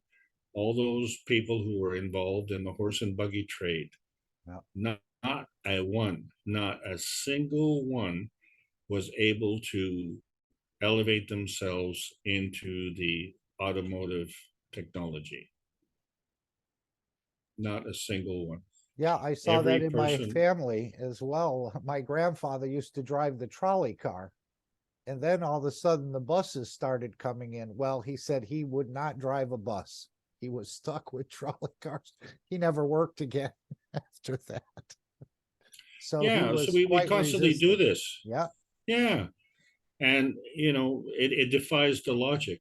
But one of the reasons it defies the logic is because we have this finality, you know, you're born, you work, and then you die. And that's the sum of our life. Well, that's impossible because that makes no sense whatsoever. You know, if you were a god and that was the result of your efforts, you know, you'd say, well, you know, why did I even bother? I mean, there's no point, is there? And so life becomes meaningless. And if life is meaningless, well, what's all that wheat doing growing? Did someone forgot to tell all the wheat that Johnny was blasting with the plasma water? Okay, so where does the wheat get the knowledge to respond like that? What's our problem? Who is the smarter? Who is it? Is it the wheat that's smarter than we are? And look, your case in point. The wheat is weaker, yeah. So Johnny's spraying the water. Guess what? The wheat becomes gravitational. And then what does it do? It gives off its abundance. And who will get that? The rest of the community. Right? And that's what we're learning as well, to give from our souls that leads to elevate. It's the same way, in a way, but not in the matter state, but more in the plasma state, that this is the messiahs that can give from their soul that leads to elevate. And this is a big improvement. Sure. Over the But, taking you aspect. know, What can I take from you? No. What can I give to you? But not in the physical state, on the field level. That leads to elevate. Sure, because you're contributing to peace and prosperity, and that's what it's about. And so this is the thing. Say, I didn't want to. I just wanted to learn how to cure cancer. I didn't want to learn about, you know, life. You know, so I was the one putting the limitations on it. So as soon as I took the limitations off, I started to learn about life. Then guess what? I started to learn about how, you know, to be more healthy, and so we extend that into the plasma science. Well, you know, I just want to know how to, you know, create more energy, and well, and you have to learn about life. Well, it's the same question. Well, I want to learn about life on this planet. Well, if you want to learn about life on this planet, you have to learn about life in the universe. No. I just want to learn about Earth. I don't care about Mars and Jupiter and, you know, Zeus or wherever. I just, you know, as a matter of fact, I can't even handle all of Earth. I just want my little tiny backyard. Okay. So we have been accustomed to thinking in schemes that are too small. And So your world becomes important to you. And so everything that around you gravitates to you, right? But what are you doing? You're saying, well, that's it. I'm taken care of. I'm good. Yep. Okay. So you carry on with your problem and I'm just going to enjoy life here. Well, you cannot extract yourself out of life. You can't, like a stork, come down and grab you by the scruff of your neck and pull you out of your environment, say, oh, I've rescued you, you're no longer in that quagmire of all those people down there. You're going to have peace and prosperity all by yourself. So there you go, and enjoy it. And you know what, you're going to be lonely. Okay, anyone else? I know we're approaching midnight in Europe.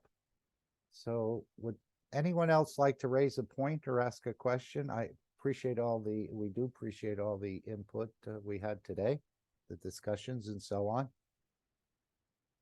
We had two beautiful presentations, Alex and Gianni, so thank you both so very much. So I want to thank everybody for allowing me to continue with these presentations. And Mark, how do you like the direction, this new direction? Oh, very good. As you said, Alex, why did you say, once reading the books just isn't enough? Sure. It can't be. There are so many things hidden within these books we're not even aware, just like with the teachings and the blueprints and the patents and the rest of it. There are so many things hidden, not even between the lines, I don't think, so to speak. But the more we understand, the more you can understand more. So it all starts from a certain point and grows into that. That was another expression Mr. Keshe used. The plasma explodes from the inside out. And I'm still trying to understand that a little bit, but this is the new idea of a volume versus a direction in a way. We're like the light, when you turn it on in the room, it goes 360 degrees around. A flashlight is different a little bit, but your regular lights start from a point and then explode out. So this is an understanding that I need to delve into a little bit deeper about this plasma exploding from the inside out. So this Big Bang is probably not correct as well. No, the Big Bang, that's the jaws dropping on the desk. Oh, okay. When they realize how much they forgot to understand.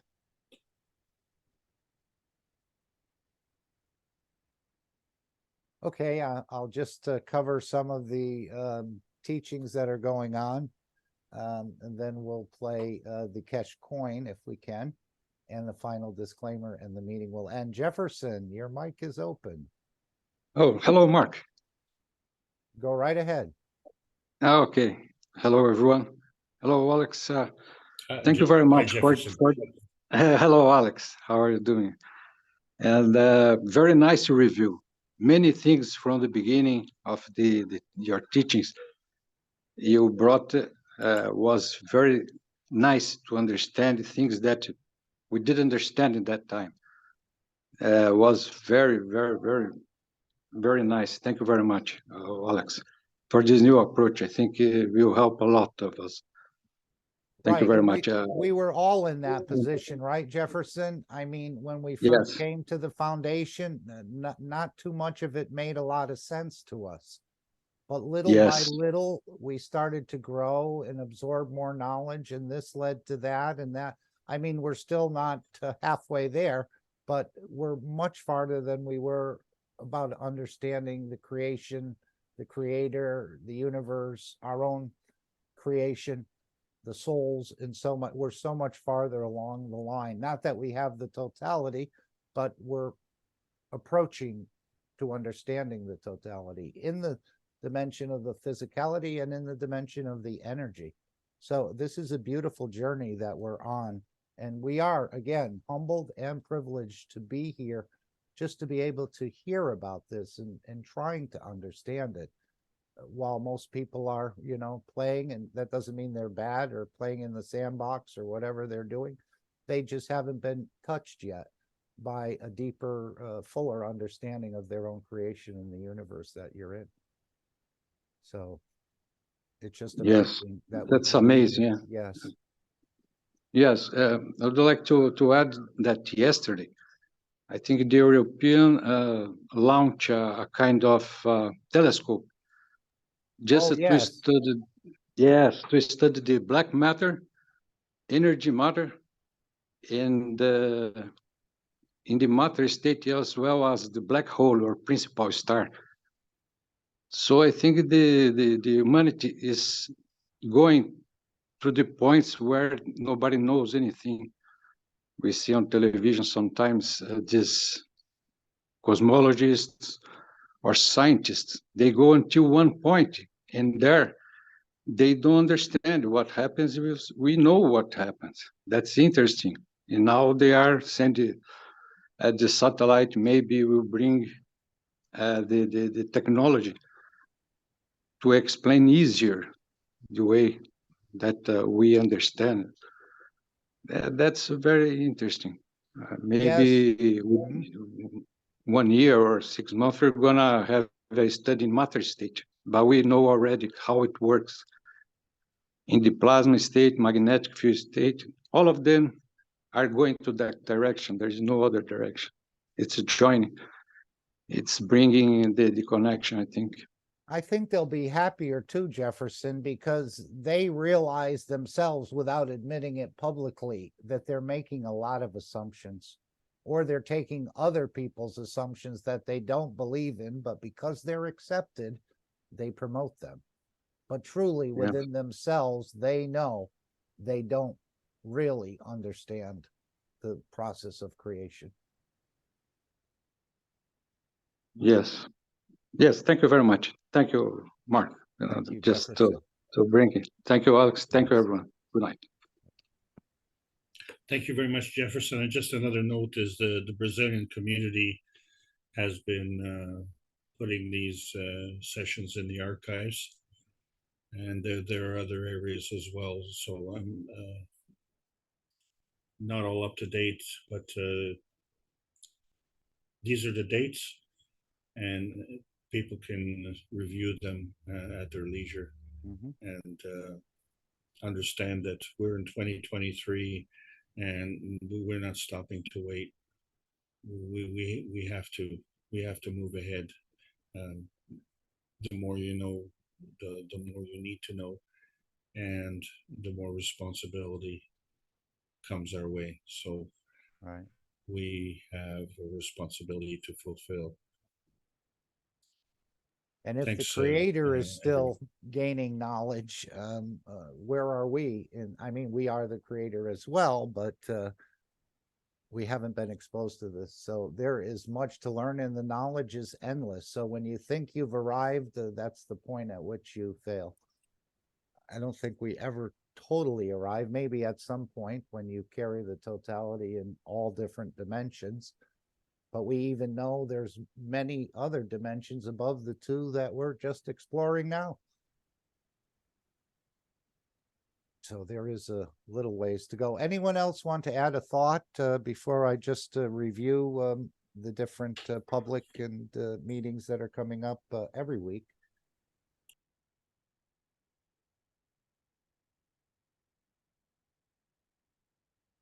Okay.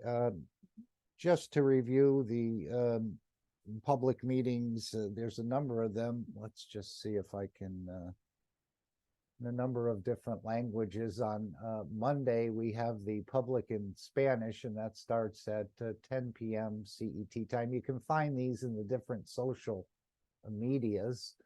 And I think there's, on Tuesday, there's a Bulgarian meeting. Let's see, it's a public, I believe in German, that may be a private meeting. But we know the Dutch also have a public meeting, and that starts at 8 p.m. And you don't have to be a Dutch speaker to be part of it. As we know, nothing is hidden from the soul. So you'll be interacting in a way, or your soul will be interacting, whether you're there in the physicality or not. Again, you can be there. Of course, Tuesday is the One Planet, One Nation, One Race, which is the one that starts at 4 p.m. If we go to Wednesday, there is a meeting in Farsi, and that starts at 6:30 p.m. CET. I don't know if the one in Hebrew is continuing. There's one in French, and there's another one in Spanish, the public in Spanish on Wednesday. So we have Monday and Wednesday for the Spanish. The one on Wednesday is a 9 p.m. meeting. Then on Thursday, of course, we have the Knowledge Seekers Workshop. And don't let me forget the Plasma Reactor Group at 7 a.m. on Wednesday.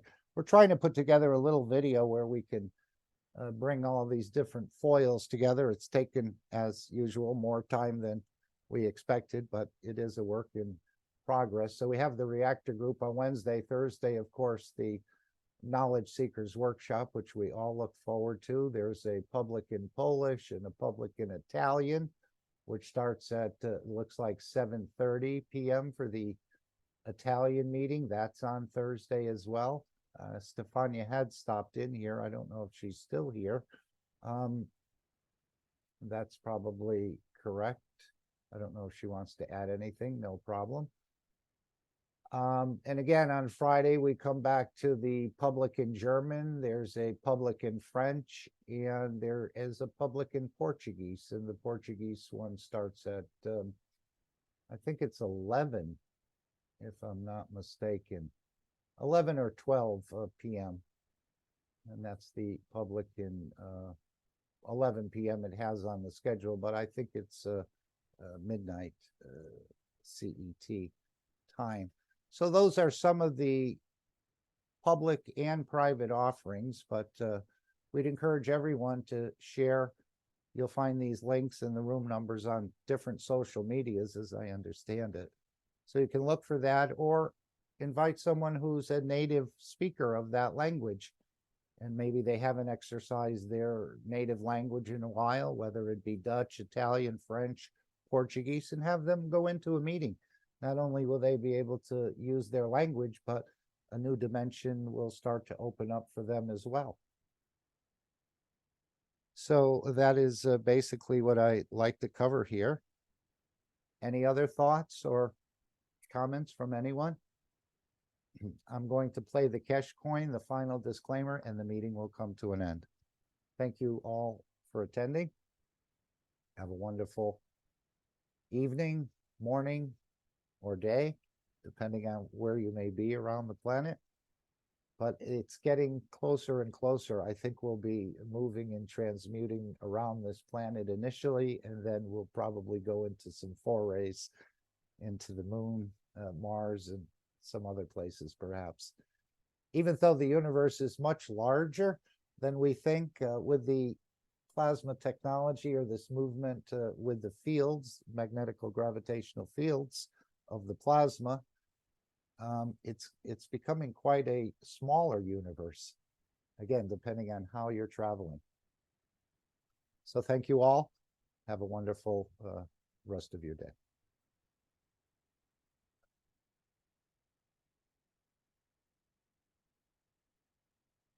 I'm going to take the screen here.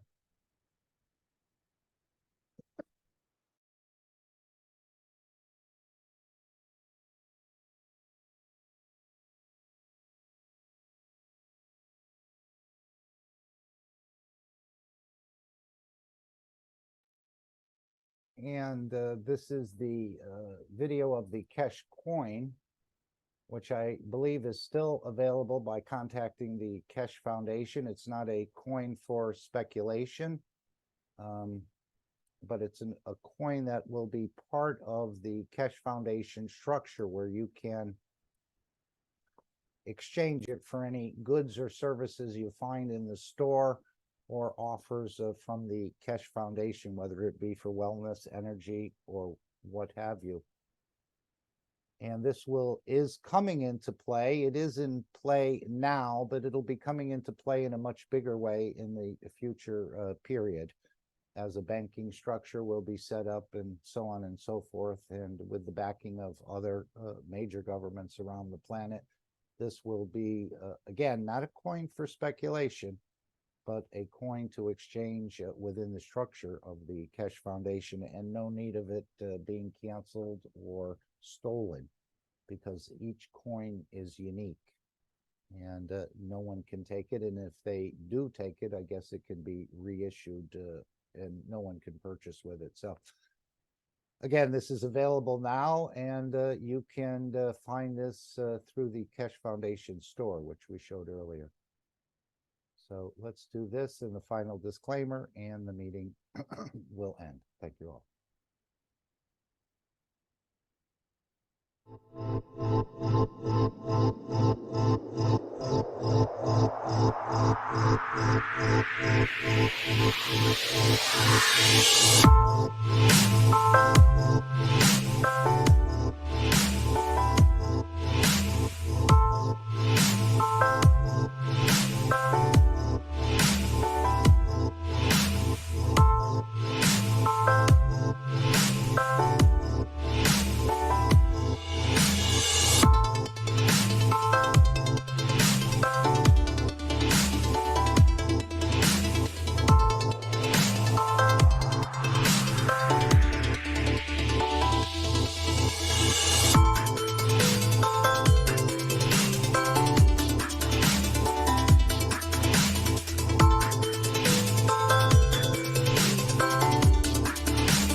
Disclaimer. The information and education material contained herein is meant to promote the general understanding and dialogue of GAN's processing.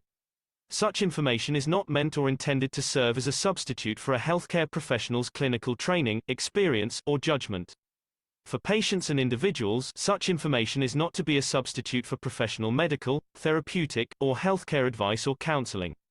For medical issues or concerns, including decisions about medications and other treatments, readers, viewers, listeners should always consult their physician or, in serious cases, seek immediate assistance from emergency personnel. Prescription information, procedures, and use of medical devices information should be undertaken only by properly trained and certified medical personnel. We specifically disclaim any warranties, express or implied, including implied warranties of merchantability or fitness for a particular purpose. Such information is provided, as is, and is believed to be accurate at the time of its publishing, but it is the viewer's job to evaluate the accuracy of any information found in this presentation. Every case presented is of their own experience, applied by themselves for themselves, and it applies to their case only. Every person experiencing health problems should seek professional medical advice and consult their course of treatment with a doctor. The processes of plasma balancing described herein are a natural process which supports the body but does not replace medical advice or therapies one is already subject to.